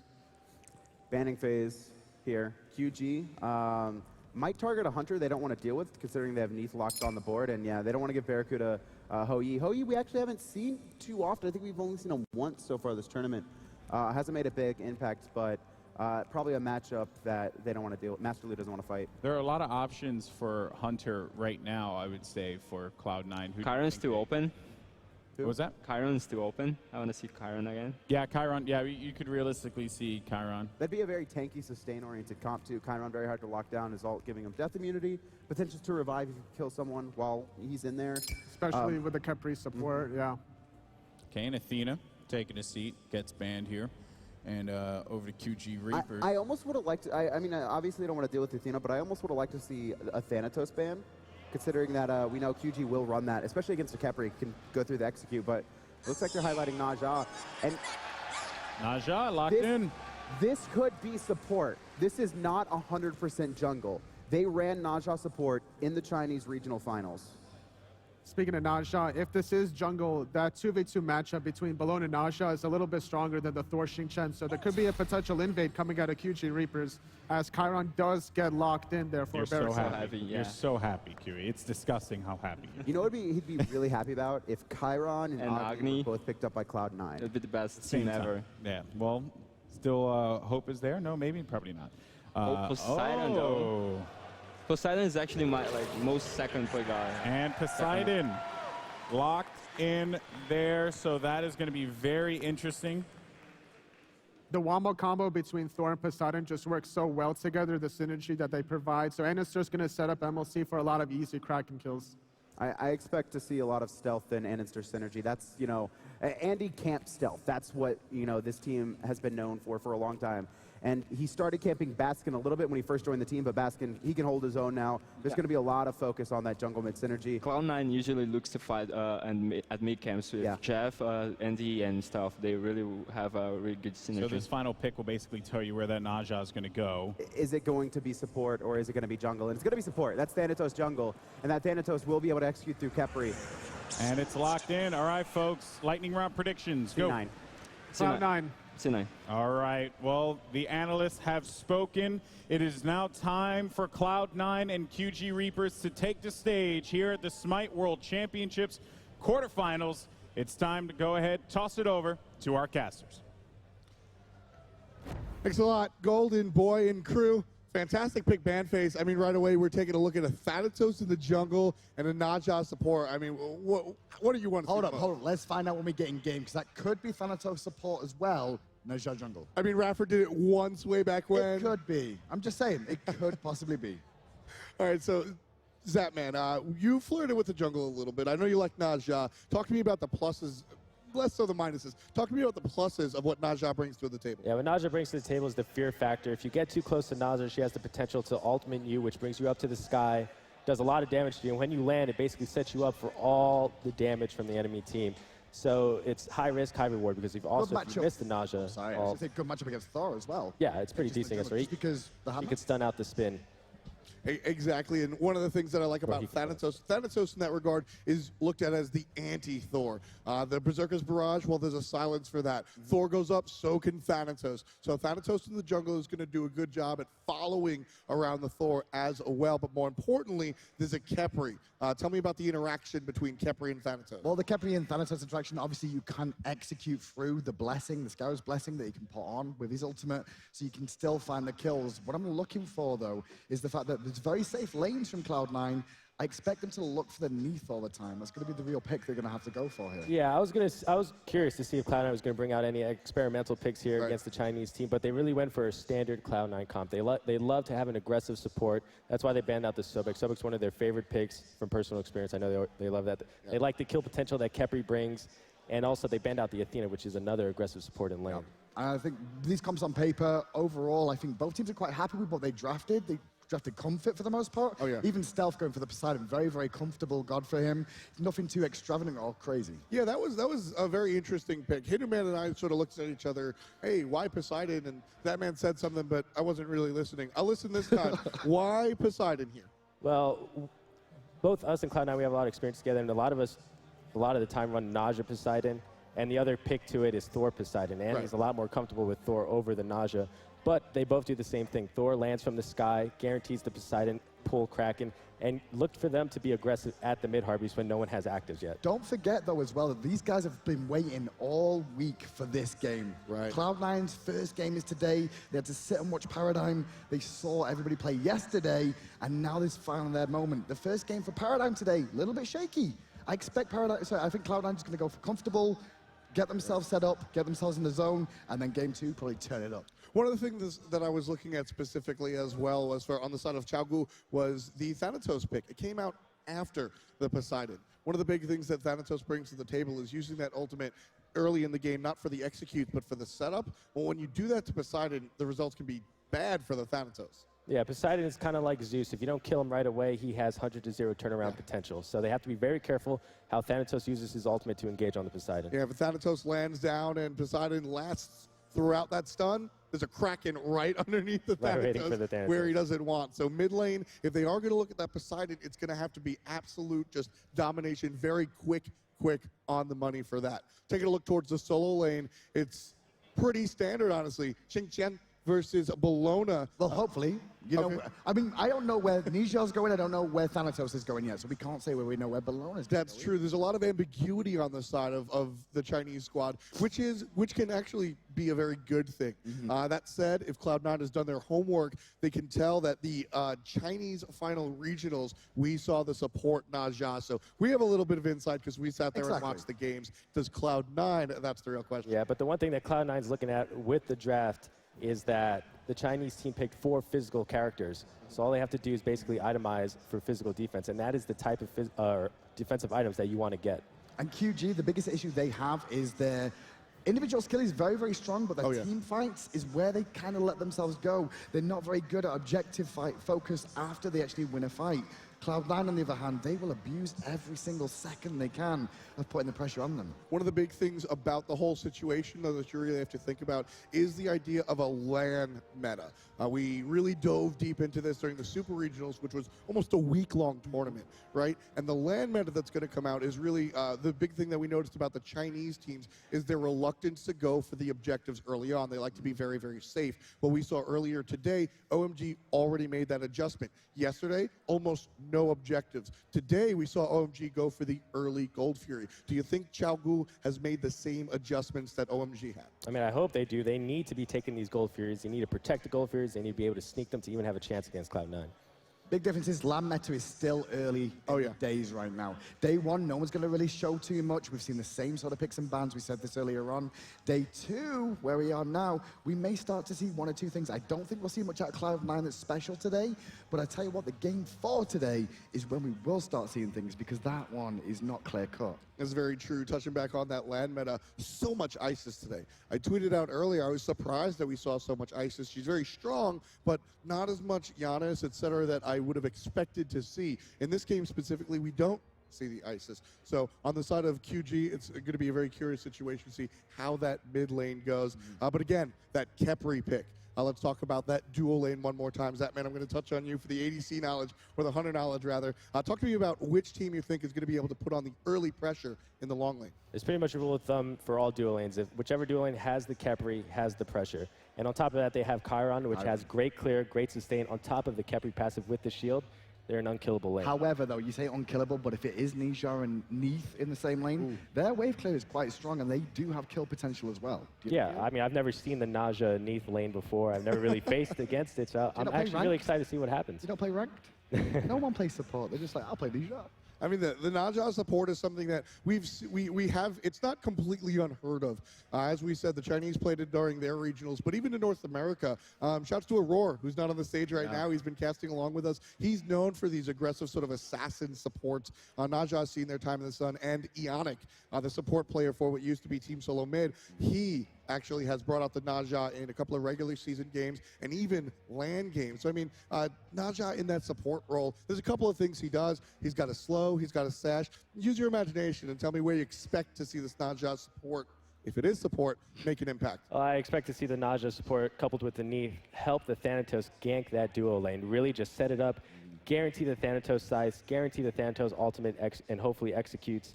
And I expect to see a lot of action in the duo lane. Yeah, there's a hand-in-hand combination with what goes up. When Naja goes up and comes down, sometimes the character lives with the sliver of HP. Who's great at killing things with the sliver of HP? It's Thanatos. And I agree with that, man. Because over on the duo side, we're also going to see what Cloud9 are going to do. Andy's probably going to come and babysit that lane. Not because he has to, it's just that solo lane's going to be very, very hard to kill. Middle lane's going to be very hard to kill, but there is a Neath there, and Zatman's going to talk about how good Thor is against Neath. Gank the Neath. Well, we're finally going to go ahead and think about getting into game, but the last thing that I wanted to touch upon before we actually jump onto the battlefield is the idea of warm-up or whatnot. QG played yesterday. They went out and they got their practice almost. As we said, they've made adjustments thus far. Cloud9, this is their first game. You've played in this situation before. How does that impact? Is it a positive that Cloud9 maybe have got more rest, or is that a negative that they might not be so hot? it's definitely a negative. I mean, you want to get those kind of warm-up games in. You want to get the feel for the stage, get the feel for the crowd. No matter how much of a veteran you may think you are, you do get nervous at the beginning of every LAN. It's true. And, you know, you want to find your bearings, feel, you know, get comfortable with the mouse and the surface and all that. And every time I've seen a Chinese team play another game, they seem more and more comfortable, and it looks like they make more and more plays. One thing, though, that China haven't had to deal with yet, and nobody's had to deal with yet, is the crowd. That is true. And the crowd, I'm pretty sure he's on Cloud9's side. It sounds that way anyway for most of the day.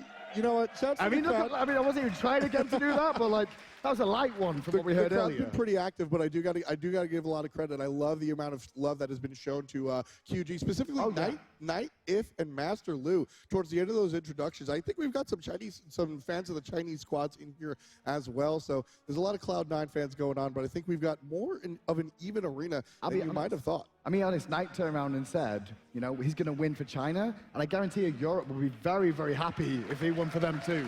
Well, maybe right now we're going to see if Knight's words ring true, and if he will bring the win home for China, or, as if Anderster said, easy game, easy life. Beginning of this one, let's exactly see what's going to happen. I wonder if we're going to see an invade out of this composition. It's going to be Bellona and the Thanatos in the jungle here. Will they like to invade the Xingtian and Thor? Zap, do you expect this out of them? I mean, they could. One of the biggest weaknesses of Xingtian is his level 1, right? And you want to make Xingtian feel as uncomfortable as possible. Don't allow him to get out of the laning phase, even with the Bellona. And I think that's what we saw yesterday, is a lot of focus onto the Xingtian solo lanes, potentially to try and like delay him on getting going at the beginning of the game. Cloud9, though, they seem to expect some mischief from QG here, so they're playing this very, very defensively. Yeah, Cloud9 just staying around in the mid lane and doing what they can to stay safe. They absolutely don't want to even give QG a thought of how aggressive they might be. Yeah, really interesting build coming out right away from the Nuwa, going Traveler's Shoes right off the bat. Well, this was the thing that QG did, and I was a bit unusual about what was actually going to happen with this. But he's looking for the extra mobility to stay safer. At the same time, he's got the gold online as well, what he's going to get from it. I don't know if he's going to work out that well, Zub. Do you feel it? I mean, it's a pretty decent pickup for Nuwa. She doesn't have a built-in escape, so he wants to be able to stay away from Anderster's Thor. Right away, something different. We're seeing Cloud9 do the 1, 2, 3 back camps the whole left side of the jungle. Well, they're doing that on the right as well. And look at the right-hand side right now. They did back camps expecting to get invaded, and that's exactly what happened from QG. Thanatos comes on. So, I mean, Thanatos, Bellona, this is a strong composition to go ahead and invade. Xingtian and Thor, they're strong as well. Do they take this fight? Yeah, I mean, they could take the fight, but I want to touch upon why Cloud9 went for back harbor Six, right? They saw that they went, QG went 4 physical gods, very dominant at level 1, so they expected to get invaded. And one way to combat the invade is to get what you can while you can. So back harbors are relatively free for Cloud9. Well, they gave up those some minions there to go aggressive in the jungle with the rotation from Stealth from mid. And Stealth picks up first blood for Cloud9. NA on the board. Where was the call from QG's mid laner? Yeah, just a lack of communication, and QG just stayed a little bit too long. Right now, Barracuda might get in some trouble, but turns it around. If now a couple of basics, Barracuda, that's the second kill on the board. Cloud9 looking very strong here. Putting more pressure underneath now, under the tower. General poke coming down here, but you spoke about this earlier on, Zap, is the strength of a Chiron at level 2. Yeah, this is what Cloud9 is their bread and butter. They love the sub-back pick. If they don't get sub-back 9 times out of 10, they pick the Khepri. Well, look at this, they're going aggressive onto Nifas. Well, the backflip got cancelled, and they're just waiting for it to land. Barracuda, 2 kills already. 2 kills before 2 minutes. Barracuda knows what he's doing, and on the other side of the map, Cloud9 getting aggressive. 3 players in the opponent's jungle before the 2nd minute. Baskin's taking some poke here. Cloud9 on the retreat. Baskin gets whipped. Oh, he's stuck. Beautiful whirlpool by MLC Stealth. And they can turn it. Space and create the kill. Andy on the board. Double tap comes out too. Looks like we will see Stealth get another kill as well. The boys of QG are in trouble early. Thanatos is only level 2. 5 kills, 2 minutes. Wow. And that little skirmish right there is one of the biggest strengths that Cloud9 have. They kind of bait you in. QG thought that they could kill the Xingtian, but Anderster and Cloud9, they were just baiting for Thor's abilities to come back up. And when they did, Stealth they as well with the Whirlpool. Like once that Whirlpool got dropped, he got isolated from the rest of the team. One of the things that you really don't think about in Poseidon that often is how utilitarian he can be. That Whirlpool, sure, it did damage, but more importantly, it zoned out the rest of QG. The reason that kill happened over there on the right-hand side, there was 3 members of QG. That Whirlpool created 2 and 1. The separation, you're all by yourself. You never want to be by yourself in Smite. This game goes all the way back to the beginning, though. The invade from QG did not work out well. They pushed the lane, went to invade, but there was no call from Knight in the mid lane about the rotation from stealth. That put Thanatos behind, so they could invade on the jungle that was all still available. And that's one of the strengths of the Poseidon pick. He's one of the best clears right behind Isis, so he was able to clear the wave over the new and then go help his solo. And his mobility, pretty good as well for the most part, Poseidon. I mean, obviously, do you remember the days when he used to have that trident even stronger than it was? His rotations were so much quicker. Still up there, though, with the best of them. What an exciting game. I mean, it's 3 minutes in, and you could we've had more fights in the jungle than the actual lanes. They're not called the world champions for nothing, right? There's a good reason they're here as world champions, defending once again, and already they're starting to put a beating down on the Chinese team. And here's the thing, QG drafted a lineup. They've got a Thanatos, they've got a Naja, they've got a Neith. They drafted this high-tempo, early-game lineup, and Cloud9's job was to sort of mitigate it. Well, you know what they said? They're confident enough. We're not just going to mitigate it. We're going to play your game.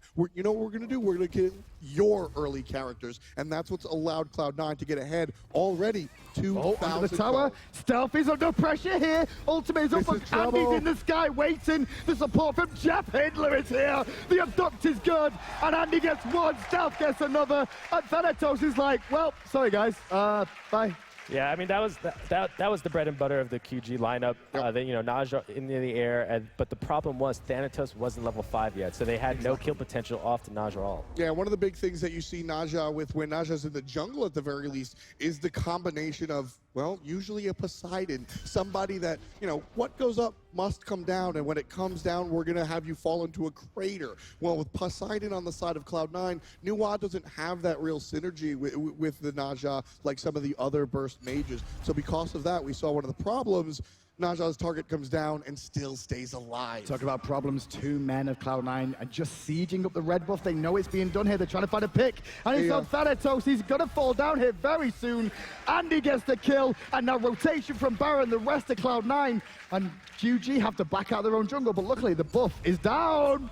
Master Lu jumps over the wall fantastically. Chiron looking for the shots, unable to secure it. Barracuda's rotation there was very important. So he goes ahead and he makes the rotation over here, does what he can. But really, it's less about trying to get those kills up and talk to me. It's more about preventing QG from joining that fight that was in the middle. This is the thing what C9 doing. They're playing perfectly from ahead. They got the lead. They don't want QG to allow them even an ounce or an inch at all this game. They're invading every single buff. They know the timers and expect Cloud9 to spend 100% of their time in QG's jungle. Well, they want the back harpies here right now. They're even going to steal those away as well. This is just rough.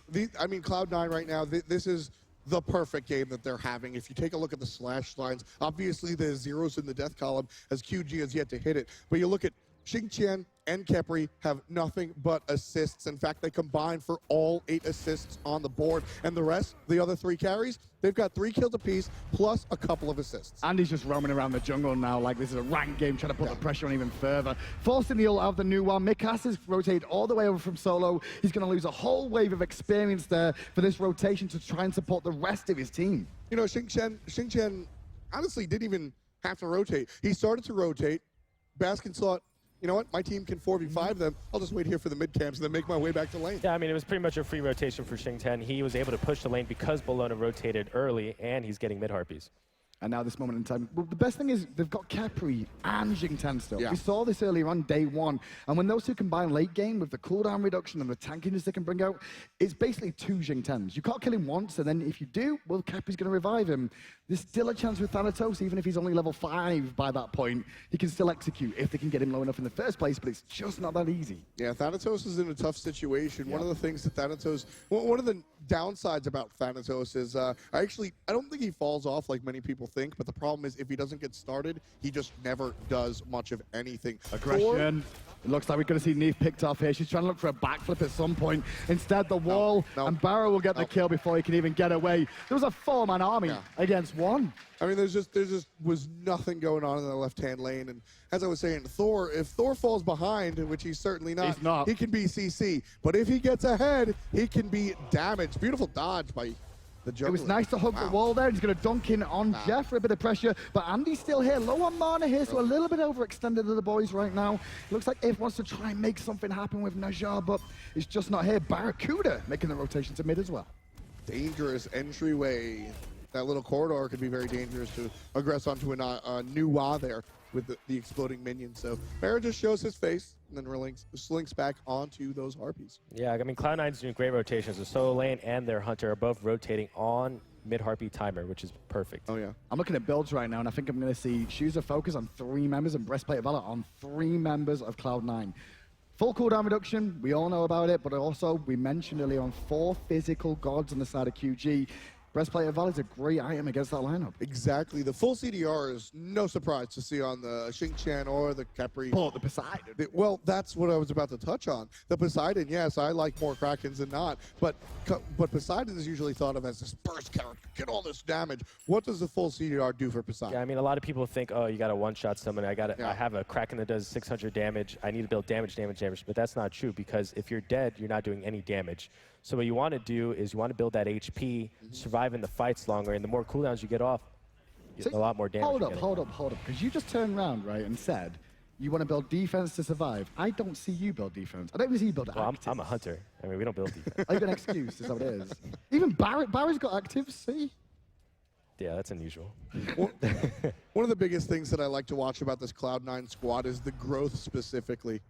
Once upon a time, Andenster, believe it or not, who's pretty much running this game, it's called Landenster. He was nervous. He couldn't really make this happen. And you look at this, he's tenured. He's a veteran now. We've learned, and this is a completely different Andy than we've seen even last year. Tenured. He's trying to get the purple buff 4v1. Meanwhile, Baskin gets to clear the solo lane, and he's in a bit of trouble there, but he should be able to ult out of danger. That was 4 members of QG to defend the purple. Is Thanatos going to chase this is the question.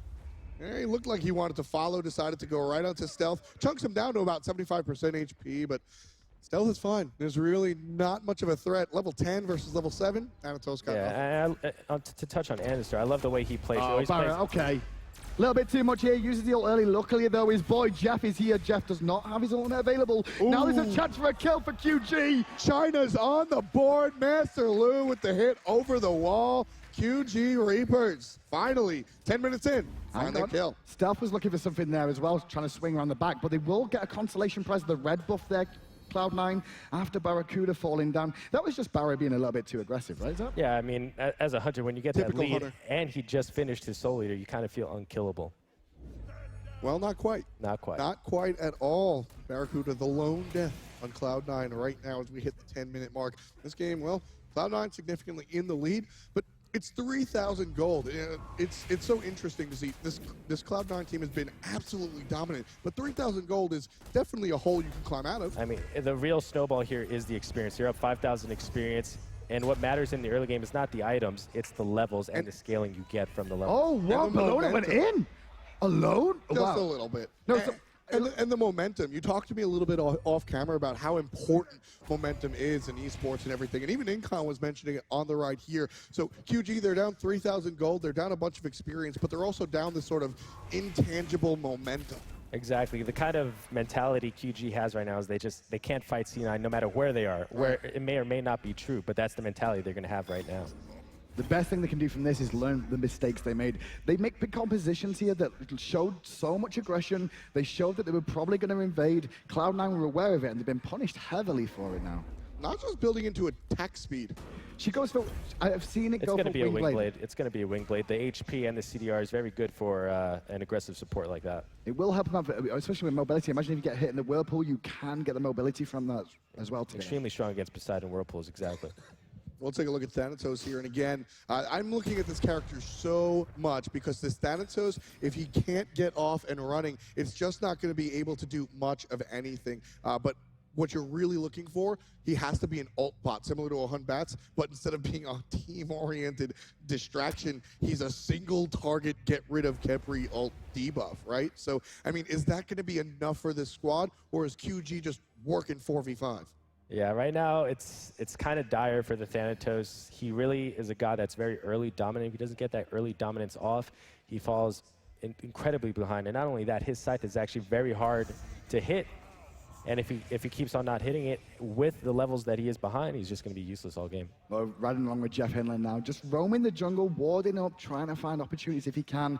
And Anders is there too, just going to clear the path. They're going to be looking for the Gold Fury soon. But what they've done so far after is just focus, the buffs, time and time again. Yeah, and right now, just QG can't get anything. And again, that's just keeping the experience and the gold off of the map, stripping the jungle buffs, and just creating this buffer so that QG, even if they want to think about contesting this Gold Fury, it's going to be in trouble. Thanatos has yet to go in the air. Mikasa's trying to flank. Cloud9 comes completely off of the objective, but a good Thor wall prevents them from going They want to on. fight. Cloud9 We got to want talk fight. to Andy about that one. Cloud9 just want to fight here. They're trying to find more kills and then get the Gold Fury after it as well. Mikasa's the only one that can really go in, but he's going to be squishy up against Chiron Barracuda. He's only got magical defense at the moment. Left-hand side, if he's in trouble on that Najjar, and he's going to go up to the sky to defend himself for the time being. But when he lands, there's people waiting, and he will fall. Well, that's one kill for Thanatos as well. 2 on the side of QG, but the Gold Fury falls away of Cloud9, continuing their push towards the win. Thanatos in the air looking for MLC, lands, hits the basic, but the big damage has been done despite the Aegis. Master Lu gets the kill. Master Lu gets the coup, and Mikasa still trying to put the pressure onto Baskin and Jeff Hindler here, but it's not going to be a good situation for him because he's going to turn it around. Big spin, nice win. Baskin finds the kill on the jungler, and now Lu will fall as well. Yeah, Master Lu's surrounded by 3, nowhere to go. Baskin gets the double. I mean, this is just the power of the solo laner coming into the mid game when it's still the early game. Exactly. He's in mid game form during the early game. No one can kill him. No one can do any damage to him, and you can see how much he can provide in team. And when you talk about what he can do, he just went back to base after already having core items for what we want to say Jing 10 and got mid Guardian Mail. Against 4 physical, he's going to take 0 damage. I mean, not just physical, but basic attackers, right? Thanatos is ability-based, but he has to weave those basics. Bellona is all about the basic attacks. Neith, I mean, she's a hunter. And then Najjar, he's ability-based, but that Flaming Spear late game, that's what makes Najjar deadly during the late game. Well, that mid Guardian Mail, 1 hit, and you're going to be slowed. So you got to watch out for that if you're a basic attack hero. Thanatos has rotated over to the right to try and support Bellona for the blue buff here, but Baskin is just roaming around the enemy jungle now. Look at him, he's between blue and speed, but for the backside there, he's been spotted, but he's not going to be scared right now with that itemization. No, I mean, he could just do anything he wants. His main goal right now is to cause a lot of havoc in the QG comms. They're going to say, Jing 10 is over here, he's invading, while Cloud9 can just do whatever they want on the other side of the map. Talk about Cloud9 doing whatever they want. They're going aggressive once again, trying to contest the speed, but against 4 members, they've changed their mind now. Stealth, though, might be able to catch somebody on the rotation back to mid. Drops the Whirlpool. Just going to send if he'll think about it and then walk right on through. Not really a problem. But again, what does it do? It opens up space for Cloud9 to go ahead and do more of what they've been doing the entire game, stripping away the jungle.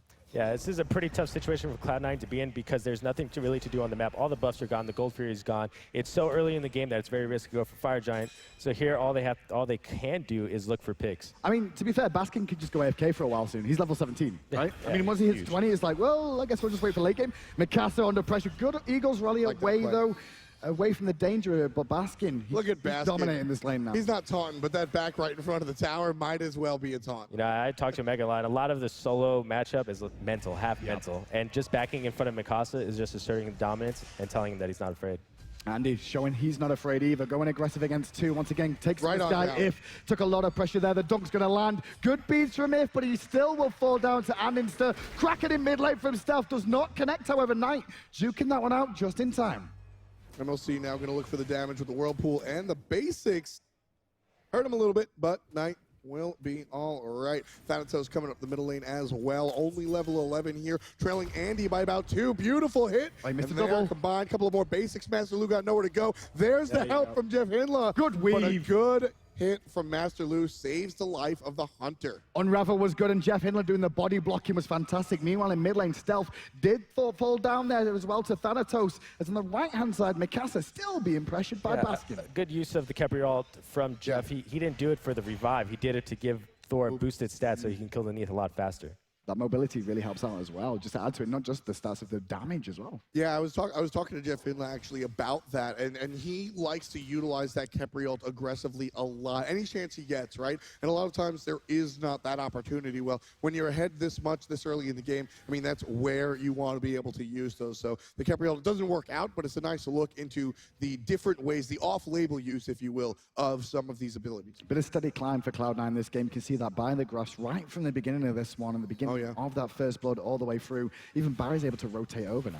Yeah, and QG Reapers have actually done a great job of stopping the bleeding. They were down 5K, and they've stayed that way for the last 5 minutes. This is what they need to do. They need to keep farming, try to get picks where they can, but otherwise, play safe. Cloud9, such a disciplined team. For as aggressive as they've been in the enemy jungle, taking away buffs, being very, they haven't done themselves a disservice. They haven't found themselves diving towers or phoenixes or anything like that just yet, Zap.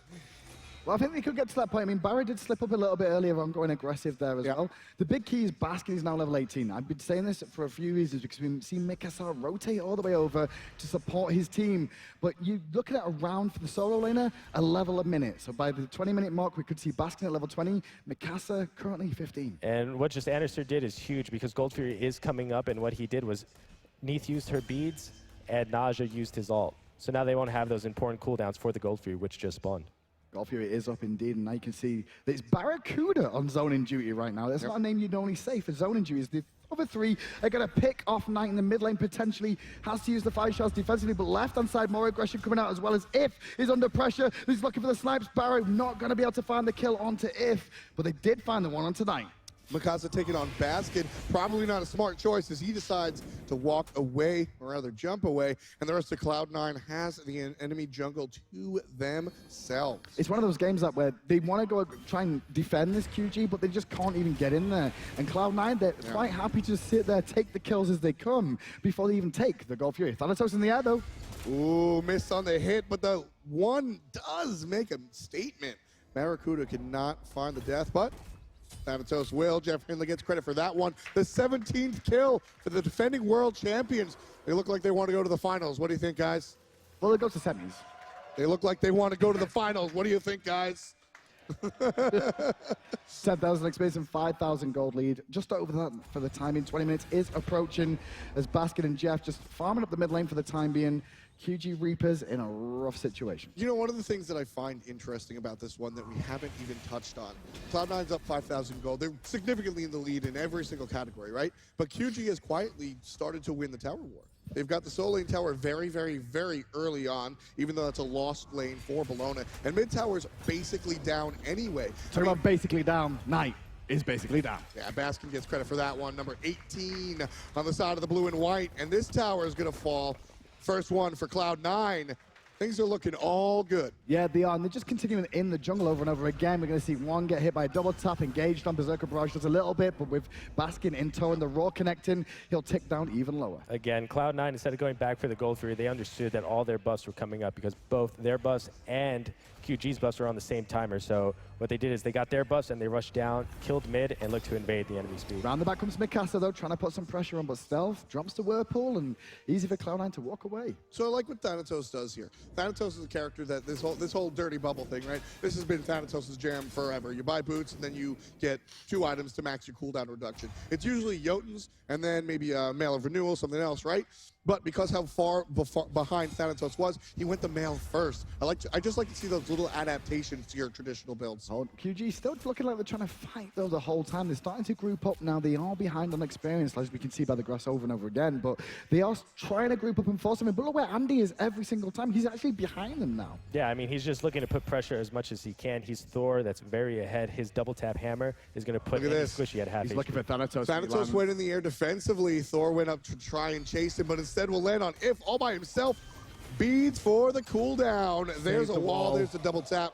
But Berserker's Barrage not available. Barra? Finds it through the wall.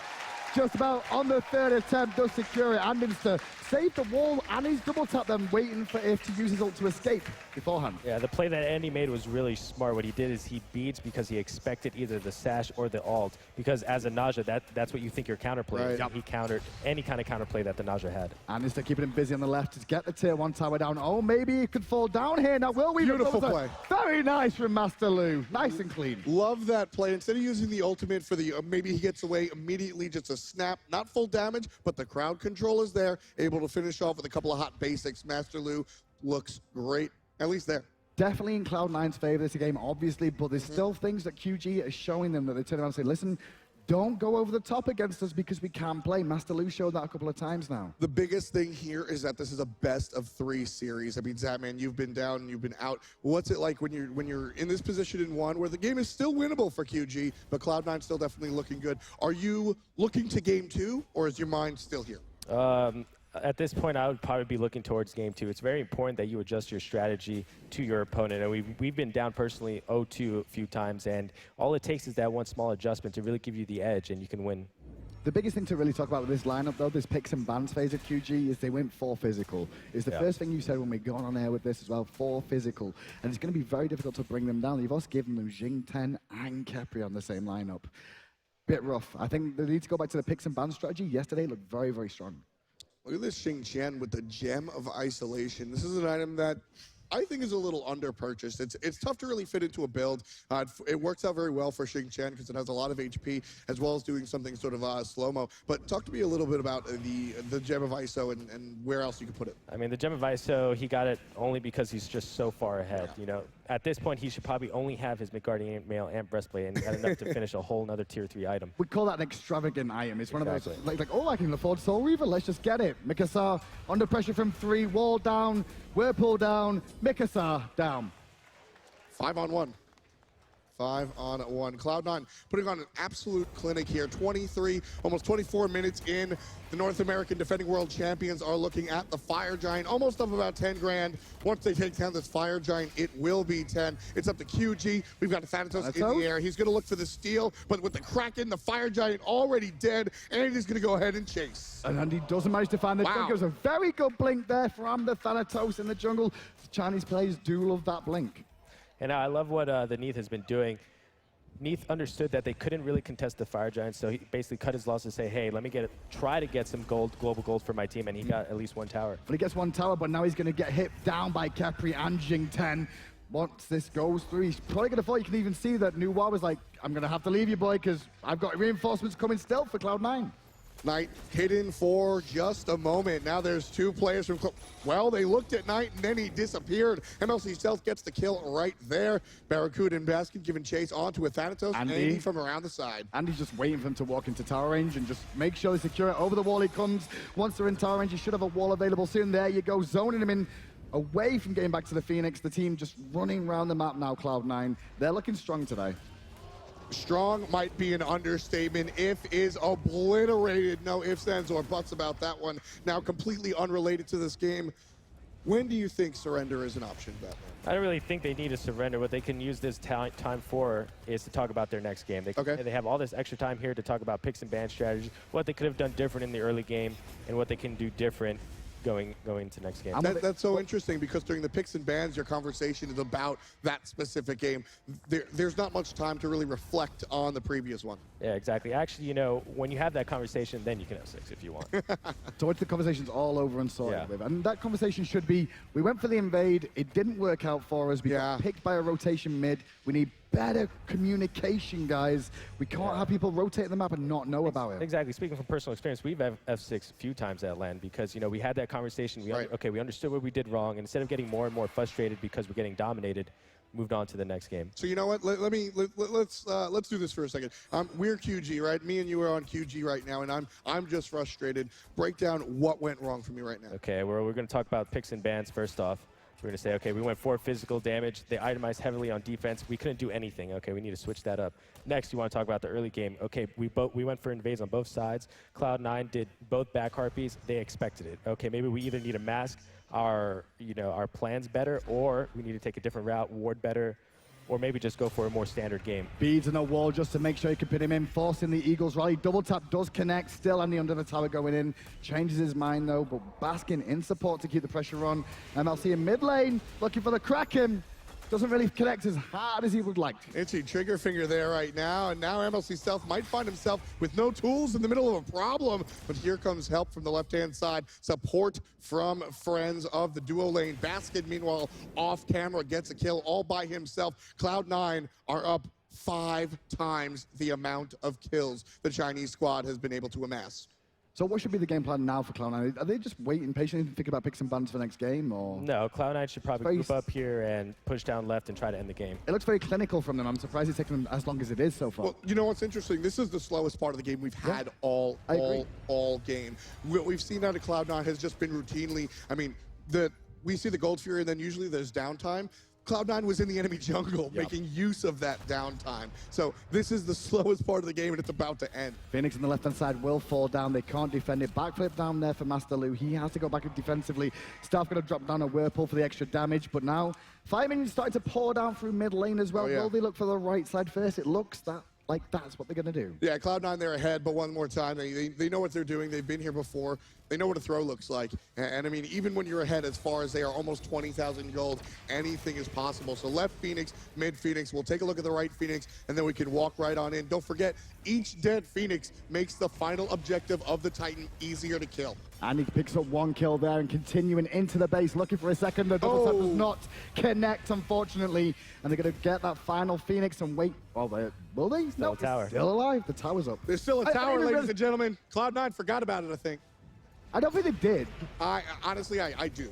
You reckon? I honestly think I do. Yeah, I think they did. But it's down nonetheless. 1,500 gold goes to the side of Cloud9. And now Thanatos gets a kill on a Baskin. QG trying to play some defense, but MLC Stealth and Barra able to cut down the ranks of QG before they can even start thinking about it. Firebird being looked at by the Hunter. Grabbed is Knight. One more hit, and it's good. QG towards the end here had a pretty good defense of that final Phoenix. The issue was they were just too far behind to even stand a chance against Cloud9. Cloud9 are going to take game 1. And honestly, it was a nice warm-up for them. Yeah, I mean, that one looked absolutely incredible. Cloud9 put on a fantastic clinic, and they don't look stressed or strained at all. Yeah, no, pretty much Cloud9 played a perfect game from the pregame. They understood what kind of picks and bans they were up against. They knew they were going to get invaded on. They played around the invade, and then they took it from there. Yeah, I mean, there just was no shaky knees at all. They knew exactly what they had to do. Last thought before we move on. I would have rather have been Paradigm today so far than be Cloud9. Reason being is because Paradigm had some challenges early on. Cloud9, they've been able to come in and get themselves adjusted, but it wasn't much of a challenge from the outset. Well, you know what? Paradigm, they had a challenge. They had a challenge in game number 1, and then kind of walked through in game number 2. Maybe it'll be a little bit different. We'll see if the Chinese squad can adapt and make a big stand in game number 2. Analysts, what do you think? Do you think we'll see a game 2 that'll be exciting? Let us know. All right, so Cloud9 doing the Cloud9 things. You know, I think there were some moments there where QG fought back. Of course, Too Little Too Late was the name of that song. And I think, you know, for the most part, I would say that QG knew going into this was going to be like really hard. You know, you're talking about the 2015 Smite World Champions here. You know, one of the wonder stories of Smite, and crowd favorites, crowds on their side, confidence abound. They got to see what QG was capable of, you know, in day 1. Honestly, for me, it's really hard to say that Cloud9 were at a disadvantage here. No, that was a very one-sided match, almost to the point of disrespect, where we saw Cloud9 trying to steal kills from each other, crackening players at 1 health. Kept re-ulting people at full health. It just like, you know, when they could chase him down regardless. But it was just straight destruction. And QG heading into game 2, they need to feed Barracuda some fast food so he gets food poisoning like he did in the summer finals, and kidnap Heroin, their substitute, and hide him so then they have 4 players and don't have enough. But what if the Cuda runs a Jordan here, decides to play with the food sickness? He did that in the summer finals. Yeah, he was sick for 2 games. His team got destroyed by Paradigm, and then he like ran from his hotel room and came on. They still lost, but hey, he played well sick. You know, that's not the Jordan story, but you know, I mean, it's okay. He would have won, you know. We get it. You're a PC kid. So just messing around. So anyway, QE, let's talk to you. You know, how did you feel Cloud9 did in this one? Of course, I think you know, as the tone was, the result was fairly expected. As we take a look here at the player damage. Thoughts in regards to Cloud9 and also Barracuda playing that Chiron, because I know how much you love Chiron. They were so dominant. They were all over the place. They actually ended lane phase earlier than expected, and then came back to the lane phase. It was they just wanted kills, basically. They were going for kills every time. They were farming kills pretty hard. Cloud9 was really confident going in. They knew they had a disadvantage in the solo jungle. They did their back harpies. They allowed them to kind of put pressure on the blue buff. MLC Stealth rotated in, and then they were able to pick up an easy first blood on the Thanatos. And then ever since that point in time, they were just able to snowball from there, honestly. Yeah, the Thanatos struggled a lot in this game. You know, I think the casters had mentioned that, you know, you want him to get the ball rolling early, and it just was not happening no matter what they did. So that was pretty tough, tough pill to swallow there for QG. Alternatively, though, I mean, you know, you had Anster just crushing it with Thor. Some brilliant plays from him. Honestly, and also you got to talk about this Chiron here. There was some great plays from Chiron as well. Phenomenal plays. I mean, Barracuda so good on this god, and you know, QE's been was talking about it all at the start of the first day. Like, where's Chiron? Why aren't we seeing him? And now that we're getting a little bit later into the tournament, we're starting to see these teams and players picking up and see how potent he can be. Especially his sustain in lane by himself is phenomenal. Here's his snipes. This that snipe shot. was phenomenal. Just watching it from Anser's point of view too, when we saw That's it actually in pretty game, cool. Like seeing the shot and seeing him adjust it. Oh, it was great. Yeah, that was. He's like, you know, Barracuda's like, yeah, I know. That was baller. That was pretty baller. Barracuda's definitely like a play-making guy. So he was hovering over AMC. You can make a lot of plays with AMC, but you can also make a lot of plays with Chiron. And we saw that, especially with a safeguard paired up as Capri. So you know that he's going to be playing very hyper-aggressive, knowing he has Jeff the Sexinla backing him up.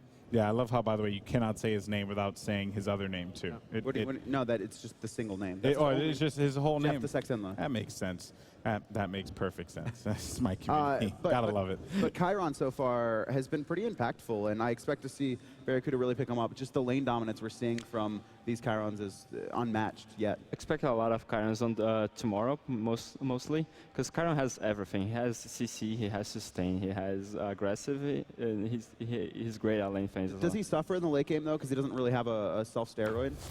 I mean, every single game that I played as Chiron, I never got behind, so basically he does well at late game as well. But compared to Xbalanque and the other guys like Apollo, he doesn't have a steroid, so he suffers a little bit, but not as much. So, you know, now looking over at QG, I mean, again, you know, just to reiterate, this is a tough battle for them.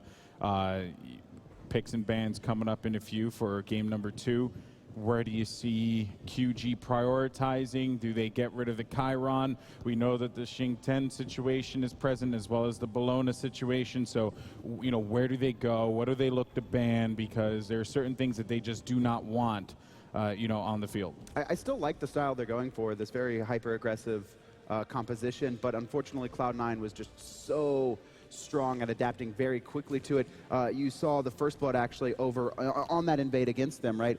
The Nuwa actually rotates over to try and secure the left Harpies. And the second she disappears from lane, Stealth immediately rotates to his own blue buff out of sight. And so the call didn't come through because Knight didn't know that Stealth had rotated away from the lane. And then it's a 3-on-2. It doesn't matter if you're the stronger 2-on-2. At level 1, just having that extra person is typically going to win you that fight. And that's what we saw. And, you know, I want QG to keep up the invade strategy. They just need to perform and kind of just force it a little bit more. Yeah, and they have to kind of recognize the strategy that C9 was implementing. It was obvious that they were baiting out the Bologna and the Xingchen in the beginning after the second ban C9 was, and QG Reapers didn't recognize that. They left both open and they picked up Xingchen. Again, you know, folks, picks and bans coming up for game 2 here. This could very well be the final run for QG. Of course, forcing a game 3 would be probably the hypest thing on planet Earth. And in fact, the Earth may explode, in which case we would not have a game 3 because we'll all be dead. I mean, yeah, we wouldn't have an SWC, we'd have nothing. We'd have nothing, but it'd be hype. And if there's only one way to go, it's going being hype. You know, that's just it. But anyway, here we go, folks. Zeus gets banned right away, and that's going to be directed again toward QG. That Giannis is also going to take a seat. You don't want to have to deal with Giannis in those teleports, so good ban there. And China really doesn't like Giannis at all. Like, both teams will ban him away regardless of the matchup. What does Cloud9 look to ban here? Xingten, Bologna, no, Sobek. They're going with the same thing. There's no point in switching up the picks advantage. Your first pick once again. Yeah, this is the same exact thing. Kwaigu Reapers, surprisingly enough, opting for that second pick. They lose game 1, they go for the second pick, and they didn't change their strategy at all. They left Xingchen open for Baskin, which is a very good soul laner, and they're going for the same thing. Unless they pick up Chiron here, I just don't understand why they would go for the second pick. And this, was it OMG or QG who actually faced a Chiron earlier on and then banned it away in their next matchup because it had so much pressure? No, that was earlier on with Paradigm and OMGB, right?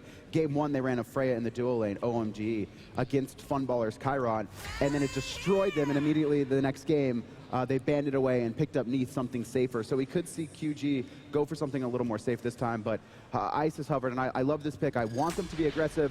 Isis is the best mid for being aggressive. All right, well, we'll see what happens here for Cloud9 as they're picking. They go for Thor. So again, expect to see that cause a lot of problems for QG as it did in the last game. Second pick coming through. Look at Stealth right now. Same thing. Synced into his chair. He has no care in the world right now, just leaning back at all. If you're running, why should you change, right? I mean, makes sense, especially if the enemy plays right into your hands. But then QG decides, are they locking the Bacchus? Okay. I like this so far. So this is honestly very reminiscent of Paradigm and OMG, where Cloud9 has drafted 2 frontliners early, along with the Thor, and QG has drafted the Bologna, Isis, and Bacchus. And I believe it was Bologna Isis was also paired over in that last game as well, and I think they had a need for the Hunter. So right now, this is kind of going the same way as the China versus EU matchup we saw. Yeah, so one thing to see is how Cloud9 is prioritizing these picks. They could have picked up Chiron earlier on, but they're opting for this tanky frontline presence there in the Thor and the Khepri. Very safe and very standard for Cloud9. They're not really giving away too much information for future opponents if they do beat Kwaigu Reapers this Okay, something we did forget to talk about, I know this is kind of going back to that game, but Jeff Hindla picked up a teleport. Yes. We don't really see supports ever pick up teleport. I know it's been played once or twice, but that's something that I know every other top team here is looking at. I mean, it's a mobile bug, you know. Mercury. The hug bug goes. The hug bug. The hug bug goes global. So, why the Thanatos ban? It's just because it executes through Khepri Revive. So it's one of the few counters to that ultimate. Okay, smart ban there from Cloud9 as Mercury gets picked up. What do you think about this Mercury pick? It's the first time we're going to see Mercury, as a matter of fact, right? Or maybe the second time. Isurus I'm old, played I it forget against, things. I believe it was Isurus that played against Kwaigu? It was, yes. Or OMG, yeah. So the Mercury didn't work out because it was against an Isis, but now you have Isis with Mercury Karen being hovered over.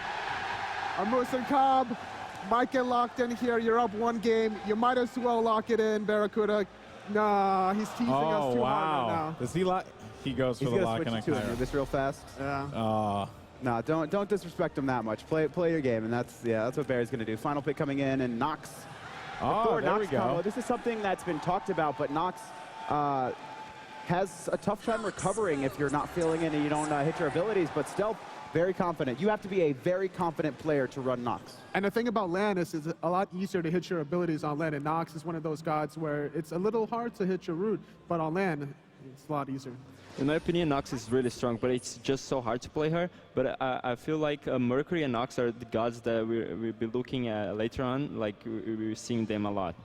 Okay, interesting stuff there. Well, folks, that is it. It is all locked and ready to go for game number 2. Cloud9 versus QG Reapers. Can QG Reapers force a game 3, or will Cloud9 find their way to the semi-final? We will find out right now. Casters, it's all yours. Thanks a lot, Golden Boy. We're back here, and one of the more exciting things here is that we're seeing, well, we almost saw the AMC, but we are seeing the Nox, right? We're seeing Nox, and I'm excited to see Nox, and expect what QE3Q just said backstage to come true. Mercury and Nox are the 2 that we're going to see a lot more of in the tournament as we get on to the later days. Early signs of seeing them. Yeah, exactly. Nox is actually a really good pick against Mercury. What Nox brings to the table is a lot of control, has a root, has a silence. And not only that, has a dash to get away from the Mercury. Biggest issue she has, though, is burst damage. Got a lot of control, but not a lot of burst damage. It's hard to confirm that burst damage for the most part. You need to rely on other magical damage from other sources. So when you do see this Nox, you're looking for the other people to put forward too. Jing 10 will help a little with that. Of course, and don't forget the combination that Nox brings with the Thor. Nox able to go inside of Thor with her dash, and then Thor, all of a sudden, instead of just one person, there's two people coming down with a Thor dunk. So we'll see just how creative MLC Stealth decides to be with this Nox choice of his. Give it up for Cloud9 and QG Reapers. Game 2 is about to begin. QG, they need to win this one to keep themselves with a fighting chance of getting into the next day. So I like what Cloud9 did here, actually. They absolutely dominated QG, but they still had the respect to ban out the Thanatos, right? So QG understands it's a best of 3. They try something exciting with the Naja support. It doesn't work out. They go a little more traditional with a Bacchus. The Thanatos can still happen, so Cloud9 makes sure to ban it. Exactly. I mean, Cloud9, they saw at the end of the game a little bit of the power that the Thanatos could bring against the Capri. The only reason why the Xing 10 died was because he got executed by the Thanatos. So they didn't want to deal with that at all this game. Ice is going power pot here early on just to increase the amount of wave clear she can get at the beginning of this game. Mercury, not the best in terms of wave clear, like 1 through 3. It takes him a little bit of a while. Nox, however, with MLC Stealth here, he didn't go for the power pot. It was a good option to help the wave clear be a little bit more effective, but he's just going for the safer method, so he doesn't have to invest in that pot. Last time around, Cloud9 went 1, 2, 3 on both sides of the map, taking the back Harpies as well as the buffs. This time, more traditional, just the buffs. Exactly. Like we said before, in the first game, they pre-planned, they expected the invades to happen. This game, based on the picks and bans of QG Reapers, they have no threat of an invade. And now QG, well, they're just going to do what they can to continue farming up at the beginning. Knight has reached lane there, took Spirit Ball at the beginning of this one, and will be able to push this down quite significantly up against Stealth at the beginning of this game. Stealth is going to be sitting on his tower for a while here, honestly. I mean, Isis is one of the more push-oriented mages, especially early on, and as you noted, Hindu, the power pot's just going to increase that. A lot of aggression onto Master Nice Lu. route. Got a good route off, but he can still be chased down here by the boys. The damage from Jeff, look at him. There was a minion following too. We salute you, frontline minion. Jeff Hinla, the first one on the board for Cloud9. It's a Kepri, but it's a kill. Again, this is what Cloud9 likes to do. They like to pick the aggressive dual lane and look to make plays. And they made it work for them so far. Now you can see Cloud9 once again going aggressive into the enemy jungle. They know they went to the left-hand side of QG, so they're going to go around and take the right.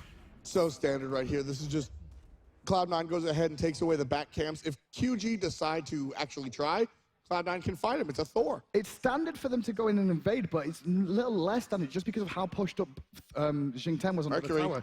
A little bit of less respect on the Bellona there as Stealth has to rotate back to mid, going to get flipped in. Silence too. Do they have any more follow-up onto this one? Doesn't look like at the moment, and Knight is now being rooted out and put the pressure on one more time. Beautiful kill onto the Mercury. Knight's in some trouble now, surrounded by Cloud9. Couple of more basics out of the Mage. That's another kill. 2 kills in that exchange, going the way of North America. And Stealth and Nandi can just continue to farm up in mid. Now they hit level 5 as well after picking up those kills.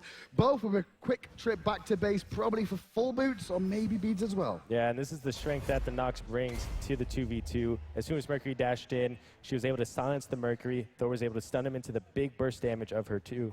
And look at the synergy between the mid laner and the jungler there. You saw exactly when they were in base, MLC jumped inside and then jumped out for the additional mobility. So like small things like that, but that's one a combo that I've not spoke about just yet. Not Here's together. Here's something interesting. Now, Mercuries usually start off with a sprint. We've all heard ad nauseum that sprint gives 32 damage. And right. Mercury started off with an Achilles Spear this time around. Now, Achilles Spear is about attack speed, damage in the mid lane. It doesn't help you survive that. He's already dead. And Knight, there's a wall, and there's a body block from Andy, and Stealth gets a double kill once again. And that's exactly what I was touching on. The Achilles Spear, just like its namesake, it gives you a lot of power, but it brings a downside. It makes you very easy to kill. And as Mercury has found out 2 times, it's not a strong Yeah, at this point in the game, the Mercury can't even show himself against the Thor and Nox. They both have long-range CCs, and he doesn't even have beads yet. Belcher is cancelled out by the Abduct, and he has to flop away under the tower. Full wave coming in once again. A lot of push coming out. There's a Merc. Oh, Barracuda gets hit. Barracuda gets thrown. This could be a kill if QG play it right. But a great ultimate by Jeff. That's why he's on the team. That's why he's the 6. did his job, sat back, waited for Barracuda to get very, very low. Didn't want to waste it, made sure it went off, and now Knight in mid lane being focused by Andy and Stealth once again. Hiding in the circle of protection, but not enough damage to secure the kill. Beautiful. Andy, though, he's got the damage to bring it to 6-0. Andy's just so technically sound. Those basic attack cancels into the perfect hammer throws. Love to see that. And if you notice, Annister stopped using his basics after his first hammer throw went out to guarantee the second hit back. QG, though, did go and invade on that purple buff and steal that one away from Barracuda there. Put the pressure back onto them after they actually did manage to force out Jeff's ult early. Game number 2 pretty much going the exact same way, honestly, as game number 1. Cloud9, I mean, to say they're off to a good start is doing them a disservice. They have just absolutely launched off the starting line, and QG doesn't seem to have made those adaptations. I mean, they didn't do the invade because it didn't work out, so maybe you can call that one that, but we haven't seen any sort of fix. Cloud9 still able to find the hole. Yeah, this Nox pick's definitely surprised QG Reapers. It seems like they haven't had a lot of experience playing against the pick, and it's punishing them. It is punishing them quite a lot, especially with Andy on that Thor as well. He's very, very experienced on that one. Now they're going to invade into the jungle once again, looking for the red. Unfortunately, though, QG have already taken that one down. But they will find Knight again in the mid lane, and the poor lad is under pressure one more time by 3 members. Andy picking up another kill. Yeah, it's one of those things. It's always so surprising. We saw it earlier on during the early fight, like 1.5 minutes in, where MLC and Andy combined for those kills onto the mid laner and Mercury. Nox brings out a surprising amount of damage, almost like a Habwa. Yeah, and one of the important things to note is how C9 pushes their advantage. Look how deep their ward coverage is. They even have wards at the enemy red buff. There is a ward in the jungle there for the Chinese team, so they know what was up, but they're still going to go in and get bursted. One falls down, Mercury falls to Stealth again. So much damage, to quote my friend Gandhi. 5 kills, 0 deaths, and 2 assists on the mid lane. Nox just MLC Stealth. Last year, he was your finals MVP. This year, he's looking very, very strong. They're looking very, very good, and especially going into tomorrow as well. They're going to be having to face off against Fnatic or Epsilon. So one of those 2 teams will be in a great position to take them on. And the good news for Cloud9 as well, Zap, I guess, is the fact that they can sit back and watch that match later today. Yeah, exactly. And also, I think Cloud9 might have a little bit harder of a time than Enemy did against the European teams, because Cloud9 kind of plays towards our style, towards our picks and bans, and the way that Fnatic picked against us at Super Regionals was a complete counter. So I'm curious to see. Threw you off completely. Yeah, I'm curious to see how that match will go. And I mean, not for nothing, Epsilon versus Fnatic, I mean, those 2 teams were scrim partners for a while. Yeah. So there's a lot of secrets that are all on the board, really. It's just a matter of who's going to play the best. So. And the big key for Cloud9, though, is that they've had this game against QG Reapers here. Because they got #1 seed in North America, it's allowed them not to have to reveal too many strats going into that game. Whereas those boys that we're going to see face off in game 4 today, the next one up, well, Mikasa's dead. Baskin understanding how his character works. I mean, picking this Xing Qian, that's just what Baskin does. Drops the dot, walks away. Barra's in some trouble. Thor's going to help out. Barracuda can't find the kill, so he'll fall down for QG's first kill of the contest. They do get 1 kill, but they will get turned on as Baskin makes the rotation, and Andy picks up If as well. A little bit of miscommunication there, though, between Jeff and Barracuda, as they both use their ultimates. Yeah, you've actually seen that a couple of times this tournament. Chiron uses his ultimate at the same time that Khepri does, so it actually goes to show that a lot of teams don't have as much practice as they need to really master the Chiron mechanics. Yeah, it's one of those things that we see a lot when it comes to things that break CC. A lot of times, Hell, CC immunity, and beads, they'll be used at the same time. Geb, shield, and beads, those are the egregious things that we've seen teams do that early on when those characters were introduced, and now the top-end teams, they trust the Geb shield's going to break that CC. Well, so with Khepri being newer in Chiron, teams have to sort of work that out. You also won't get Chiron on the same, Chiron and Khepri on the same team that often in scrims. Yeah. One of them will be banned for the most part. So actually understanding the mechanics of how the ultimates will interact with each other as well as be on the same wavelength can take a little bit of time for the teams. A little bit of a lull in the action right here as Cloud9, well, the foot is still on the gas. Baskin not letting anything go. Going to pick up that blue buff away from Mikasa and deal some damage while at the same time. Is a Mercury and a Bacchus rotation coming in, but a little bit too late for them to really do anything about that. Speed buff is coming up soon, and you can see that the mid lane is trying to join in just to soak as much experience as they can. Man, QG, they are just up a creek right now. They lost in game one. Like I said, I had a little bit of faith knowing that there was a 3-game set. But QG, they have to start pulling out all the stops here. Yeah, I mean, Cloud9 is just going to keep on invading, continue to pressure all their buffs. I'm sure Cloud9 now knows that their red buff has respawned because they knew the time from before. One thing that I do think is in QG's favor is a Mercury instead of a Thanatos. Thanatos fails to get started. Well, he never really does anything. Mercury late game is a monster, regardless of how long it took him to get there. So, but you need to get there first of all as we watch Mikasa under the tower being pressured by Baskin. Baskin realizes it's going to take him a little bit too long with his cooldowns to find that kill, but it will force him back. That time, no dot. But Mercury can't even get to late game. This is 9 minutes in right now, and it's going to be very, very difficult. Yeah, I mean, a Mercury behind, this far behind, especially going Spear as is active, just not going to really have the impact that he needs to have this game. So, you know, the Spear doesn't even, to me, it doesn't even seem like a Mercury item. Mercury is a character that relies on those crits for sort of a 1-2 punch, not many, many smaller hits. Yeah, I mean, he already does enough burst damage with crit items where he doesn't really need that active to push him over the edge. So on side, Stealth going aggressive onto If, going to find the root, and Andy follows up with a wall. Beads from If there to get himself away with the Andy wants it. But they're both going in. Andy wants to land on someone. Instead, they're going right towards the Gold Fury. Cloud9 is going to force QG to fight or give up this objective.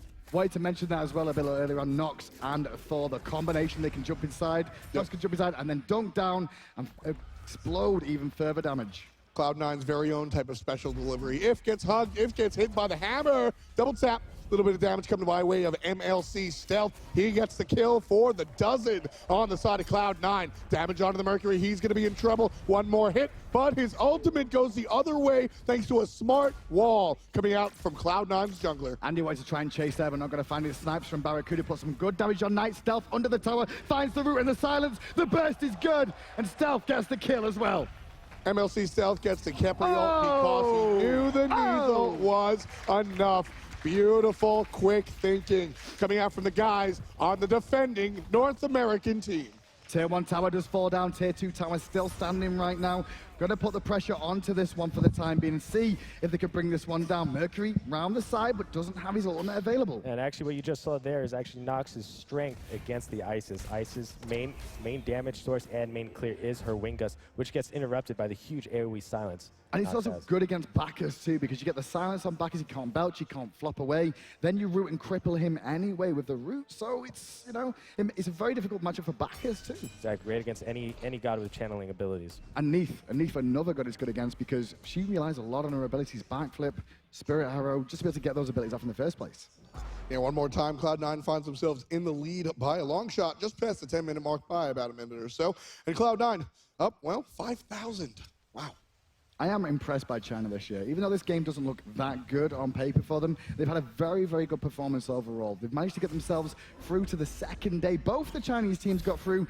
Take into account QG Reapers here. They were the #2 seed in China, so not the best team. We saw the #1 seed earlier on up against Paradigm, who put up a much better fight.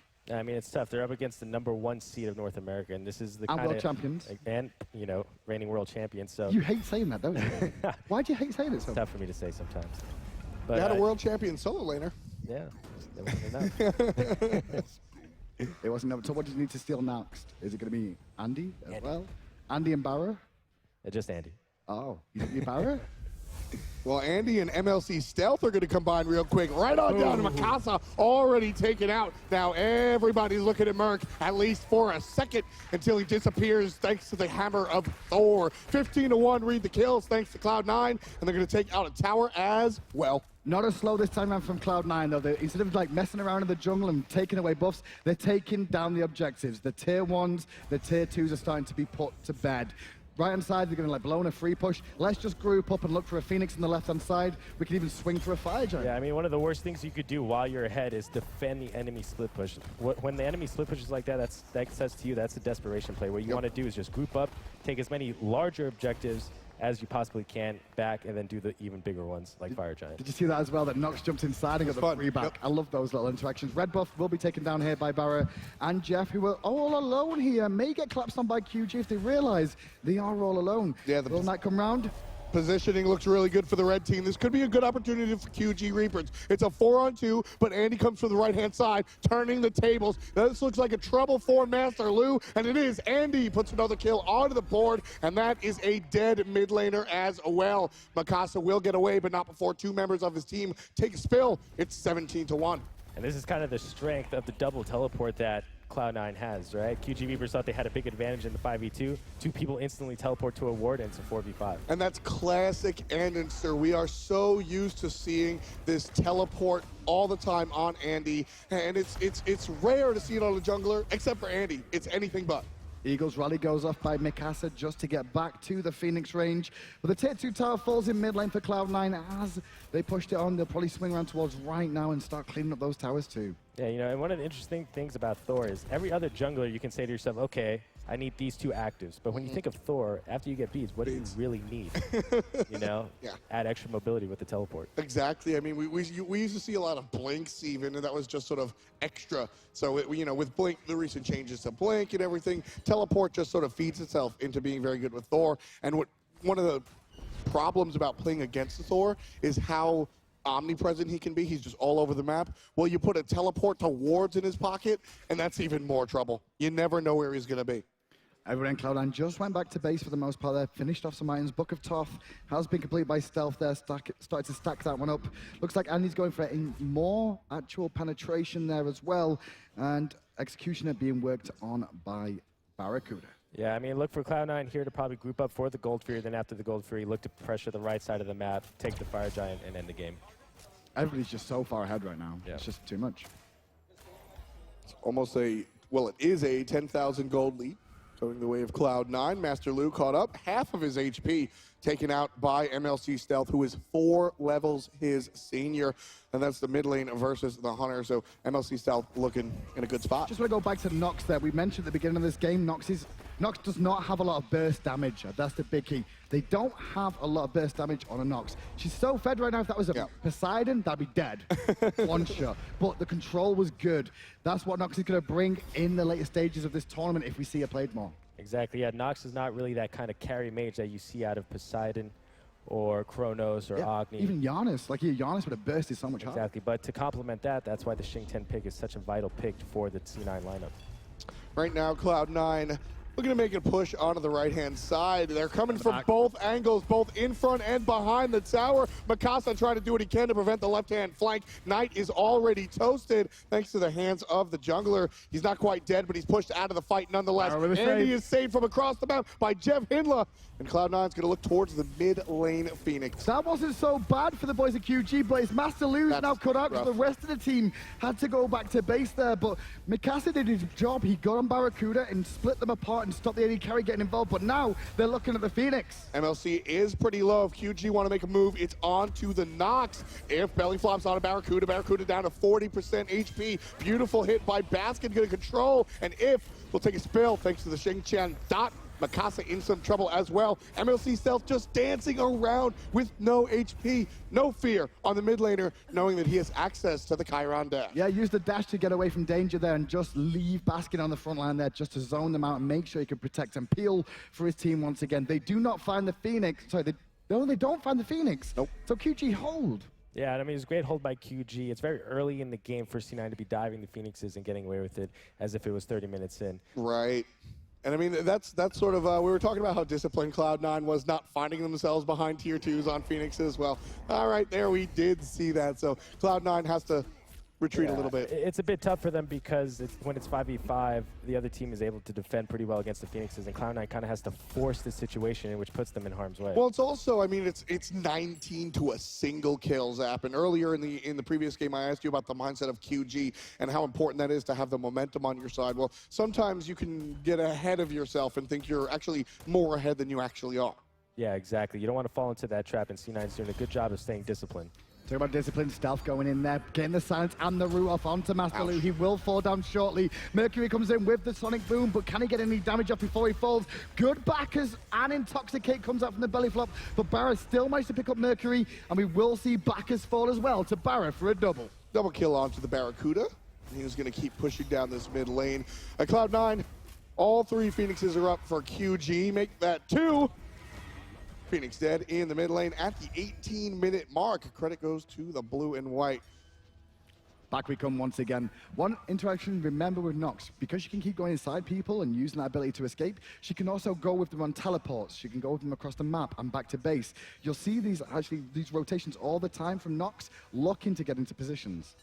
Well, as we take a little break from the action right here, important to note the Xbox Open Bracket Tournament has concluded. Envy with a 3-0 sweep will be your fourth and final contender.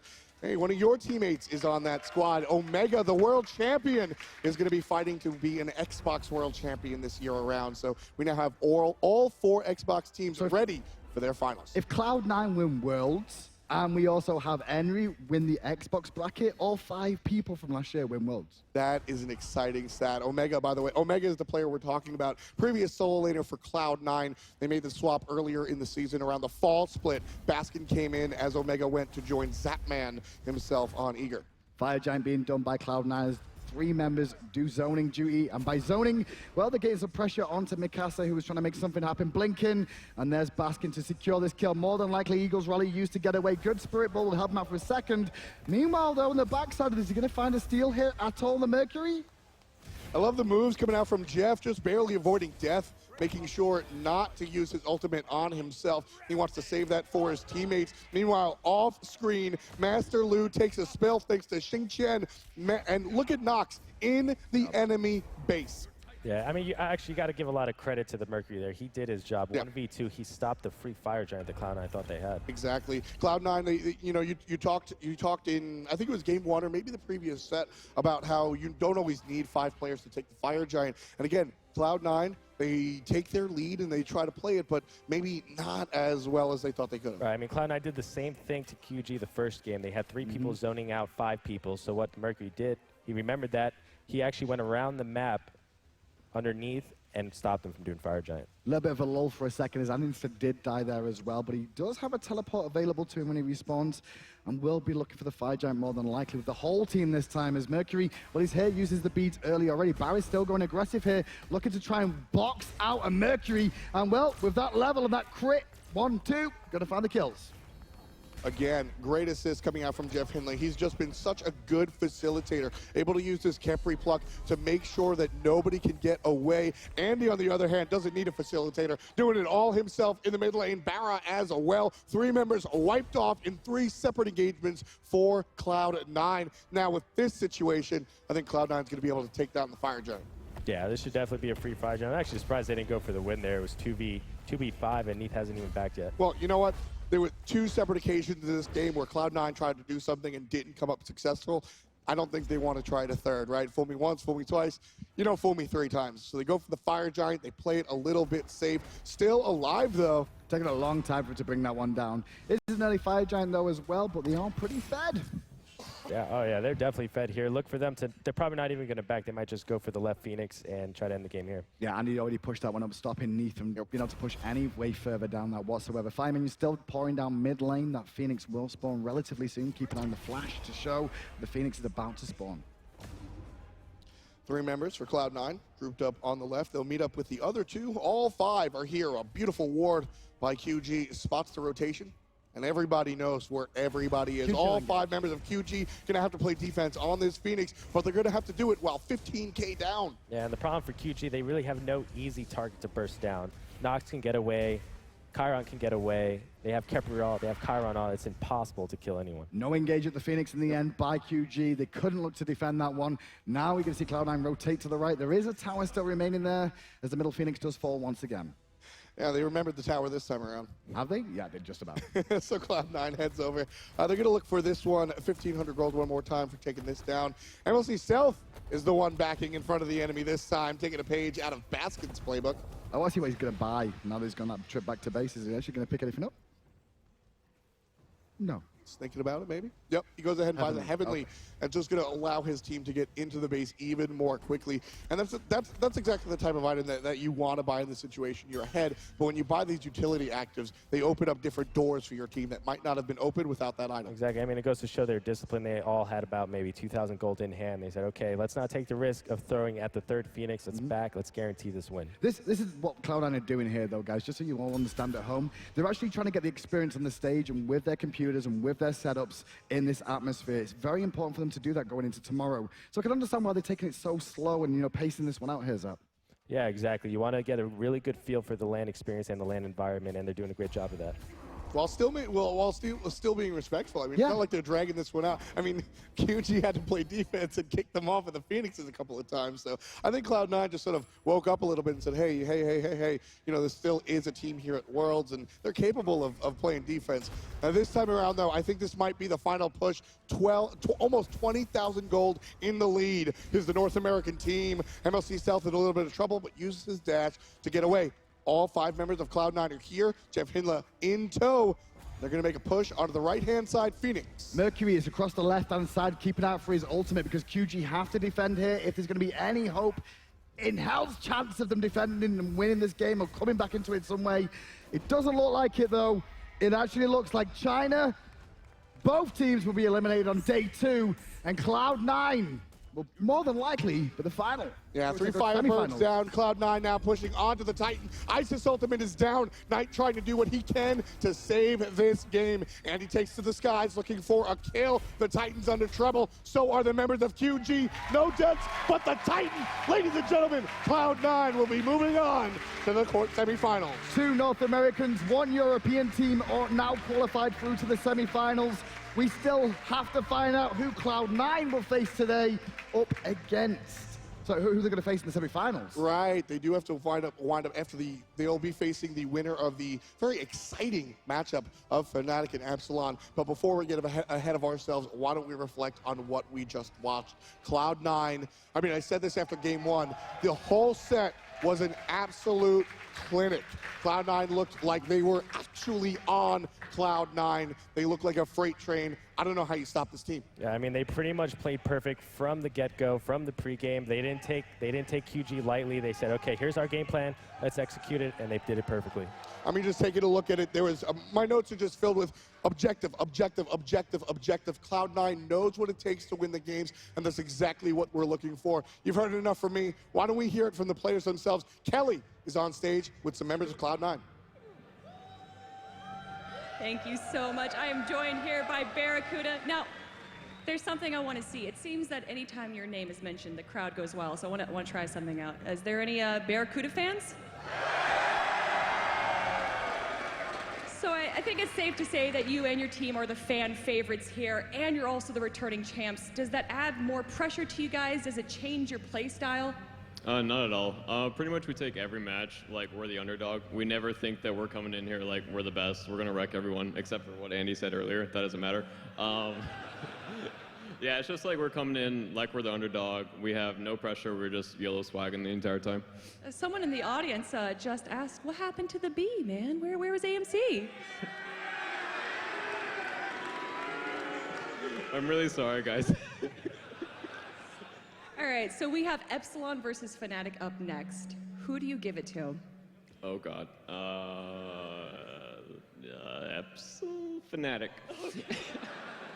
Well, congratulations on your win. Is there anything you want to say to your fans and sponsors? I love you all, like, seriously. Like, yesterday I talked to fans for, like, 12 hours straight. Like, the entire day was just talking to fans. Like, they're so supportive. Everywhere I go, people are stopping me like, hey, Barracuda, I love you. I'm like, cool, let's go. Yeah, that's just awesome. Like, the environment here is amazing. Like, the fact that we have so many C9 fans here blows my mind. Yesterday, at the Logitech meet and greet, we went through 500 posters. Like, we just signed so much stuff. We had no idea we had this many fans. It's just amazing. I love all of you guys. Thank you so much. And congratulations, man. Congratulations to Cloud9. Like I said, we have Epsilon versus Fnatic up next. Let's go to the analysts. All right, folks. Welcome back to the Alienware Analyst Desk here. Now, of course, guys, Cloud9 looks fantastic as they get ready for tomorrow. They will await the winner of our next matchup, which is probably going to be match of the day, given you know the pedigree of the two teams that we have coming up, Epsilon and Fnatic. But let's actually show the Logitech First Blood first here. And Adonis, why don't you break this down for us?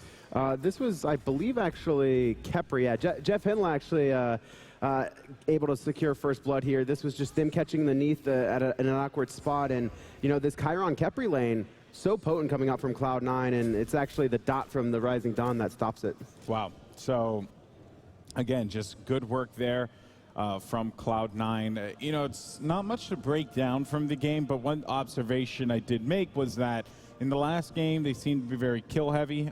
You know, they were just shutting down QG as much as possible. In Game 2, objective work was definitely the name of the game, showing that, you know, Cloud9 can play both sides of the field there. They can play that, you know, heavy kill game, or they can just, you know, play the objective. Yeah, we saw kind of the kill farming in Game 1, and Game 2 was a lot more objective control based, you know. I think the first tower in Game 1 was like 15, 20 minutes in. Like, it was a long time. This time, the second they got a couple kills, they forced objectives. C9 played both sides of the coin, and I think we're getting comfortable in both regards. Yeah, Cloud9, they played almost the same exact composition. They just swapped the Poseidon for the Nox, and they were able to control the objectives. They weren't like kill hungry as they were in Game 1, like you mentioned. The Capri swapped at the teleport for the heavily agility to make sure his team could engage or disengage from the team fights. They took it very seriously compared to Game 1, and it showed when they only dropped 2 deaths. What about for you, Curie? How did you feel about Cloud9's performance here? Obviously, you know, they were a heavy favorite, without a doubt. You know, not in terms of just crowd reaction, but just in skill against QG. And now they get ready for tomorrow's games. Any takeaways for you? I think Cloud9, like the caster said, they were just getting used to the stage. It's pretty important to feel comfortable while you're playing, especially coming to the tomorrow, which are the most important games. Yeah, I mean, you know, you win tomorrow and you make your way to the final, right? Like, that's it. Hindu Man kept saying Cloud9 are going to the final. It's almost as if he was prophesizing it. Very eager. Which is eager. Oh, eager. That's that man there. That's that man. But I didn't think about that. I mean, obviously, he's switching sides to North America. We've already converted QE, 3Q, you know, the We Love Bacon man. So that's right. He's halfway right there. now, from talent staff, I think it's only, you know, Ataraxia they're stuck over on Europe. I don't think you'll ever have Ataraxia rooting for the United States or in North America. I think he's looking for Mr. Bond right now. Yes, he is. He is looking for. That was a good one. That was a good one. I don't even think Ada heard that.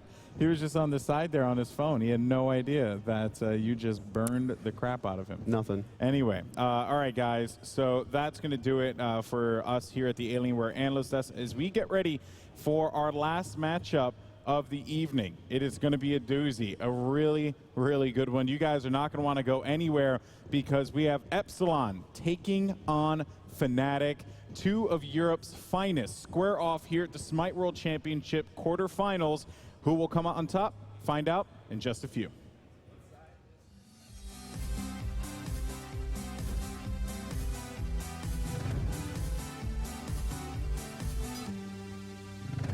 In. We've got a dead even game. Quick back coming out of Cherio there as well. I'm really surprised that London Conspiracy has allowed these top tier picks to get through, and they're suffering for it now. Relatively even between these two as well. Less than 100. But it's justice, right? It's justice. You're even with justice 9 minutes in. 4 for 4 though is the big one. Zashu on this right hand side now trying to rotate around. You can see the back coming out over there as well. Tower being pressured by Vexas right now. Cherio trying to defend it. Too much damage coming up from Emilzy and Just Arrow. going to back away and just go back to the dual lane here, try and farm a bit. Oh, wait a second. Vexas in a lot of trouble here. Cat's come down. The lightning is doing his damage and he's going to fall. Oh!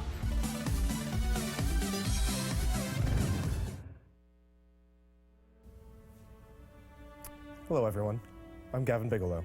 For over 3 years, Hi-Rez has utilized Twitch as a platform not only for Smite Pro League and our patch notes, but to cultivate our great community of streamers. For a long time, we utilized a 24-hour live stream, providing a slate of great streamers and content for you, our viewers. In the past few months, we realized something. By having a 24-hour channel, we seem to be monopolizing the best and brightest streamers onto one channel. We wanted to change that. Streamers should be able to grow and build their own channels and audiences without fear of viewers going straight to Smite Game. Having streamers curate their community not only helps the individual streamer, but also Smite as a whole. And well, that's really what it's all about, isn't it? Thank you so much for your time. Good night, good Smite, and good luck.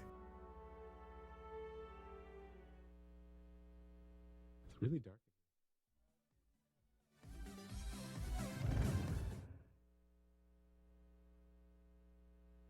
I spilt water on the streaming PC. Like a lot of water.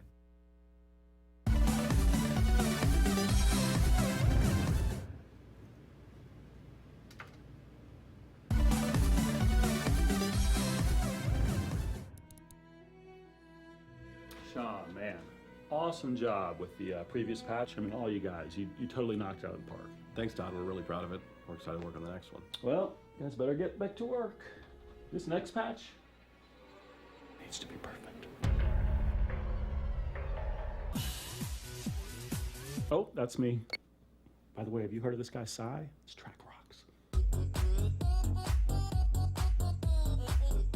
This new sidetrack, so strong. Sean? We finished the Tribes patch. It's been like 3 years. You said make it perfect. I meant metaphorically. I haven't seen my wife in 3 years. Let's go ahead and publish it now. I've forgotten the warmth of a shower. I know exactly what we'll call it.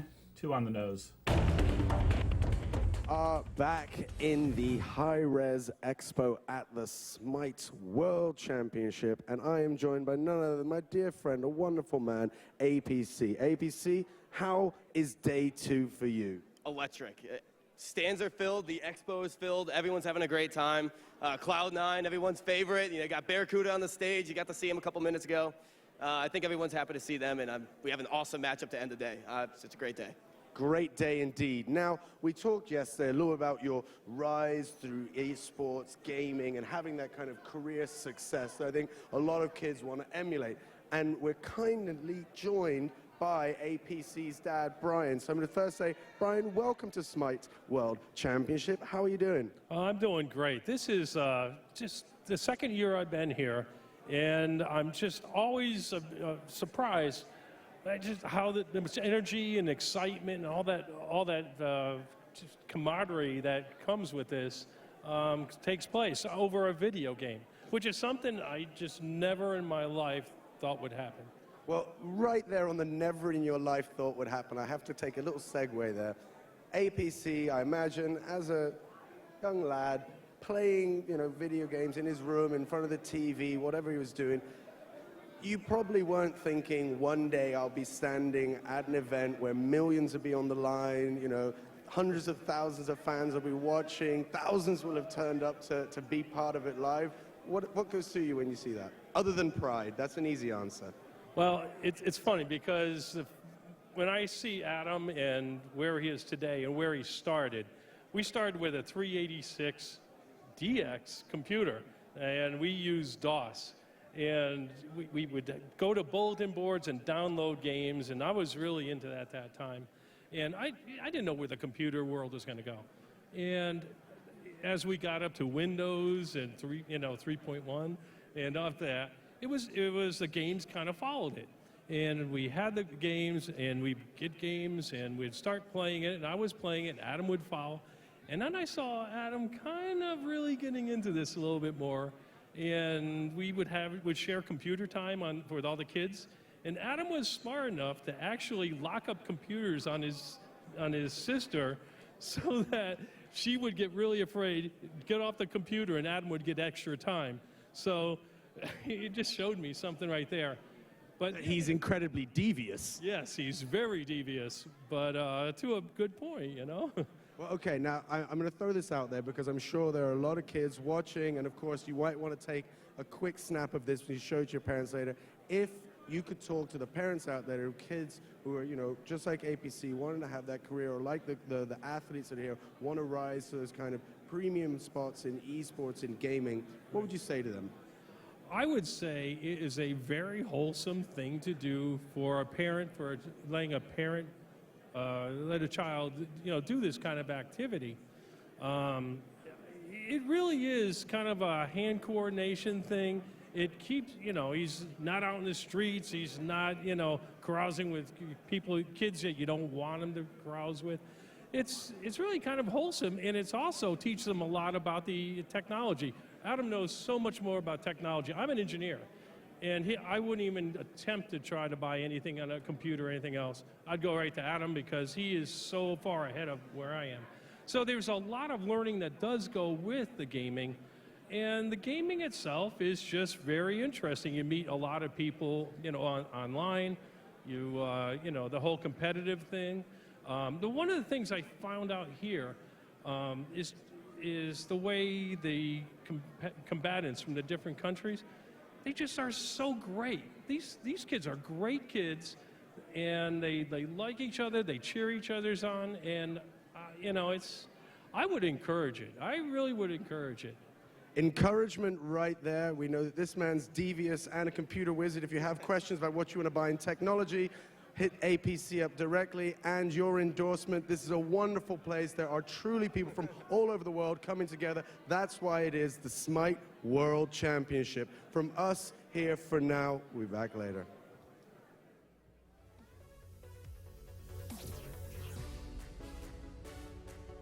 I'm just going to say Cyclone Spin because we're both Asian and we're both solo laners.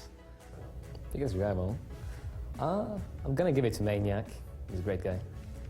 At the moment, I would say iReffer because I see him as the biggest or the second best support in EU after myself. It would be Trickstein because he's like the most aggressive support, and I'd say he's equally as good as me. So I love a challenge versus Tricks, and when I get him to feed, it satisfies me very much. Probably the guys on C9 are our biggest rival just because like we have a really long history with them, so yeah, just everyone on C9. My biggest rival is probably Reels, because we used to scrim each other a lot and it was always back and forth. He's a really good player and he's always on point. It'd probably be Barracuda. Every time either him or me get mentioned, everyone's just like, Zap better than Barra, Barra better than Zap, and it's just the thing that goes on. I think the player that's my rival, directly, I'd say would be probably Jeffenla, because he's a support. He used to be my support when I was ADC, and he's very good, very talented. So I look up to him as much as possible. But I think he's definitely like the one that I have to surpass to be one of the best support. My biggest rival is Zatman. We've just gone way back. There's always our rivalry of the best hunter in North America, best hunter in the world, and we've just always butted heads either in ranked or competitive in tournaments. Biggest rival? I don't really have any rival, but I would say, let's say, maybe Dimi. Maybe Dimi, yeah. Epsilon. Porque Epsilon viene jugando muy fuerte, se nota que están un paso más arriba que los otros equipos internacionales y vienen ganando por paliza en la liga de ellos. 我觉得最有竞争力的对手应该是 OMGB. I like everyone, you know. Maybe Zapman, friendly rivalry, you know. But apart from that, no really like. There's no really animosity between any players. I don't think. I think you know what it is as well. It's like there's a lot of shit talk online, but then when everyone comes to the events, it's a whole nother story kind of thing, you know. And then when everyone goes back after the event, everyone's just chilled out. Next time people come to the event, it's the same story. Everyone's just chilled out kind of thing, you know, from there. Hello, everyone. Welcome back to the Alienware Analyst Desk. And of course, folks, this is going to be a great matchup between Fnatic and Epsilon. Of course, I'm Golden Boy, joined by Adonis, Incon, and Harry Potter's lost cousin, the one and only Ataraxia. Is that the best shot you've got? Come on, dude. You can do better than that. I had to bust out a Harry Potter one, but I have plenty more coming your way. That's such a cliche. They're not even the same glasses, just because I'm British. That's actually why. You can do better, dude. I believe. When you're sleeping, I'm gonna draw a thunderbolt on your head. You're not even. That's you know the real thing is if you like give him a scar like use a knife. Okay, well you just got really dark. Hold on. No, Jeez, I'm just saying just go all the way with it. Yeah. Oh yeah, you can only draw a lightning bolt. That's right. I'm sorry, you can't draw a thunderbolt. Whatever, same difference. Same difference. Okay, you know. Jeez, production, get out of my ear. God. Anywho, hi guys. How's it going? Okay, so let's talk about this matchup. We have Fnatic and Epsilon, two of Europe's finest, and we'll start with one of Europe's finest right there. See, look at that. I send you a negative, I send you something bad, and I bring it right back with something. I love you. I'm like a sweet tart. Anyway, what do you think of these two teams here? It should be a great matchup. This should really be the best matchup of the day, because you know these are two very tenured EU teams. They are scrim partners, and we've seen from the games that we've seen separately, there's a lot of influence and shared aspects in both of their plays. So who does it best? You know, which team is going to come out top here? So yeah, and that's actually something to bring up, Incon. You know, as a professional player, you have like a scrim partner, right? And in this instance, Fnatic and Epsilon are scrim partners, so they know what the other one wants to do, their tendencies, the things that make them, you know, who they are. How do you think that each team approaches? Are you going to see some crazy picks and some unique bans this time around? I don't necessarily think it's going to be anything crazy, but it's going to be crazy in terms of what they think each other are going to do. So you get into your meta, right? You have your practice that you do with your partners, but they're going to try to pull out something, at least 1 or 2 gods that they're not used to playing, or perhaps even gods in different roles. That way they don't know what's going to happen, or if they never invaded, now they're going to invade, or vice versa, something like that, just to mix it up so they don't know exactly what's going to happen. It really depends on how close the scrim partners are. I know Cognitive Red and Cognitive Prime from last year, now TSM and Cloud9, they were very close. They shared everything. They never held anything back from the opposing team until they got to LAN and then maybe developed and figured it out from there. But they had 10 minds all together to create and develop their strategy, and they finished 1st and 3rd at Worlds. Are Fnatic and Epsilon as close? That's my question. Or have they been holding back some of the picks, some of the strategies for the potential matchup right here? What do you think, Ataraxia? Well, when we were this time last year, we were scrim partners with Fnatic, and I don't think we were as close as Cog9, Cog Prime and Cog Red back then. So it's hard to say. I would probably say that you come to Worlds, you have to practice everything you've got. So I don't think there'll be anything too spicy or too different. I think, as Incon said, it's probably just going to be maybe an invade or maybe a spicy Mercury pick. Please. Where's the Mercury this tournament? Yeah, he's going to come up big for one of these teams players. China and Latin America, they brought it out so far. I want to see it. This is the game. This is the moment where we can pull it out. But of course, it's going to be like adapting Thor, like, all right, go kill everybody. I get it. Yeah, you want to go with the safe pick, right? But, then again, maybe they know this as well. Maybe they're keeping this, in the back pocket. But in any case, folks, we have a great matchup. Again, I keep saying that because it is going to be a great matchup. What a way to close out the day here for day 2 at the Smite World Championships. So let's go ahead and intro the teams. First up, we have Epsilon. Epsilon Esports. Amy. Adapting. Yamin. Iraffer. Emilito.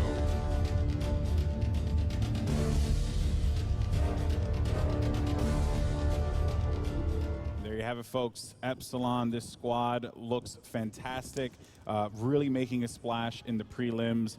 But then their opponents, they lost in a shocking matchup to Enemy. How are they feeling? We'll find out in just a few. But first, we intro Fnatic. Fnatic. Maniac. Captain Twig. Zeros. Badger. Real Zax.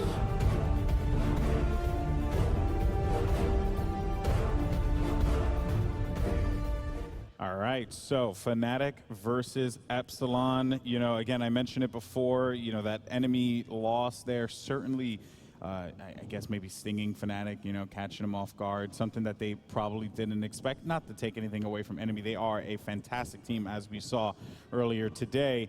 But I guess with that being said, how is this going to affect them moving into this game? This matchup is going to be very close, but I think I have to agree with Ataraxia. He hasn't said it on stage yet, but backstage, he feels like Fnatic could be tilting here. They're a very emotional team. They're driven by emotion, and that loss to Enemy could have cut them pretty deep. All right, well, let's see what the players think right now as we have Sean over at the stage to kick this match off. Sean, take it away.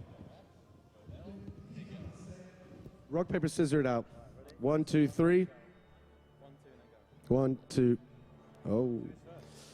So already setting things up, as you can see right here, having a little discussion with none other than the man Iraffer and, of course, Reels. And we were talking about the fact who's going to start answering my questions first, because we have indeed saved an absolute firecracker for last. Are you guys ready for this? Now, Fnatic, Reels, talk us through your day 2 of the Smite World Championship. Pretty nervous going up against Epsilon today, but we played them so much. So I think we got it in the bag. We know what they're going to do. Over on this side, Rafa. Firstly, you wake up this morning, you knew what was kind of out there. How did you spend your day? Just chilling, just relaxing, getting ready to kick some Fnatic ass. Now, it would be inappropriate if I kind of ended it there, so I have to say, how do these words make you feel, Reels? I mean, it's fine. Like I said yesterday, let's let the gameplay do the talking. So, Rafa? As he said, that's fine. The team that wins today will probably win Worlds because we're both equally as strong, so good luck. All right, guys. I think there's definitely something on the line here. I think this could be entertaining. Gentlemen, would you like to shake hands? That's beautiful. That's beautiful. Guys, come on. A big round of applause for Epsilon and Fnatic. Come on.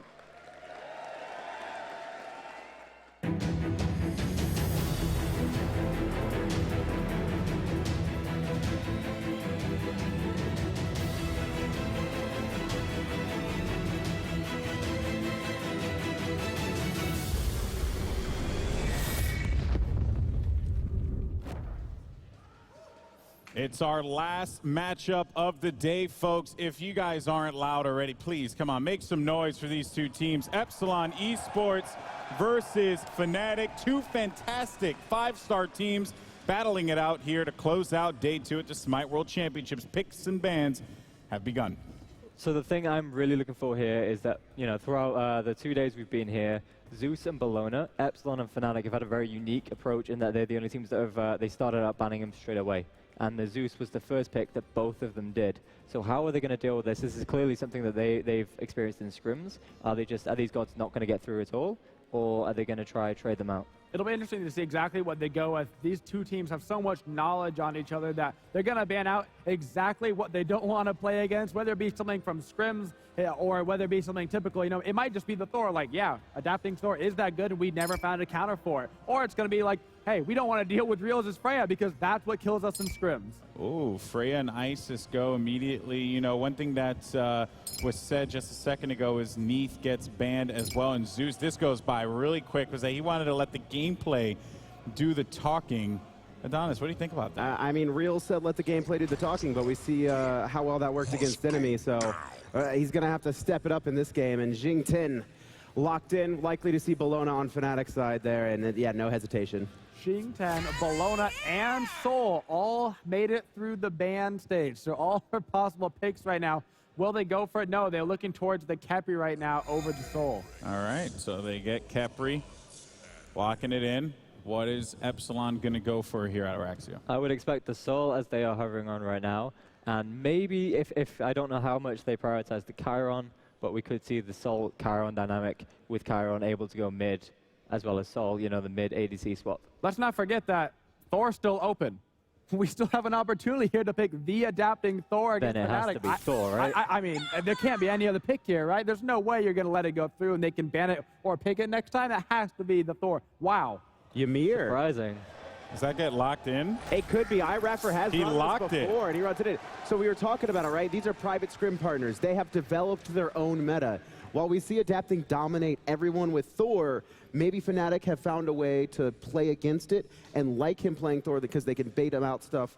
But for now, Thor is also a god for Captain Twig. He plays it often, and he plays it well, but it looks like Zhang Kui going to be highlighted for the mid lane. This is the first game we've seen Ymir in, correct? Yes, tournament? in this tournament. Which is really interesting. And iRafa, he is known to play, he is one of the European sports who will play Ymir, although I do believe he played at Super Regionals, and it wasn't the strongest of showings. I think they may have won the game, but it was not it's something convincing as his Sylvanas or his Geb. So maybe in scrims it's been on the up and up again, and he's willing to put it out on the stage. He's definitely one of those gods that either does extremely well or extremely bad. He has no movement abilities to help him get out. So if he can get ahead early, then he can dominate by coming in with huge amounts of crowd control and damage for that matter. But if he gets behind, he'll continue to get picked off over and over again. I'm wondering if Epsilon are going to send a third target ban over to Reels.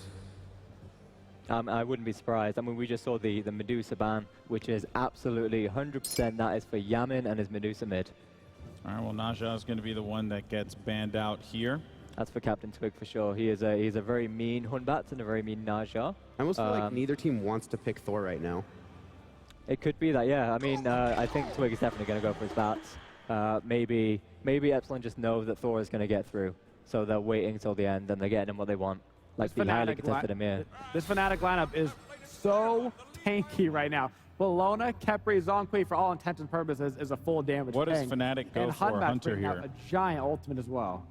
What do Fnatic here? I think we might see a Rom, honestly, out of Reels. Reels is a very good Rom. He likes that hyper carry type, and a lot of the other ATs are gone. Adapting Thor, very exciting. I also want to say I think that's going to be a Chiron mid and a Sol ADC. Really? I think so. I think Yaman with his Hunter mid. I would love to see Chiron mid. We didn't see it a lot in the Pro League though. It was really only kind of at Super Regionals where he started playing with it. But I guess going against Zyra's. Oh, nice! I've been looking for baby. this one. All right, so Apollo gets locked in. Boys, lightning round predictions. Go, Adonis. I honestly prefer Fnatic's comp here. I prefer Fnatic's comp as well. I prefer Epsilon. I'm giving it to Epsilon. I'm going to go with Epsilon as well. All right, boys, here we go. It is time for the final match of the day. Two of Europe's finest teams. Make some noise for Epsilon and Fnatic as we toss it over to the casters. Thank you very much, Alex. Ladies and gentlemen, welcome to the commentary booth for the final time today. It is the fourth match of the day, and certainly what must be the match of the day. Epsilon versus Fnatic, and you heard the analysts split down the middle. What do you guys think? It's going to be close. I don't know. It's either going to be Fnatic coming in with plays out of the Humbots or everybody's favorite adapting on Thor. I will vote for whoever Incon didn't. Yeah, fair enough there. You know, looking at that Epsilon lineup, it is 3 magical damage cores. Really, I mean, Amir and Sol, both very high damage dealers, Xing as well. So I think that's why you hear the analysts kind of saying, you know, the composition for Epsilon is maybe a little bit questionable. But you also heard them say that these two teams are scrim partners, and they have formed their own meta within the matchup. So we got to think this has been successful for them in the past. I'm hoping so. A lot of people are saying this is the start of the tournament. I don't know. I don't think that's exactly true. China had a really good showing today, but I think this is what fans have been waiting for. Epsilon and Fnatic take to the stage. Fnatic, a tough loss yesterday off a game that I think most people expected them to win. And Fnatic in a must-win situation here. Everyone in a must-win situation? Epsilon too. Yeah. But Fnatic, they've struggled with enemy a little bit here, and generally speaking, this team tends to wear their heart on their sleeves a little bit. Oh yeah. A loss in game number 1, I think, will be a 100% indicator of a match loss for Fnatic. To be fair, we don't really know what it's like when Epsilon loses. They haven't done it very much. That's true. They did lose to Paradigm in the Super Regionals, but then the tournament was over. Yeah, I guess you're right. But looking at Ymir's build, he has a Mark of the Vanguard. Okay. That's interesting for support. That's aggression. Suggests to me early aggression. Yeah, I mean, Mark of the Vanguard, very good against those archer volleys, mitigating 5 damage from each source, which does indeed stack up. It also gives you a nice little chunk of bonus HP. I am actually a little surprised, just kind of in a vacuum, to see that it is Emilitu going to the duo lane with Raffer as the Sol. I maybe would have preferred to see a mix of the damage types in the duo lane with a physical damage hunter and a magical damage guardian, but Epsilon knows best with their 1 loss on record in the regular season. But if they have double magical, that really hurts Soul Eater build, ensuring that they don't get that extra physical protection, right? Fair enough. So why not try to rush it down for a different type of damage? And something to keep in mind is Chiron slow on his 2 is insanely powerful. I was still under the assumption, even after saying what I just said, that Soul was going mid lane. It's going to be Chiron in the mid lane. Yeah. How's the escapability for Chiron? I mean, like, how does this mid lane actually work? Well, against Humbots, he'll be fine, because the only thing Humbots has to stop is dash. What is this? What is this? Zol. This is a dance. I mean, this is where you're seeing what How the did he analysts hit were that? talking about. Well, they have a ward. They have a ward. Still, but how does he hit these things every time blindly? Because he's the best player in the world. Ooh, we don't know that yet. Do we not know that yet? We haven't seen him face off against Andy. Have you never seen Adapting stat line? Andy and Adapting still have to play. We're at Worlds. This is where we do this. But Anister's never really been the most considered the best player in the world. He's That is- considered the most dangerous player in the world for a long, long I time. don't And probably know, still man. the case. Season 1, I mean, that was my man. It was him or Gars, right? That was the toss-up always. Yeah. But at least in the back half of season 2, it has been the Adapting show. But one of those players has a check that was handed to them for like $1.3 million. That's true. Yeah. Yeah, Adapting was still playing Tribes then. All right, so we have Raffer going into the jungle here. It looks like a back camp invade. Now, if you look over on the bottom right side of your map, you're going to notice a hard rotation to a blue buff that wasn't taken. Neither blue buff was taken. This is, I mean, we're seeing something really, really special here. I mean, this is a very highly developed matchup between these two teams. Yeah. I mean, Raffer taking these back camps, a very non-conventional move. You don't see the punish coming out of Fnatic. This looks normal.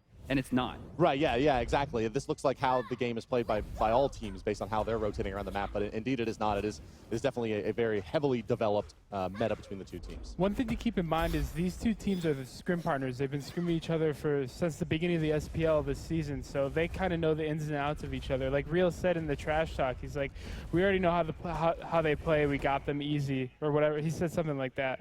Yeah, I also have heard that scrims have been pretty tight between these two teams. It's true. And when Fnatic is back against the wall, they tend to perform pretty damn well.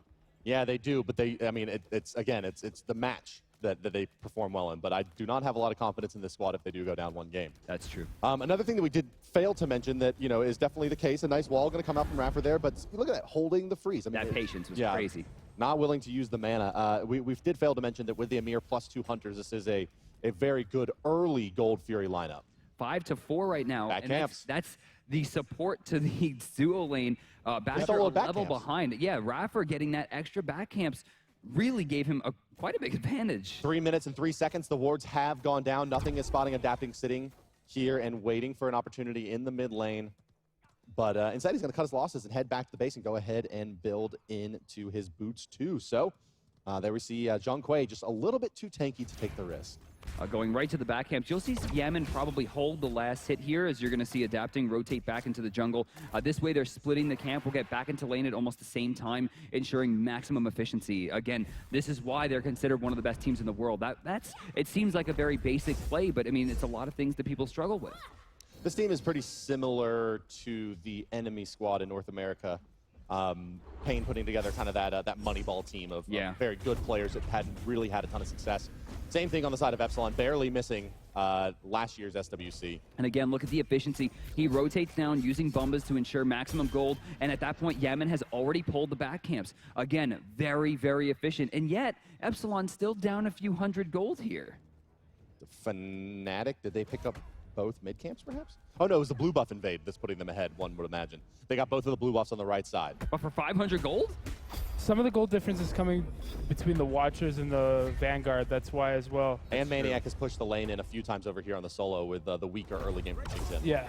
Left side camps going to blue. Right side, I'm pretty sure went to red, yeah? Yeah, I believe it did. Yeah, and Hunbots is now at his orange buff. Ooh, look at that. Just barely found that hitbox. Took him 4 swings to find it, but without pulling the gold, Fury takes the 50 gold win.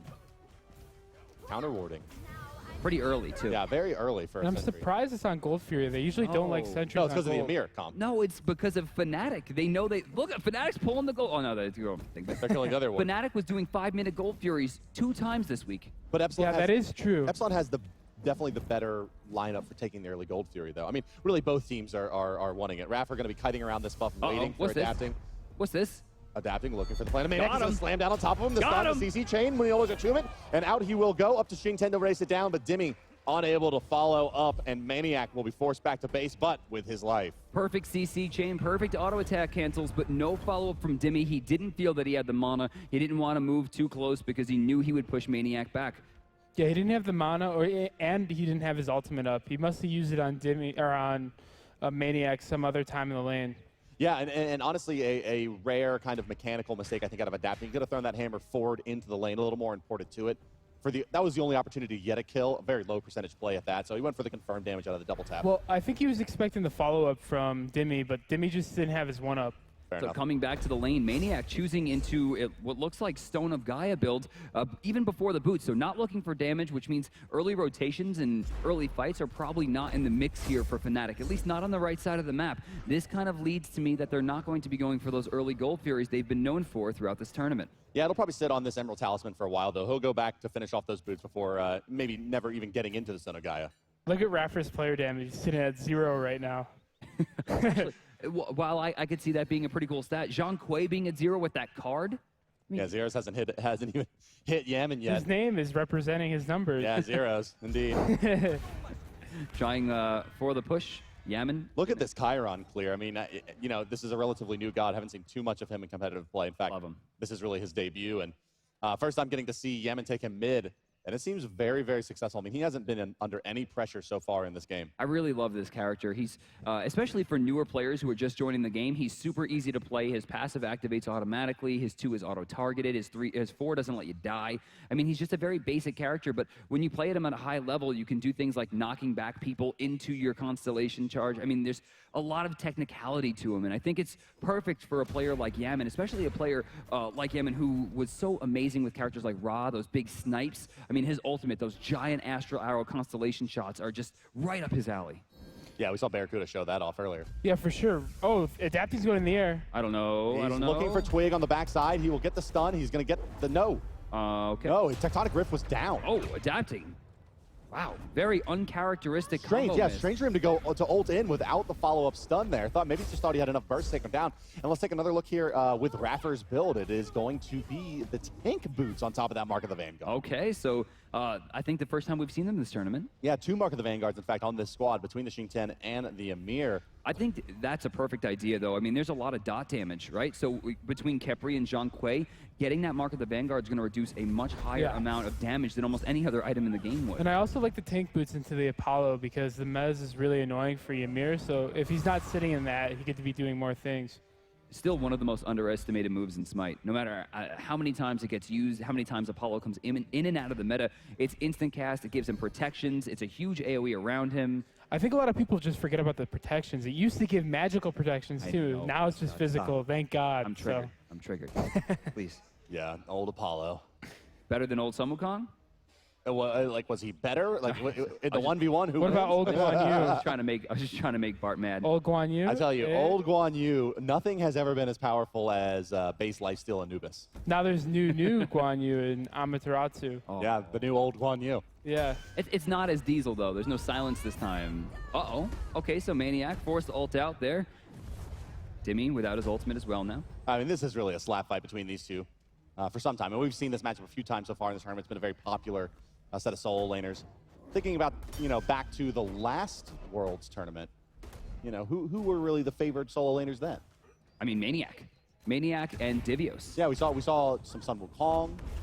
Oh, I'm talking about characters. I think about players. Yeah, no. Yeah, Wukong was pretty important. Hercules, I think, won the tournament pretty much hands down. Amir was it a popular solo laner, in fact, for Zaylee as well? A few times, yeah. Yeah, so you see a little bit. I mean, and that maybe gives you a good idea of well, forget about the solo lane. Let's talk about the duo lane here. We got Emilito and Reels on the screen. You can see it's actually pretty close, but man, that win-loss ratio. Look at Emilito with that 42-10. But Reels on average putting out more damage, and that indicates, you know, it will belies his desire to play more late-game based carries. That and Emilito is not the carry type of player. He's the one that sets up a lot of kills. He's a very different hunter player than almost everyone else in the circuit. He plays super aggressive, though. I love watching Emilito play. Like, yesterday, he jumped into the Tier 1 towers on her and just that was awesome. ulted. And I thought that should have been a kill. Like, he should have died, but it's just so weird and so strange, and he has no land nerves. He has nothing that debilitates him from making these insane plays. He just has no fear. Epsilon roaming the map, threatening this Gold Fury early. They should know there is a sentry here, as it was counter-warded from their control. Gold Fury just going to sit right on top of that Fnatic sentry. So this just looks like a classic Fnatic game right now. 10 minutes in, 0 kills for both teams. It just looks like they're farming up. The Mark of the Vanguard pickup is good for the dot damage, but I think looking at the game right now, I think you'd rather win Watchers because no kills have happened at all. And Capri's literally up 400 gold just from the Vanguard, or 500 now. Dimmy jumping forward here. Maniac sitting by, just watching. Won't have much trouble clearing up the wave. Both solo laners seem pretty content to continue the slap box. Left side, Emilito rotates over. We'll get some free experience here. Doesn't look like we had Reels able to get out of the lane. Raffer not in a great spot, but a good freeze will get him out of it. That wall was insane. It blocked off the Khepri one that kept him alive. If he got pulled there, he would have got pulled right into the tower, and he's like, Ymir, what is he going to do? You know, it's funny because Ymir is seen as a rather weak character. He very rarely gets picked or banned, but for some reason, this character is banned a lot against Raffer, and it wasn't, and he picked it this game. So this will be the first time in, I think, a very long time where we really get a feel of what this character can do in the hands of a master. Oh, I can tell you what it'll do. It's going to do about 450 damage with the Glacial Strike to some of these squishier targets at around level 12. I mean, that's really what the power of this god is. He has a nice amount of control. He's very bursty, and he has one of the highest damage abilities in the game on an 8-second cooldown. So if you look at the levels, he's actually taken 2 in freeze, 2 of his ultimate, and 2 in his wall. 2-4-2-2 build-up out of the level 10. I don't know whether or not that's a misclick or whether he really feels like that second level of the wall is going to be really important. Because remember, it does increase. It increases the duration of the wall. And I think so. I think a lot of this game is going to come down to splitting up the team fights, keeping that Zhang Kui out. But here we go. The first team fight really breaking out. Rapper is going to be the first to fall. 2-0-0s on the backside will get picked up, but the Khepri ultimate will save him, bringing him back in the near ground. We see Maniac getting piled onto by Epsilon, but in the same time, Zeros picks up a double kill onto Adapting, and up into the sky will go Reels, and down he will fall to the mid camps, where they will find yet another kill. Credited to Yam and Maniac to go down as well. Reels trying to make something out of this. A Serenade is going to find 2, but very, very low. Reels, one more hit will take him down, but away he will get. Hunbot sleeping out, everyone low on mana. The free shot from Yemen, maybe enough to get it. No, it will not. Oh my God! Khepri passive saved Kepri's life right there. Both him and I don't understand how they're getting out of this. They're going to try into the tier 2 here. It winds up being slightly in favor of Fnatic for now, but if they can burst this tower down and force Zhang Kui into a situation of insane amounts of defense, this is going to be a big win for Epsilon. Oh, they take the tier 1 there, nice and handily. First Blood was credited over to the side of Fnatic. 666 gold, still in favor of the red squad in this matchup, but getting closer and closer to 2,000 experience going the way of Epsilon, and level advantages with 2 hunters is a big problem. I go back to what you said, about the mark of the Vanguards. The difference there seems to be a little bit of tankiness, and yes, they're ahead in gold on the side of Fnatic, but the experience leads in the favor of Epsilon. They take the tier 1 tower as well. This is going to expose Zhang Kui. I want to see Adapting just hold that down. And look at that. Ymir already finished his shell. I think that's really important against the Zhang Kui comp for sure. Oh, yeah. Tons of damage reduction there between those tank boots and that shell early on. And that mark of the Vanguard. Yeah, indeed. And at that point, the Ghosts are doing like 40 damage to Ymir, maybe less, and then take 5 off of that? It was really, really unfortunate that Zhang Kui got all those kills in that last engagement for Epsilon, because it does give him a very early Warlock stash. Right, but we've seen Zhang Kui get to the point where people know I can just build shell against it. It's possible that they're going to use that against them. Maybe they really wanted Apollo to get those kills. Fair enough, yeah. I mean, Apollo definitely brings more of the late game, but he does pick up 2 assists there.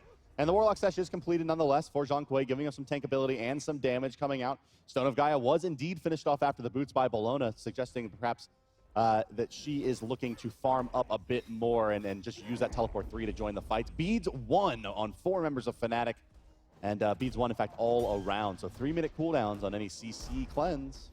Blue buff going to get taken here. Right back to Dimmy. I'm sure he'll be sitting in this lane for another, 15 or 20,000 minutes. Yeah. God bless. I think Xingtian maybe has the most boring itemization ever. I will build defense and health. Yeah, it's cooldown boots and a Breastplate of Valor and a Mark of the Vanguard, and it's going to be an E-Staff after that, and then probably a Bulwark. Yeah. I mean, that sounds about right. He's just going to tank it up, and well, Stone of Gaia. Welcome to the world of percentage damage. You can see Dimmy actually trying to use that percentage damage to beat down Maniac. I think it's a good idea. And yeah, well, but Maniac with the Scourge able to heal up bit by bit. Look at Amelito's build. He decides to go into full cooldown as Soul. I kind of like it. I love it. But I hope he builds some Pen eventually, because Pen's really, really strong on Soul. I'm expecting Polynomicon right into the either Spear or Demonic Grip. Either one works fine. Probably Demonic Grip to go along with the Polynomicon, one would imagine, just because they apply at the same time. It's all nice and happy to have. And, it makes some sense to go for the full CDR Soul, giving her max passive all the time, increasing your tower damage. Locking out Zeros here. Raffer's going to go ahead and freeze him. Beads are going to be popped. No ultimate used just yet. The wall going to come in as well. The mark is going to be shot by Chiron as well. Reel's thrown in the in-hands here and there, and the Soul Trail will bail them out. I love the wall there, because you can watch Zhang Kui take a step away from the wall towards Ymir, because he knows he wants to get into that blind spot, and that's just why Raffer held the freeze the whole time. These guys know each other so well. Another thing, going back, I think he took the extra point on it in his wall on purpose, because most Ymirs you play against, they only have 1 point in the wall. Oh, we got a fight here possibly. Badger in some trouble. They're going to get his beads, but the slow will still hit. A brilliant wall going to come out by Raffer, and the ultimate being channeled. It's going to end just before the Khepri ultimate, but Yaman will be credited with the kill on to Badger. Maniac going to try to return something, but in the backlines they're forced to contend with Dimmy, who has an ultimate, who's going to find 2. They're both have their beads forced. Maniac liable to fall in this fight, but a Hunbot's ultimate keeping alive for now. Maniac gets a return kill on to Raffer. In a lot of trouble. level as Maniac, but that Zhonghui ultimate is enough to hold out Epsilon. Dimmy still wants to fight. Down will be coming Reels. One in hand on Emilito to do it, and down he will fall as well. Oh no, Dimmy. Dimmy, he's got Audacity active, does that Apollo. Yaman running back to the mid lane. Reels waiting for the team. Overhead smash, couple in hands, but they just can't fight the Xing Tian. He's just too powerful. A lot of that came down to how long they tried to bait. I mean, Badger just stood there inside his ultimate, waiting, not waiting, but having to wait there. They focused so much into his support, they were able to turn it around immediately. Fnatic get a huge win out of that one, picking up both Raffer and Emilito. So who's got the better late game now is the question. It's got to be the double hunters on Epsilon, right? I mean, this game's fairly close to 17 minutes. I mean, it's Reels. It's Reels on Apollo. You're going to split push. You're going to send someone to try to solo Reels? Well, you heard, right? That. I mean, you heard when the players were talking about really the real strength of Reels is as a late game hunter, he's just so slippery in team fights, and he tends to find the right time to flank. And Reel's the type of player that likes to fight with 6 items, and you know, at the point where 2-3 in hands are going to kill your back line, Apollo is a very, very good character to have after 30 minutes. I think in late game it's going to come down to how well Badger gets his ult off. If he gets it off on Bologna or either Reels in one of the fights, if he gets a good ult, it's going to be really, really hard for Epsilon to take them out. 2-4 right now. Fnatic still with a small lead, not much. The experience difference still favored Epsilon. Remember, these guys, they scrim a lot. They know each other very, very well, and you could see it reflected in their gameplay. Can we hover over Ymir again? I think he has 4 points in his wall now. No Look at way. That. That's crazy. Over the CC. Well, I mean, it's Zhonghui. Yeah, better against the Zhonghui. I mean, preventing the Zhonghui from entering the fight or keeping him locked out from joining his team. I mean, just basically isolating the Zhonghui is going to be... Apollo as well. Yeah. Also Kepri too. We saw it there. He walled Kepri off. Yeah, not a lot of leaps, but a lot of dashes on the mobile characters. Just Maniac's ultimate and Captain Twig's leap are the 2 on the board. And besides that, they're going to be relying on movement speed and dashes. And, well, of course, Amir's wall better than the freeze in that regard for holding them out. Speaking of movement speed, Emilito forced into the Corpiro form there as we do get a rotation. Nothing too nerve-wracking, I would say. Level 16 apart for the Hunters. We got a level 17 on Dimmy right now. I'm pretty sure that's the highest, tied with Yaman from the mid lane. Chiron doing really, really well. And you gotta love the fact that they have the double hunter lane on the same team as the person who's going to be able to reduce their damage. But Bologna is gonna play the key here. I'm surprised that we saw her go into a Runeforge Hammer instead of going into something like a Runic Shield or a Midgardian Mail, because there's a lot of auto attack damage on the left side, and he doesn't seem to be trying to take it down. I can't even, remember the last time we saw a solo laner that's physical not build a Runeforged Hammer. I mean, it's just such a go-to item on this lane. I just love he's sitting there hitting with the axe over and over again while he's healing and with his whip. It's hilarious. I mean, how long have they been doing this? Neither of them have taken damage. We have this again. Kepri's not in a great spot. How many times are we going to see this exact play where Rapper finds a wall just off the left side of mid? Looks like there's going to be some kind of fight breaking out. I mean, neither of these teams is willing to commit to the Gold Fury. Oh, I hold that thought. Yaman's going to start it up. Let's take a listen in with Epsilon's comms as they're going to try to defend Fnatic and take this Gold Fury.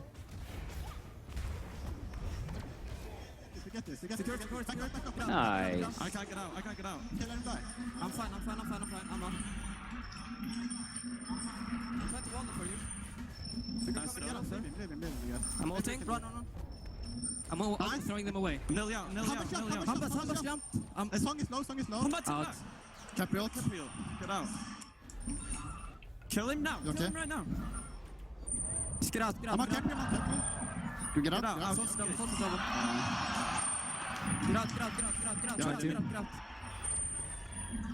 Det är still av allt. I had to beat. Purple on the roll. Nice. Good job. Good ball. Yep, no Capriel, no Zango. Alright. I think they're gonna. I'm gonna. I was just ulting for the port. I got confused. They're pushing mid.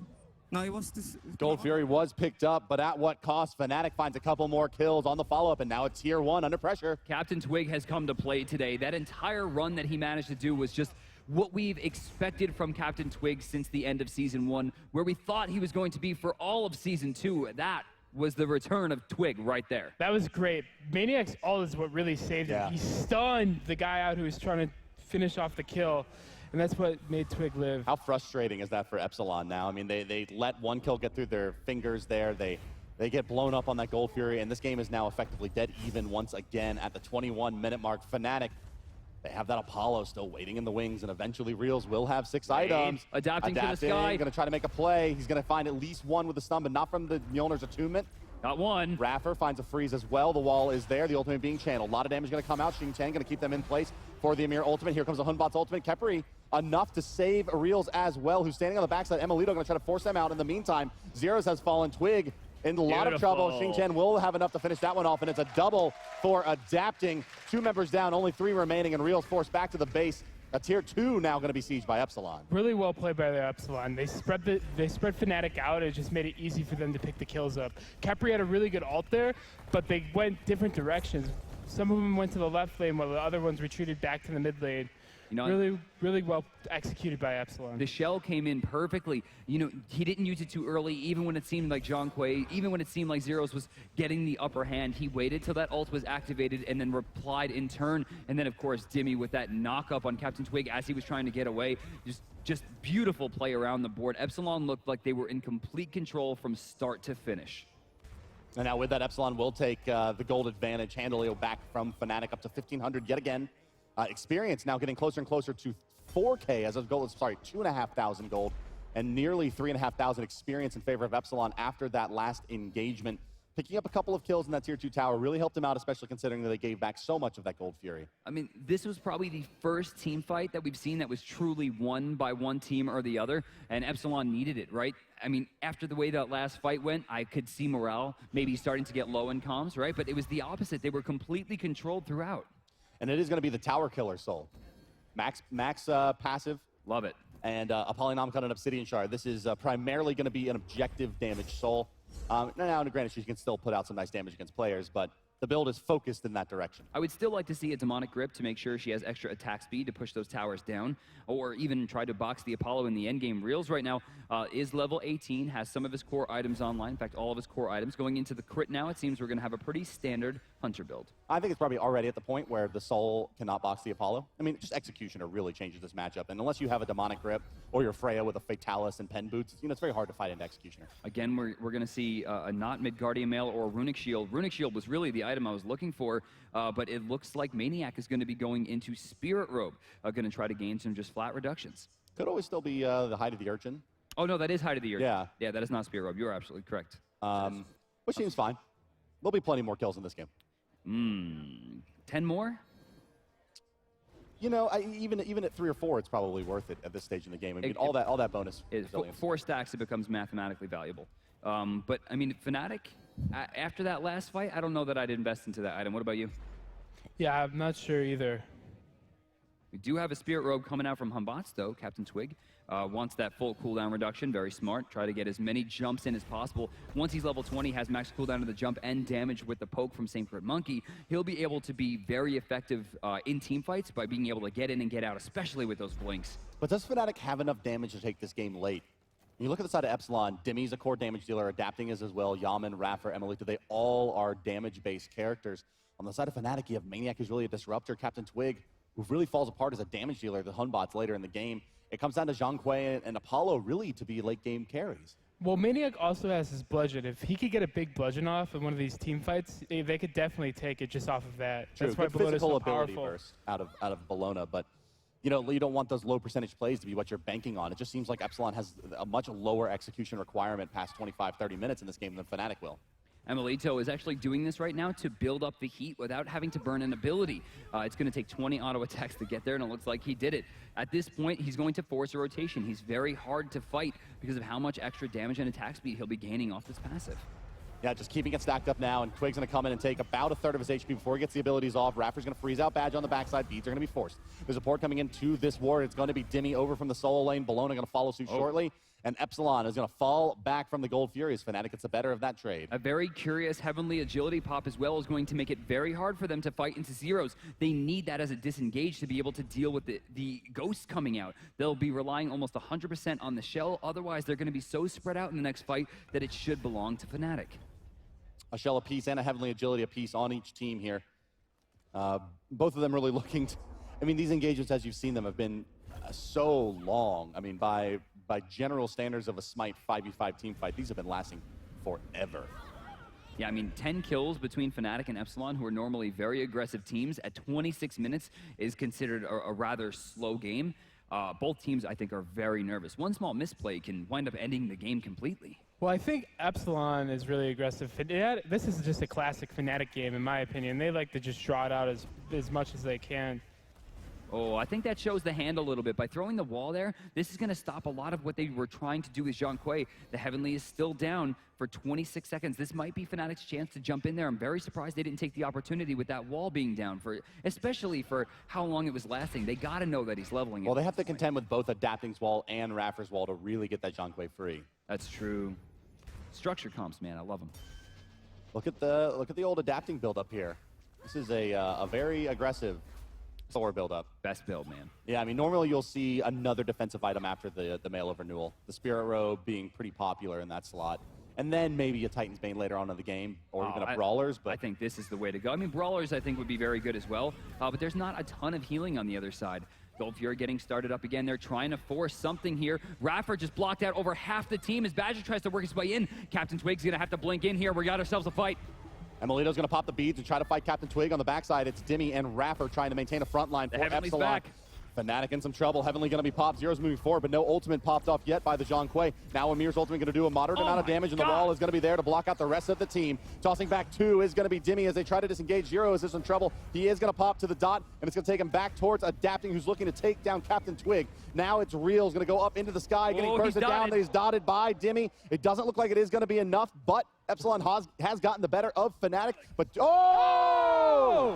that was the seeking shot from Chiron waiting. It functions like Neith's World Weaver, not like an actual detonate. It was waiting for him on the ground, and as soon as he landed, bye-bye.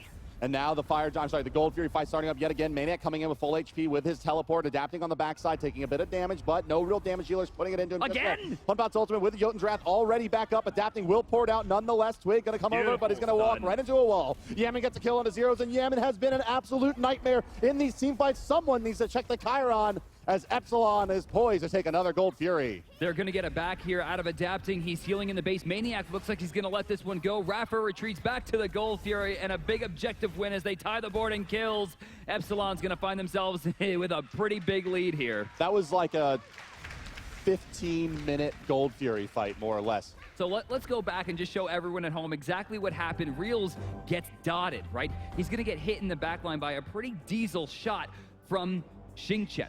Okay, here comes all the damage, and now you see the Seeking Arrow. It's pointing on him. It's just below the Chariot, and poor Reels, dead. He didn't notice. If he saw it go off, there was a chance he could have gotten into the fountain. Even then, I think he probably would have died. First tick does. Yeah, I'm curious to see what would have happened if he rode all the way to the fountain. I wonder if it would have healed a tick before. No, the fountain takes usually a second. That applies instantly. The only issue is like maybe it times out like Neith's Arrow. Neith's Arrow after X amount of seconds will at least it used to go away. That might have timed out, although it seems unlikely. He just didn't see it coming. Yeah, or even just the one in hand, proccing the lane. Epsilon starting this Fire Giant. Maniac's in there already. Looks like they just want someone to fight them. Captain Twig getting poked out a bit by Adapting, playing very aggressive. They invested a fair amount into Maniac here. Obviously, Maniac getting the worst of that exchange, but it's not the end of the world. He's lost a couple hundred health, but they're going to continue going. They're going to force Maniac to ult here. Oh, that's big. They need that. They're still going. Yaman's going to come down. The ult gets wasted. Dimmy's gone as well. Dimmy just missing that one. Hey, you know, they should really just pop some shots into this tower here. Bologna does still have that tier 3 teleport up, as does Xingqian, just coming off cooldown. So you're going to see Maniac fall back to base and pour back in if it does look like this siege is going to continue from Epsilon. And indeed it does, and in she will come. Raffer moving forward, taking the tower for a moment. Wall is there. Percentage damage down onto Maniac, and an easy disengage with a tier 1 for Epsilon. 6 kills apiece through 30 minutes. I really feel like Fnatic might have needed to commit to that fight if they were going to use the teleport. It's a long cooldown, and now Maniac's not going to have that for the next engagement. Epsilon knows this and should start keeping pressure around the map. Pushing in the mid lane here is going to be Epsilon. They'll shove it up. They'll try to maintain this map control best they can and make this Fire Giant very difficult for Fnatic to defend. That is a lot of wards. That is a lot of wards. A lot of Epsilon wards. That's a lot of wards. Epsilon, it doesn't look like Fnatic has really spotted this one out, or at least they're maybe conceding it. Badger must know what's going on, but the wall is there and the damage is done. Maniac has one opportunity to ult in, but he's easily knocked up, and Epsilon Esports will take Alienware Fire Giant at 31 minutes. Maniac didn't have it. Oh, he had no ultimate. That's right. He had no ultimate. Earlier. That was a really good play by Epsilon. They knew that Maniac didn't have a way to get over the wall. They knew that he didn't have his teleport up. They've been keeping track of their professional players. So all they had to do was keep him out and put someone in the front line to make sure Zhangque didn't get in there. They did it perfectly. They got themselves a Fire Giant, and game 1 right now is in the hands of Epsilon. Yeah, between Chiron and Soul's damage, they're just able to burn the Fire Giant really, really fast. Yeah, looking at that damage there, Chiron and Xingqian sitting at the top of the damage charts. Just below them is Zhangque and then Soul. So 3 out of the 5 top damage dealers in the game belong to Epsilon. And I love this, love this build from Dimmy. The Mark of the Vanguard here is going to shut down the only real damage that Fnatic's going to have to be able to try to kill a Xingqian, and that's Apollo. And what's really cool, we see Raffer has low damage, but that's not really a story of this game for him. His walls have been on point, and they've been phenomenal. So even though he's playing Ymir and he doesn't have the highest damage, his walls are crazy. Like, look at that one, walling the minions off. I mean, we have not seen walls like this in a very long time, if ever. I really feel like Raffer has changed this god today. I mean, not finishing your 2, not leveling your freeze, but going in for the wall to shut down a character like Zhangque. This shows a master level of theory crafting. I mean, this is what Raffer should be known for worldwide. So you may be wondering, why those minions are getting walled off there, and that is to advance your own creep wave significantly by holding the enemy minions in place. Yours can advance freely, and by doing so, gives you a little bit of extra push, and even if you do it enough, a double wave as you try to get into the base. Well, they're backing off here. The Gold Fury's not up for a while. I think they're just going to cross the map entirely and pick up this tower. Let's take a look at Golden Hand here to see how much they've earned, and it's really not all that much. Under 1,000 all the way around the board, but with another tier 2, they'll be looking pretty good at finishing off some items, namely that Deathbringer for Apollo is the next big pickup for the squad. And we got looks like a Gem of Isolation coming out from Xingqian as well. Yeah, he already has the E-Staff, so it's almost 100% certain to be the Gem of Isolation. He needs 200 more gold, so I'm sure Demi's like, I really need you to kill this tower. Well, looking to siege into the base here is Epsilon. Let's take a listen in with their comms as they have Fire Giant buff and siege the right side Phoenix. Chill for a bit, I'm walling him off. I'm looking for it. Cap report. Bellona, descend down. That's good. Watch out, Demi. You're on your way. They shelled. Back off. Alright. How much Phoenix. I'll be on it now. I'm gonna look to all Apollo in. I'm on Phoenix, guys. Got it. I'll stand Apollo. Back off. Phoenix. Alright. Go mid. We can get out. Alright. Can we not get golden more farm? Then I can face tank him if we do that. Careful. So I'm gonna wall him in. Yeah? Just hold in. Yeah. Don't kill him. He's gonna get wrong. Bellona jumped in. Capriel. We can kill I'm not dead. I'm dead. Okay, back off. I'm ulting Jock. They're going. Yo. Look. Good job. Bellona. Hambas, help him. Rover. Help him. Good job. I'm still got a wall. Yeah, Hambas has no jump. Oh, I should have waited him up. We can get this. Yeah, we can get mid, I think. Be careful. Tanking it for a bit. Full elf and port. I'm gonna try wall the Apollo if you get it. Get it and get out. Run for your life. We'll look for gold. Bart, what are these walls, man? Run for your life. Every single time Raffer finds a position to put this wall up, he just blocks out 3 or 4 people. I think we're going to see a repeat of last year, and we're going to see Ymir bans today. I just want to say Dimmy's ult was insane. I don't know how he got into the middle of the team. He just picked up 3 people and whipped them in. That's free Gold Fury too. Let's go back to Golden Hand, and we're going to show you. It was 600 to 700, and now it's 22. It's so hard to stop this push from Epsilon. I mean, you wall off one side of the Phoenix, both of your ranged DPSers sit off to the other side of it, and you saw how fast the Phoenixes fall, right? I mean, you have maybe 4 to 5 seconds to respond to that. The wall lasts an entire duration, and they're easily picking these up, and it's very hard. Fnatic has to burn movement abilities to do anything about it, and they have so many dash. And if that wall's there, the only way to stop the Phoenix is to go around that choke point of the other side, and Emilito's just going to throw a giant stellar burst to your face for 800 damage. Look at the gold. It's even in kills, but Epsilon just has all the gold in the world right now, just because they have all the structures down, and they also have taken a lot of gold Furies. And they still didn't even lose that tier 1 on right. They have all 6 towers remaining. They've gotten every objective so far. Yeah, all the gold Furies, the Fire Giant. 3 gold Furies and a Fire Giant. All they're missing is 1 Phoenix, a few more kills, and a Titan. Well, what they do have is 2 5-figure leads, 10,000 experience, 12,000 gold, going to the side of the boys in blue, and Epsilon looking for the victory in game number 1. Fire Giant started up. They might try to fight here just to try to see if they get a good fight. I mean, they But have Look to. at that wall, though. They have to stop this Fire Giant. They can't afford this. Twig has already burned his beads and his jump. He's trying to get in there. It's getting pretty low, but a very smart reset from Emilito will force him into a bad spot. Twig already forced to jump away, low health, adapting, taken to the sky. It's going to be reals. This is the target. They're going to try to get down this carry. Bologna's looking to save him, but the beads are there from adapting, keeping him moving. Zeros moves in with the Ghost channeling, but Xing Chen's going to wrap them up for now. Namir Ultimate's going to do a good bit of damage. Glacial Strike coming down as well, and the Zeros Ultimate just not doing enough walled, and yet again by Raffer. There is the Khepri ultimate to save Bologna, but it's not going to be enough. Khepri may make it out of this one alive, but Bologna will not. Yemen moving forward with the charge. A couple more shots to do it. Captain Twig going to try to man fight, but you can't stop the horse. And in will come Chiron. Yemen scores the deicide for his squad. 12-7, 37 minutes in, and Epsilon is ready to take out Fnatic. It does look like game 1 will be going their way. I think no one in this room truly surprised that the top-seeded Epsilon coming out of the season, they know what they're doing, man. That was clean. What they don't know how to do very well, Brandon, is lose. This team has, what, 3 total losses this season? 3. 2 to Paradigm in the finals, and we had 1 loss in season to Fnatic. 4 losses. 4. Didn't they lose to... They lost the best of 5. Yeah, oh, yeah, right. I was best of 5. So they lost 4 total games. 1 in the regular season, 3 in the post game. And, well, these cats look a little unstoppable.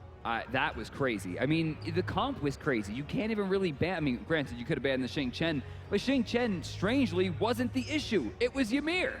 Well, and it wasn't Xing Chen. It wasn't adapting Thor. It was Raffer's Ymir. And, well, I think we answered your earlier question, why does this guy get banned so often against this player?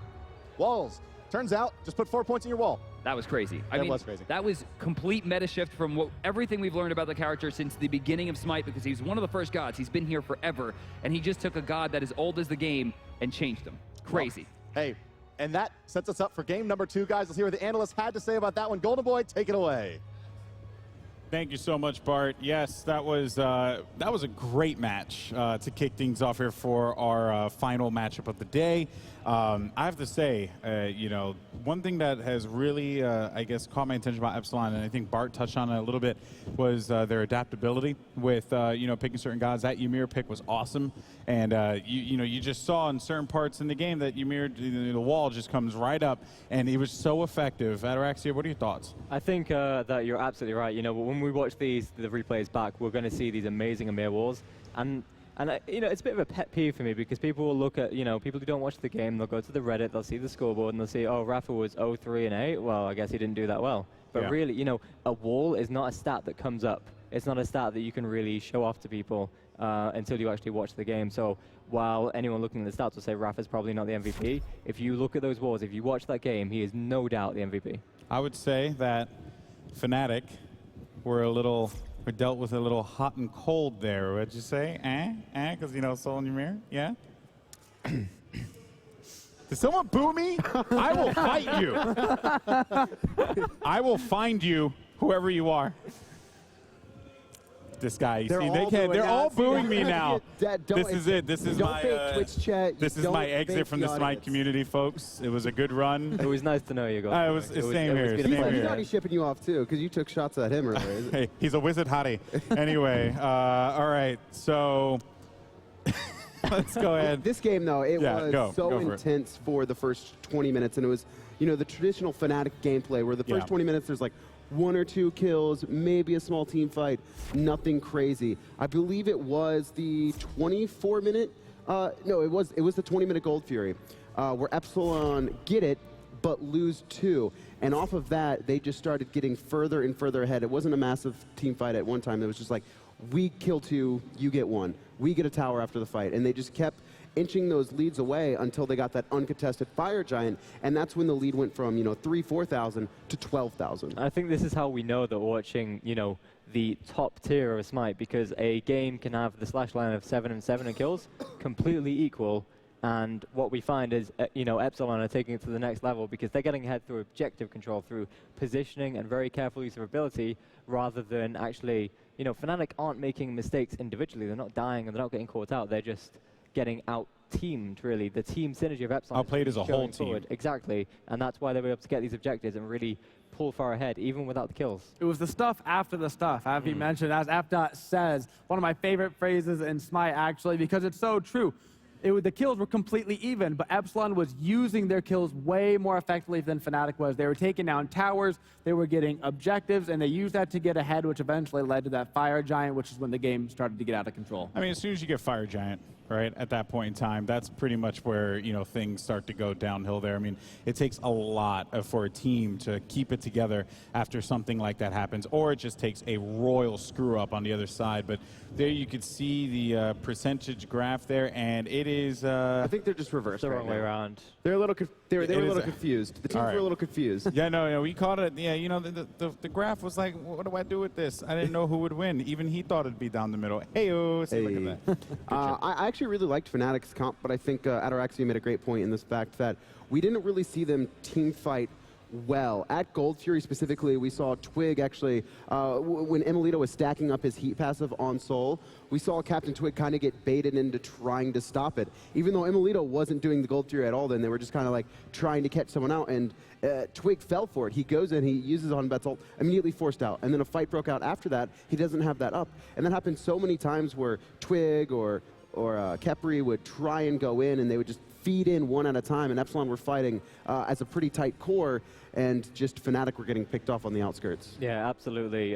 Just all of them, they weren't really able to get what they wanted to do off. Like, we never really saw the big Jean Quail that turned the tide of a fight, because there was always a shell ready every single time. We didn't get to see that. We saw a couple of actually amazing ults by Captain Twig. Yes. That really, you know, we had these great initiations by Rafa, trapping people off, and then suddenly Twig comes in, ult saves lives, turns the fight, but eventually when the actives came online, as Epsilon started teaming up more, they just couldn't get anything done.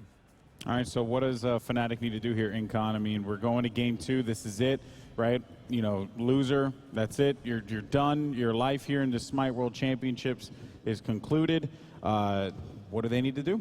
Fnatic, more than anything right now, needs to just take a breath.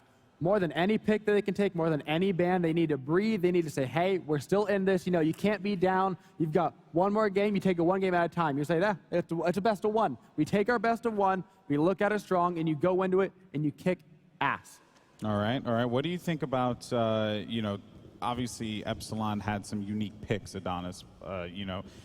Do you think we're going to see something like that again? You know, trying something that will throw them off that Fnatic just doesn't expect?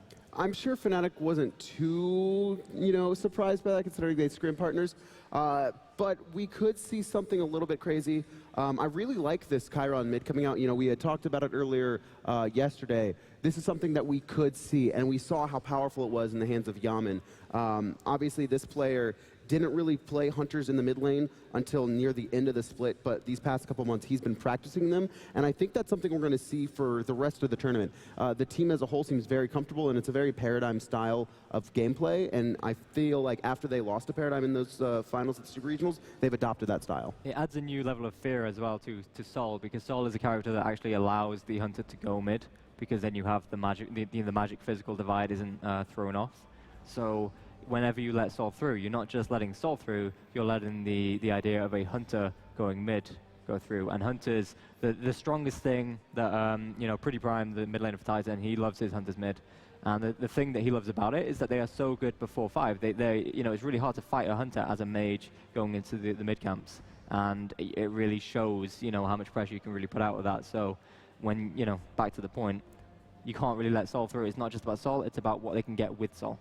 All right, well, we'll see how all this works out, folks.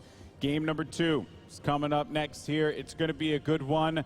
Let's go ahead and get started with the picks and bans.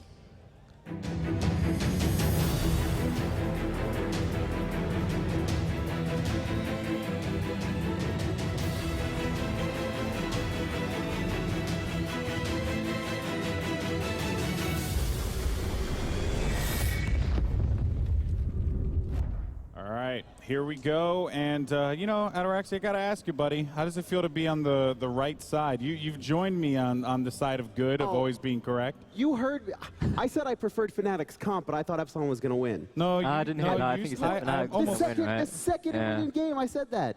That's why Epsilon won, is because you said Fnatic were going to win. I'm almost certain you said Fnatic were going to win. You said Fnatic were going to, and Ataraxi said Epsilon. I said they had the better comp. They just didn't play it well. You're a dirty, filthy liar. That's what you are. All right. Soul banned away, and the sides have switched, so Fnatic like to take first pick in this one. Now the thing is, are they going to let the Xingqian go through? That was, in my opinion, a big proponent. No, they're not. They're just going to ban Rails as Freya off. Obviously, that's been doing some work in scrims. So are they going to go for the Xingqian and trade the Bologna? I think it'd be hard to not go in for the Xingqian. Such a strong character. Now, of course, I expect to see immediately the Bologna locked in because there's absolutely no reason not to make sure that she's in your team.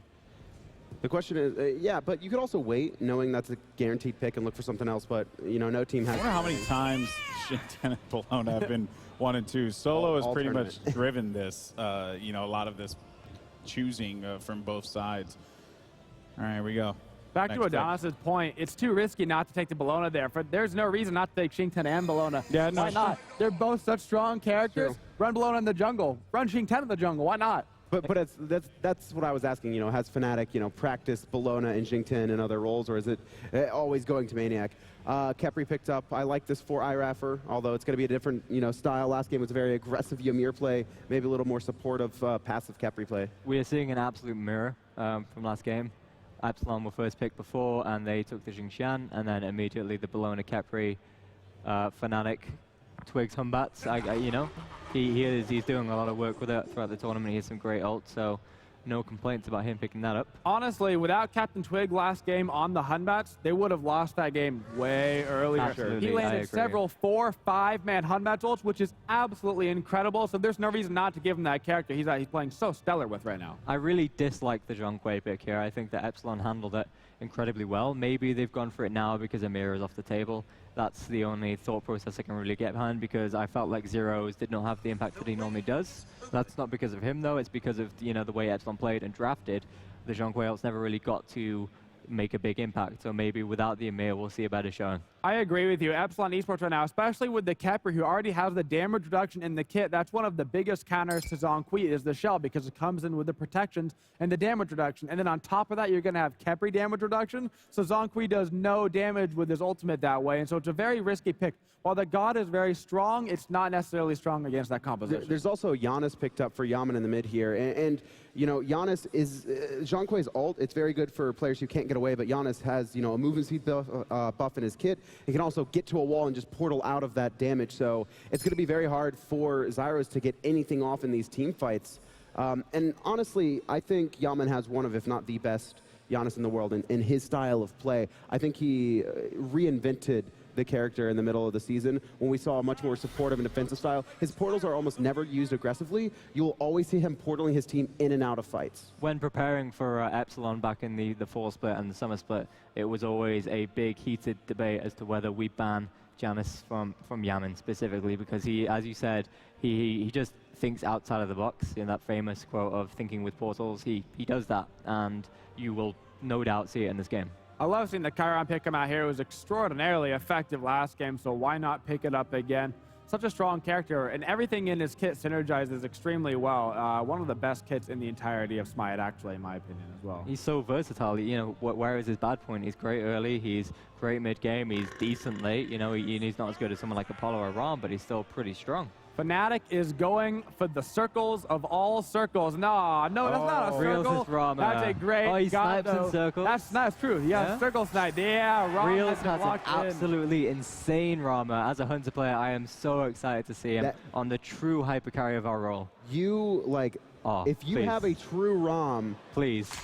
That's a sign of a true hunter. It's happened in Con. Finally get the Mercury pick. It was waiting for this moment. It's that meme. It's happening. All right. Well, there you go, folks. It's locked in. A lot of debate here in the Alienware analyst desk, but unfortunately, we have to take it away. Not so much, unfortunately, because these guys are all right. We're going to go ahead and toss it over to our commentators to kick us through for game number 2. Thank you very much, Alex. And fortunately, you are up here with us and not back with them, because we are waiting for game number 2. of the best of 3 between Fnatic and Epsilon. Epsilon up 1-0 and moving into this one. It's been Fnatic all comfort picks. Mercury has Right, hit the table. Or just Mercury. Mercury. But I see Bacchus and Rom and Hunbots on the side of Fnatic, and I feel pretty good about that because those are best in slots for them. Have you ever seen Mercury just one-shot someone? Yes, I also saw Mercury being played by Latin America get one shot by everything else. That doesn't count. Sure it does. I mean, this is an assassin. It's a melee assassin. Later on in the game, he does struggle with survivability. Adapting also was not really playing to form, I want to say, on that Thor. I really feel like Mercury is one of the best picks against Zhang Kui just because you can force him to ult, then get out, and then have one of the best reinitiations possible. I'm really looking at Adapting here to make the big play. Zhang Kui feels like a major liability to me in this matchup. I mean, last time Fnatic got knocked out of a LAN, it was because of Zhang Kui.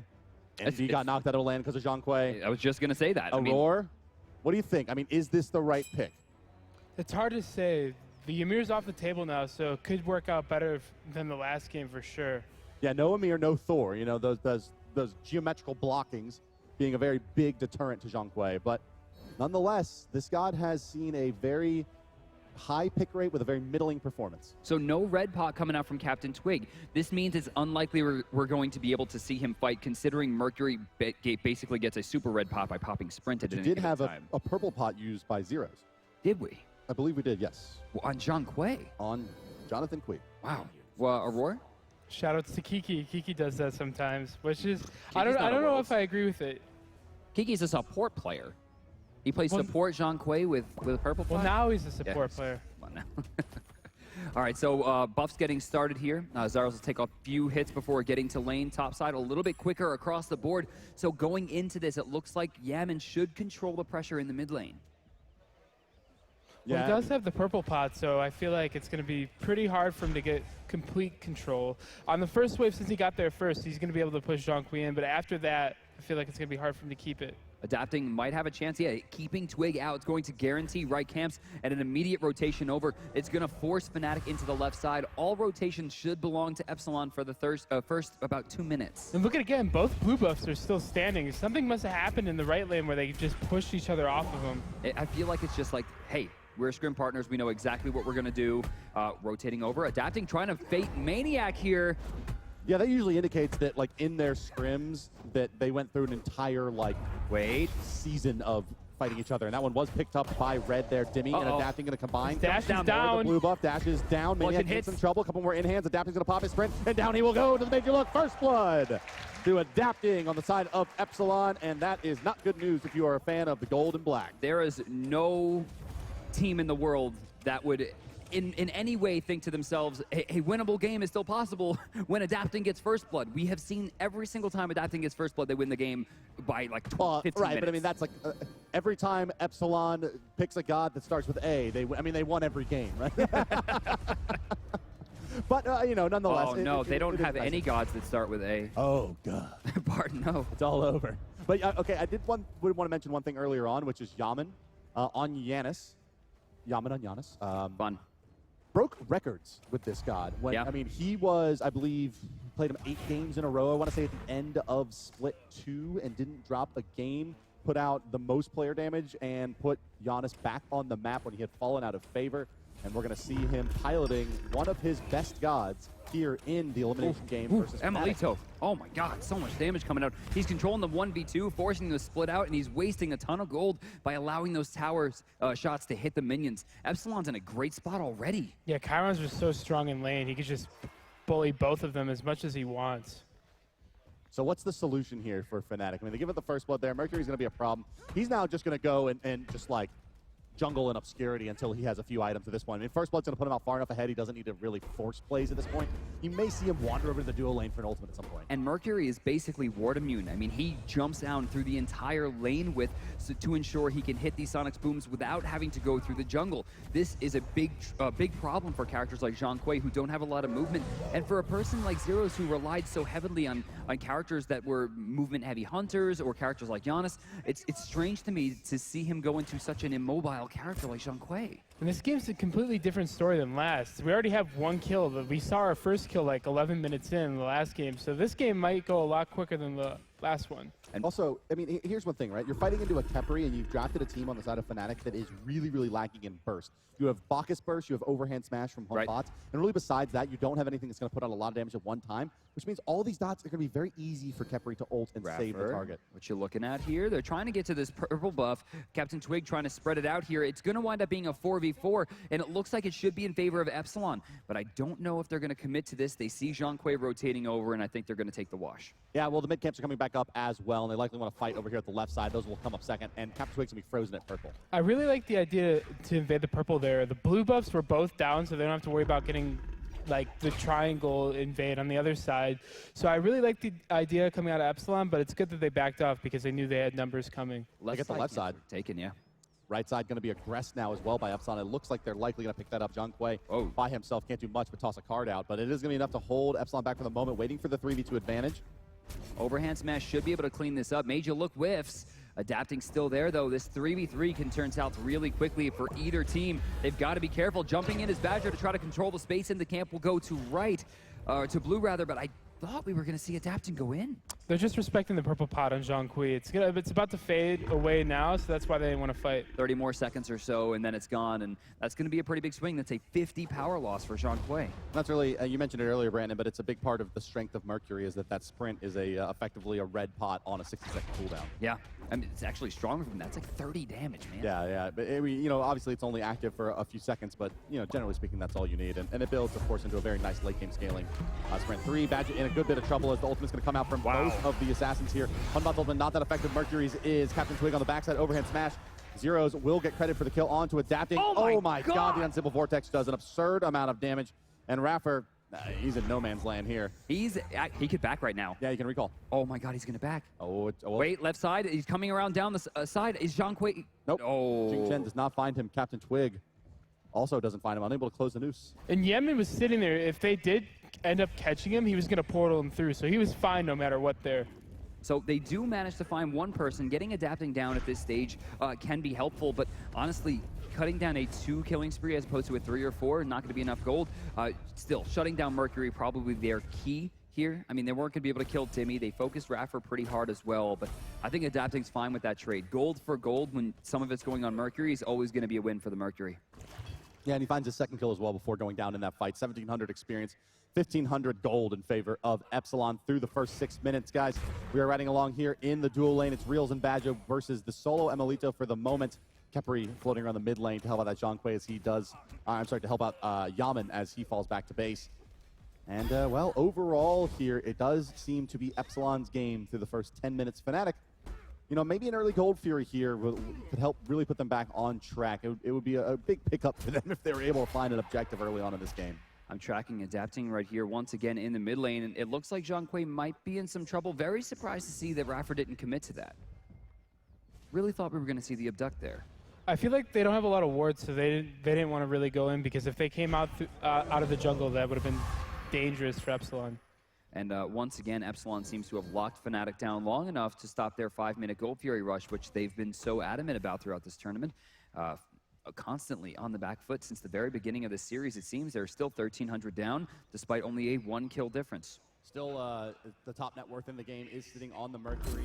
He's getting closer and closer to 1,000 gold up on that Hunbot, only 300 of which is due to the first blood. So whoa. Considerably out farming. Here comes the rest of the squad as Epsilon moves in. Abduct off the mark, but doesn't matter. Does look like Badger's going to be in some trouble, and indeed, Unstable Vortex will clean him up.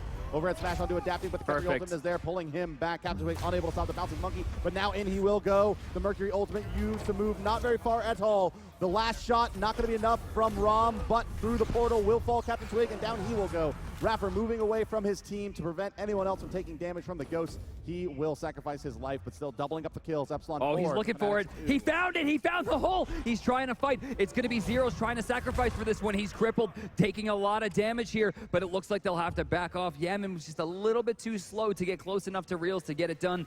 Still 2 for 1 at the end of the fight. I like the idea coming out from Yemen. He just wasn't able to pull it off fast enough. That would have been insane if he was able to. Difficult to find. Yes, for sure. Yaman coming back, low mana. Wow, this is a little bit risky. Granted, it's only Badger, but still, I mean, that's how you know you know the map. You know the players that you're playing. You have enough map awareness to know that with 2 spells at most worth of mana, look more like 1, and that amount of health that you can go and continue farming. That's good play. Can we see Golden Hand? I want to see what he's trying to finish because he's not backing for some reason. It looks like no. I mean, it would be 1,300 gold to even get restored artifact, and that's not the end of the world. I guess that's what he's going for because he should have backed by now if he's not going for that. Oh, yeah, he's going to back with 11. I expect wards, maybe a level of beads. Yeah, maybe beads. Yeah, beads too are going to be picked up there by Yaman, as well as a Sentry Ward and a Observer Ward. So, fair enough.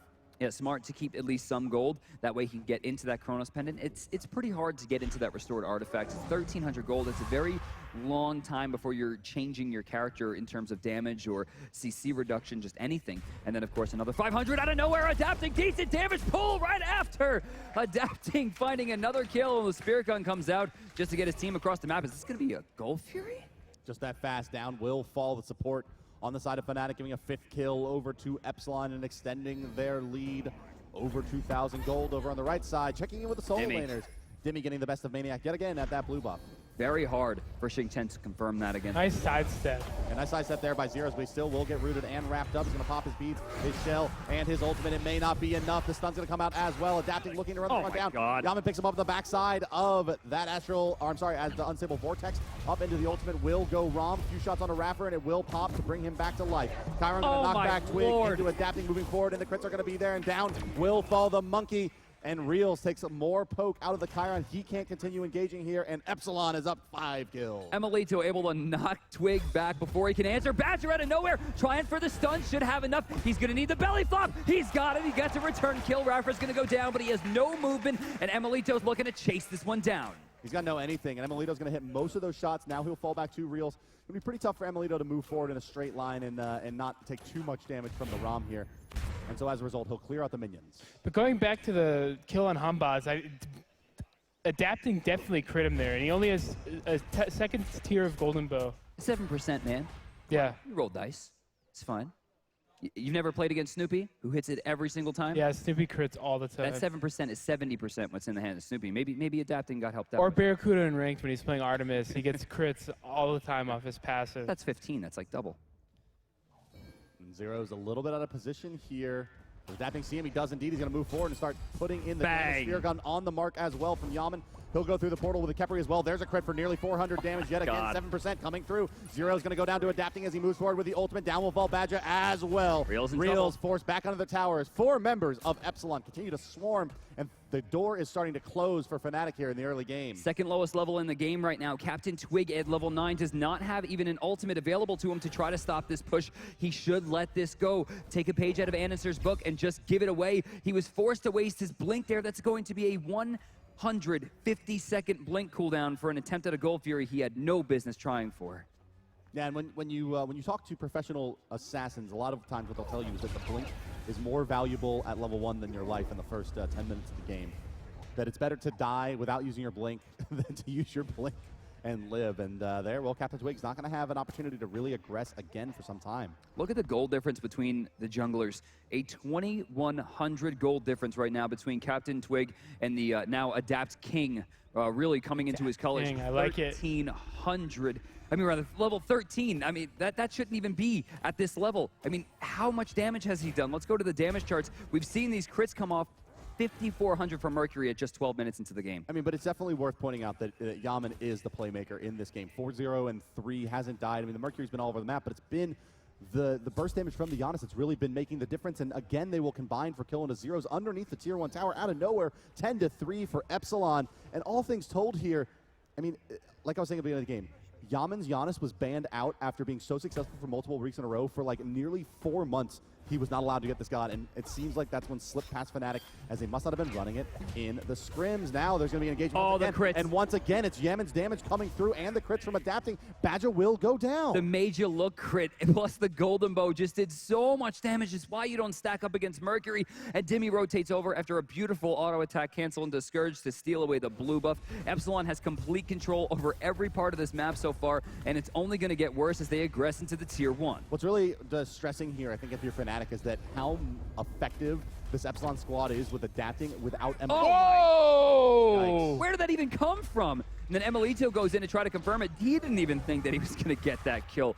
13-12 right now. Epsilon's lead grows and grows. Now 6,000 gold. Fnatic's dreams are again dwindling. Yaman play Giannis because it's so different than what we see out of other top-tier Giannis players.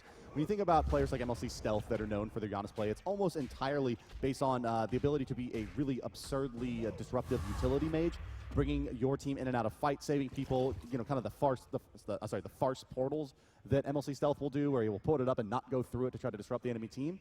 Yaman is a damage dealing semi-carry on this Giannis. I mean, that's how he plays it. It is a core damage dealing position.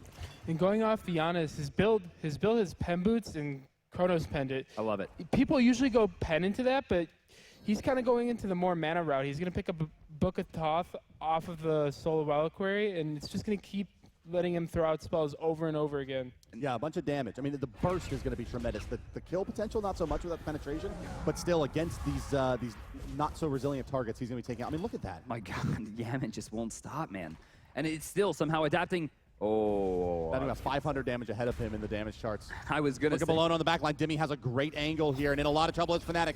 He's going to get two with the ultimate, and away will go the rest of the team as the Spirit Gun comes through, and the Unstable Vortex underneath the Tier 1 tower. It will fall. No one dead just yet, but the ultimate used by Bacchus. Zero still in the back of this fight, waiting, putting out the card, adapting, moving forward. He's going to trade. Damage. He will go down, but not before picking up Captain Twig. They still do have Chiron, and they'll trade one kill either way, and a Tier 1 tower going to Epsilon. Not close enough for Rom to be able to hit these shots. Raffer will live, and it looks like Maniac trying to push this one away. It'll be a 1-for-1 trade, adapting for Captain Twig. Definitely in favor of Fnatic until you factor in that Tier 1 did go down in that exchange. So adapting went really far into the Tier 2 there. Holy moly, look at that. It was a miscommunication because he felt like he was going to get Kepri ulted by Raffer, but it never came out. So that's why he dropped so easily in that team fight.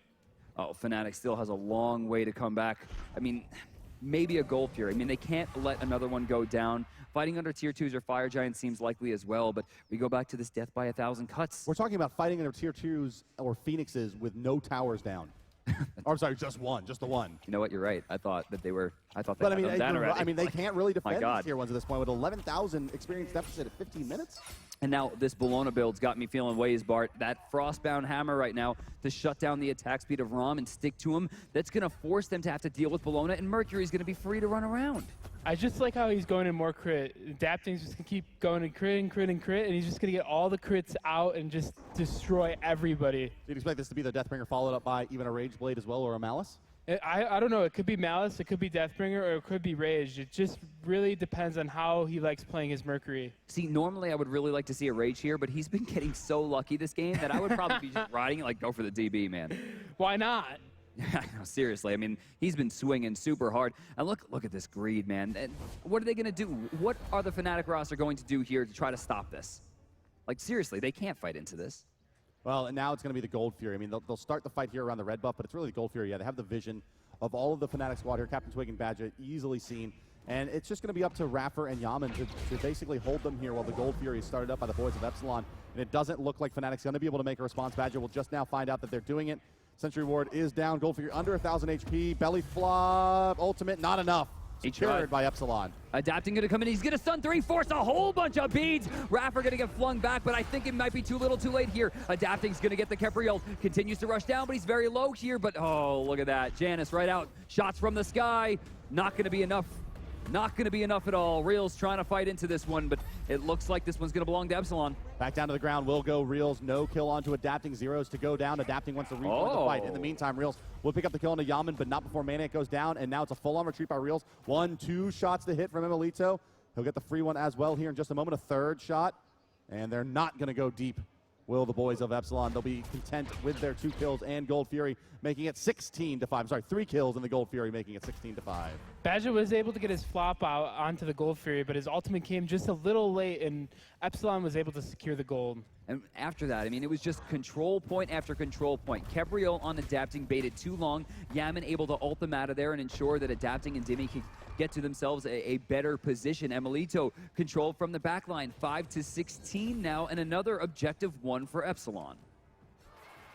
I mean, this game seems like we're closer to 30 minutes than 18 with the kind of items, lead, damage, objective. I mean, Epsilon is so far ahead. Their net worth is pretty pretty astounding as well. Before 20 minutes, they're going to hit the 50,000 net worth mark. So he did go into the rage. He did get a lot of crits in that fight, but it's because he had the rage. I saw he got like 4 or 5 crits in that fight, so that makes a lot more sense now looking at his build. I like the rage. I mean, you have inherent attack speed as Mercury, yes. So why not just go into the item that's going to get the most use out of it? After this, something like Deathbringer or Mercury becomes, or Deathbringer on Mercury becomes so much more valuable because your crit percent is through the roof. I mean, he's already sitting on 40 base before auto attacks. It's going to average at 55, and then add 20% to that.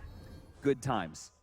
That is really, really good times. I mean, he has so many options here. Any penetration item is going to give him a ton of damage, or just more crit is fine as well. I mean, Titan's Bane or Brawler's Beatstick would be really, really tough to deal with. Yeah, I would like to see some Pen, especially for pushing down Phoenixes and towers, getting the Fire Giant down. Pen would be very, very effective. Maybe a Crusher. Down. But no, don't do that. Yeah, no. That's not a thing. How about a Brawler's Beatstick or Titan's Bane? I think that's the right pick. Titan's Bane. We could even see him go into Spirit Robe or you know, any kind of defensive item. It could be a Mail of Renewal. It could be a Bulwark. A Mail could be insane at this point. They're trying for it. Maniac whiffs the ultimate. Xing Chen not really known for the ult. Still kind of, that's big. One, but it's still something. They're getting these little bits out and another 1,500 gold added. Well, look at it in return to this. Zhang Kuei's going to take a tier 1 in the mid lane. Oh, he's going to die for it. Rama took a tier 1 as well. Oh, stop the tier Mercury 2. dove all the way back. Look at the damage. Mercury goes back. Zero's going to pop the ultimate, but the crits are just too much. And down he will fall indeed. Can't stop the adapting train, it appears. They used 2 ultimates for that, and I think it was a great idea. With having Rapper stopped him. Oh, no. Reals has no control either. Of Epsilon now as well. They know they have Fnatic out of sorts spread out around the map. They know there just is no chance for a response. Only Badger is up. Fire Giant now down to 6,000 HP. We've seen crazier things. Badger going to do what he can. He blinks forward too early. Belly flops out again as well. Stylish, but strange. He got him off it. For now, and now he's going to die. Probably. And will come Maniac to port in as well. I mean, I'll miss you, Badger. Yeah, just cows with the slaughter there, really. I mean, they just kind of. I'm not sure why Maniac. You got a lot of player damage there, at least. Last year, Fair enough. Last year, Fnatic came in as the favorites. They were poised to win the tournament. They wound up taking 4th. This year, in their position, it looks like they're going to wind up going down. This is a 5th place shot right now. Wow, that's surprising. Jin 10 is sitting on the bottom below a Khepri. That's pretty surprising, especially with him being in the solo lane. What is that? We were seeing Xing Tian take down carries. Bologna's done twice the damage to Xing Tian. And the thing is, too, he's in the solo lane, so he's poking most of the laning phase, too. That's so surprising to see. There, the Adapt King at the top there. Look how 14,000. sad this Unbots is. Level 14 compared to, oh my god. He's level 14. He's level 19. With a Jotun's Wrath and a Mail of Renewal versus 2 crit items, a 3rd on the way by adapting. Adapting is level 19. And adapting is level 19 in 21 minutes. 5 levels. Look at the GPM, the difference. The damage difference actually belongs to Captain Twig, but the win ratio, less games played, but much better ratio. Well, the damage goes to Captain Twig because the games usually last longer for Fnatic because they draw them out for so long. That's fair. Epsilon just ends their game so fast that there's not a lot of time for him to do a lot of damage. Look at the KDA, 2.6 to 8.7, I think is the best thing that we could possibly talk about. And that's what Adapting has been known for. I mean, he's unstoppable. Badger in a lot of trouble here. The knockup going to be good from Xing Tian. They have Adapting isolated out here, but they're not going to be able to get too much damage to him. They can't burst him now that the Khepri ultimate is there, and Adapting just going to walk back out of this one. And, well, it's very reminiscent of the Aphrodite Kali compositions we saw about a year ago this time. This Khepri and Mercury. The Khepri all came out a little too soon. I don't think Raffer knew where the rest of Fnatic was, so he was kind of worried when he got tossed because he probably called that he had no beads to get out of the Xing Tian ult. Emelito finally coming in. He's going to get sped up. Reels almost getting crippled. Captain Twig not in a great spot as Yaman and Emelito continue to put the work down. Keeping this lockdown. Dodge almost all of that poke. Yes, they do. Which is going to be pretty good for them, considering that if they get poked out, Epsilon takes the Fire Giant for 3. But still, I mean, for all the what I was saying around Adapting's Thor last game being a little bit underwhelming, this Mercury performance is what we've come to expect from this player. Speaking of Adapting, he's back. He's had his health back to full. Beads and Heavenly Agility are both active, and it's very possible that they could try to take down this Gold Fury. They have an extreme amount of damage between the auto attackers, and you can see Badger trying to work his way in. Already using that blink. He's out of position. Still has belly flop, but not in a great spot. There's just no reason for Fnatic to stop baiting out this Fire Giant. Down will go Zeros. Reels to fall as well. Captain Twin going to do what he can. Adapting doesn't have his beads, but it doesn't seem to matter. And the fight going to continue on over on the right side. Khepri is there. Reels is down. Adapting getting the double off of that one. Maniac He's going to try to make his way out. They're just going to let him go. No, they won't. Of course they won't. In comes the entire team, actually, to kill Maniac. And here is the Fire Giant. And once again, it all rests on Bad just somehow doing something to disrupt this. A level 12 Bacchus is the sole proprietor for a win for Fnatic, and he's already getting bursted. Adapting, getting this for power. That is not for resurrection. They want to burst Badger down. He's trying to get out. That's basically his only attack spell at this point, and I don't see him getting very much farther. Oh, yeah, that's it. Boom, boom. And Fire Giant's done. And Fire Giant will be falling here in just a moment. Under 1,000 health, now under 500, and down it goes. The buff is active. Adapting, going to heal back all that HP. Captain Twig's going to get seen here, but it looks like they might let this go. No, they won't let Timmy's going to go over? No, okay, he's going for the blue buff. But in that last team fight, we really saw Golden Bow do wonders. Rama and Zhang Kui were right next to each other by the speed buff, and he was just cleaving both of them down with crits. It was Team Golden crazy. Bow. Team Golden Bow, forever. Insult to injury here. Gold Fury going to be picked up by Epsilon as well.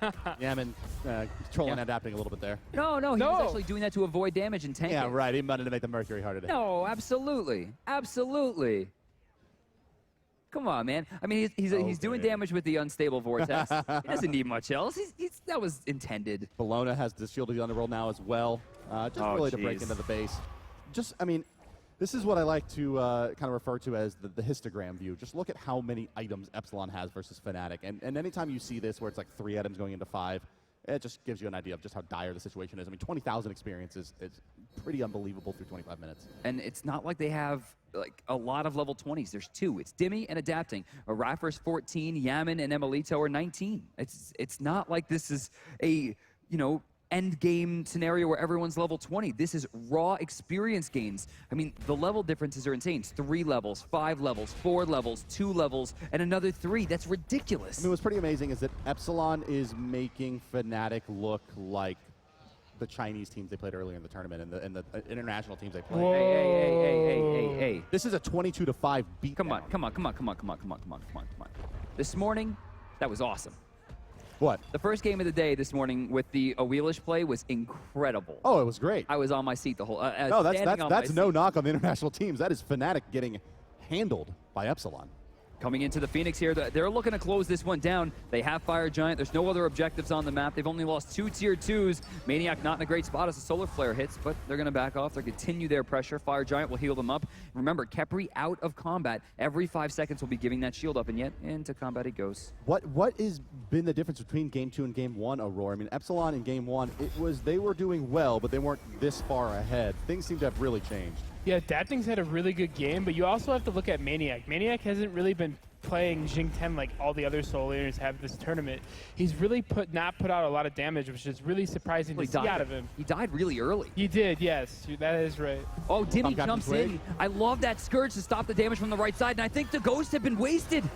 Yeah, Zero's not going to get much damage out of this. Another major look, another ultimate coming out from Adapting. Even more damage raining through. Unstoppable 7-kill streak, an 8-kill streak now with a double kill for Adapting. And moving forward is Epsilon. Fnatic will call it. And there it is. The Titan falls, and indeed, Epsilon eliminates Fnatic and moves on.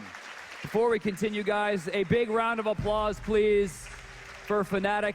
The longest standing roster in Smite. Absolutely incredible gameplay throughout the weekend and some of the finest Smite players you'll find around the world.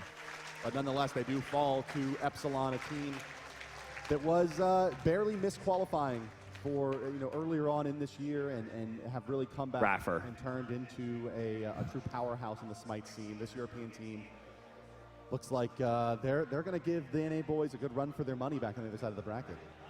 I love the way they played. I mean, Raffers completely changed the Ymir meta. The way they played Game 2, the Mercury, I mean, I think this is what Envy was looking for with the Mercury play when they were at Regionals. I mean, Adapting was unstoppable. Maybe a little bit lucky with those crits. Well, I mean, it helped a lot. Khepri on top of the Mercury, it gives you that certain amount of confidence playing the Mercury, right? That even if you go and you get too deep, you're still not going to die.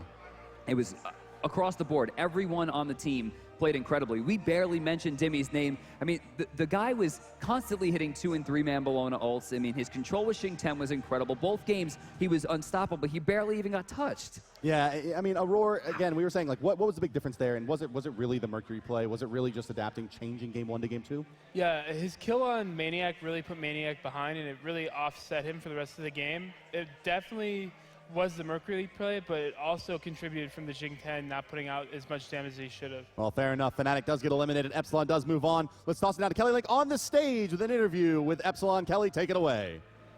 Thank you so much, Bart. Congratulations on your win. How are you feeling right now? I feel awesome, you know. I'm pretty speechless. I will have a few good comments soon, though. So what did you do to prepare against this game for Fnatic? We've been scrim partners for almost 6 months, so, you know, we've done 6 months of preparation for him. You're going up against Cloud9 tomorrow in the semifinals. What are you going to do to face them?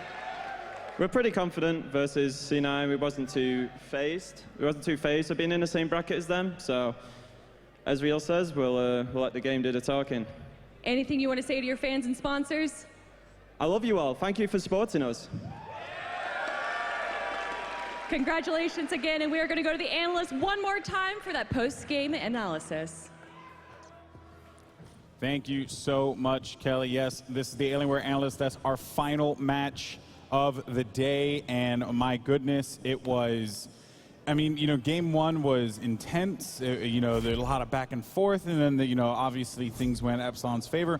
This time around, Epsilon looked like a championship caliber team that is ready to face off against the defending champions tomorrow. Adonis? Epsilon, they came prepared. They came out swinging in this second game specifically, and I think, you know, Fnatic, they just weren't ready, right? The second they lost that first game, I think the series was over. Ataraxia said the same thing earlier on. Fnatic, you know, they're a team that runs on emotion, and after they lost that first one, it just felt sloppy. Even this first blood where adapting rotates over, it just seemed like Twig and Maniac didn't know what to do, and, you know, you heard the casters talk about it. Maniac putting out like 4,000 or 5,000 damage by the 20-minute mark. Yeah, that was just not his game. He must have been off, whether it's because of the previous game that they lost or not.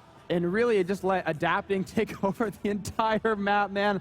People have been saying, I've been saying, Ataraxia been saying, where's the Mercury? We found out where it was waiting for, and it was waiting to put Fnatic into the ground. Look at that damage. That is actually, I know we got a bunch of kills and he crits and all that, but it's, you know, it's like Mercury is really, really good. Really good or something. Yeah, it's crazy, you know? It's crazy. Who would have thunk it, you know? But, so that does raise some questions, though, right? Because you're Cloud9. You saw what Mercury is capable of doing. You also saw a very unique Ymir strat as well that went in game one.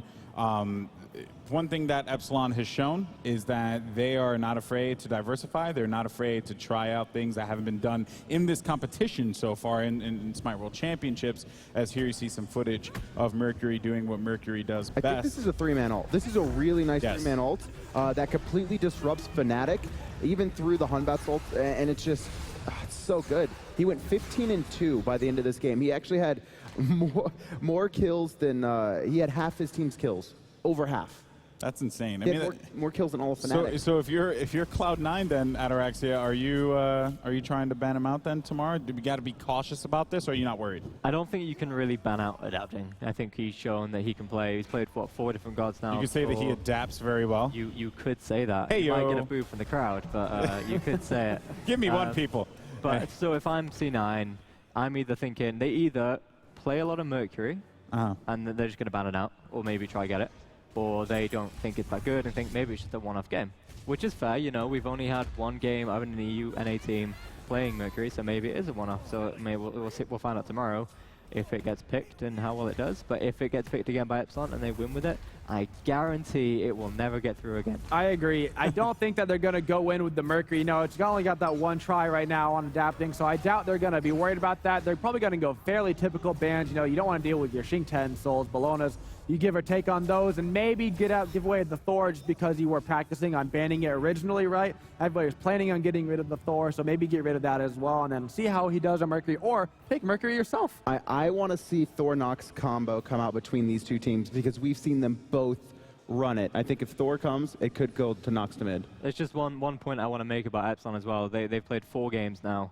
won all of them, and Dimmy has not died yet. The Undying. Dimmy the Undying. He is still not died. And on day one, I said if someone's going to end this tournament, regardless of whether they win or not, with the least deaths, it will be Dimmy. And I'm still standing by that. 0 deaths, 4 games. And I think that's going to continue tomorrow. That's a very impressive statistic there, right? Now, also something that Cloud9 needs to think about as well. And actually, speaking of, let's take a look at the bracket and recap what we had here today, what we witnessed today. Of course, the story coming into it was OMG cracking their way into the top 8 alongside with their brethren from China, QG Reapers. Unfortunately for them, their journey ended in the quarterfinals as Paradigm and Cloud9 made quick work of both of those teams respectively. Then on the other side, you had Enemy facing off against Pain Gaming. A lot of people thought Pain was, oh wait for it, gonna bring the pain. Oh yeah, that's a good one. Bring it to me. Yeah, you gonna hit me with the slow clap? Do you hit me with the slow clap?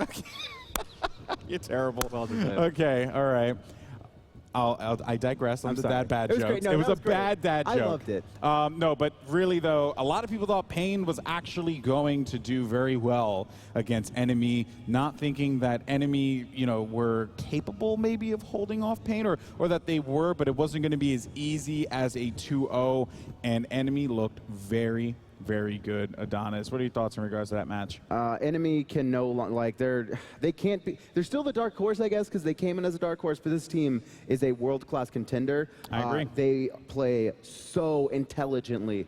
They may not have the best players in each role, but they have some of the best players all around and just the best minds, I think. But you know what, though? Their greatest challenge is ahead of them, because tomorrow they face off against Paradigm, a squad that has come to this event with a lot of clout, a lot of hype, high expectations for them. And of course, surrounded out was the match you guys just witnessed, which of course was a great matchup. And Fnatic has nothing to be ashamed of. They, just got to, go back to the drawing board and figure out what they can do moving forward, throughout Smite competitive.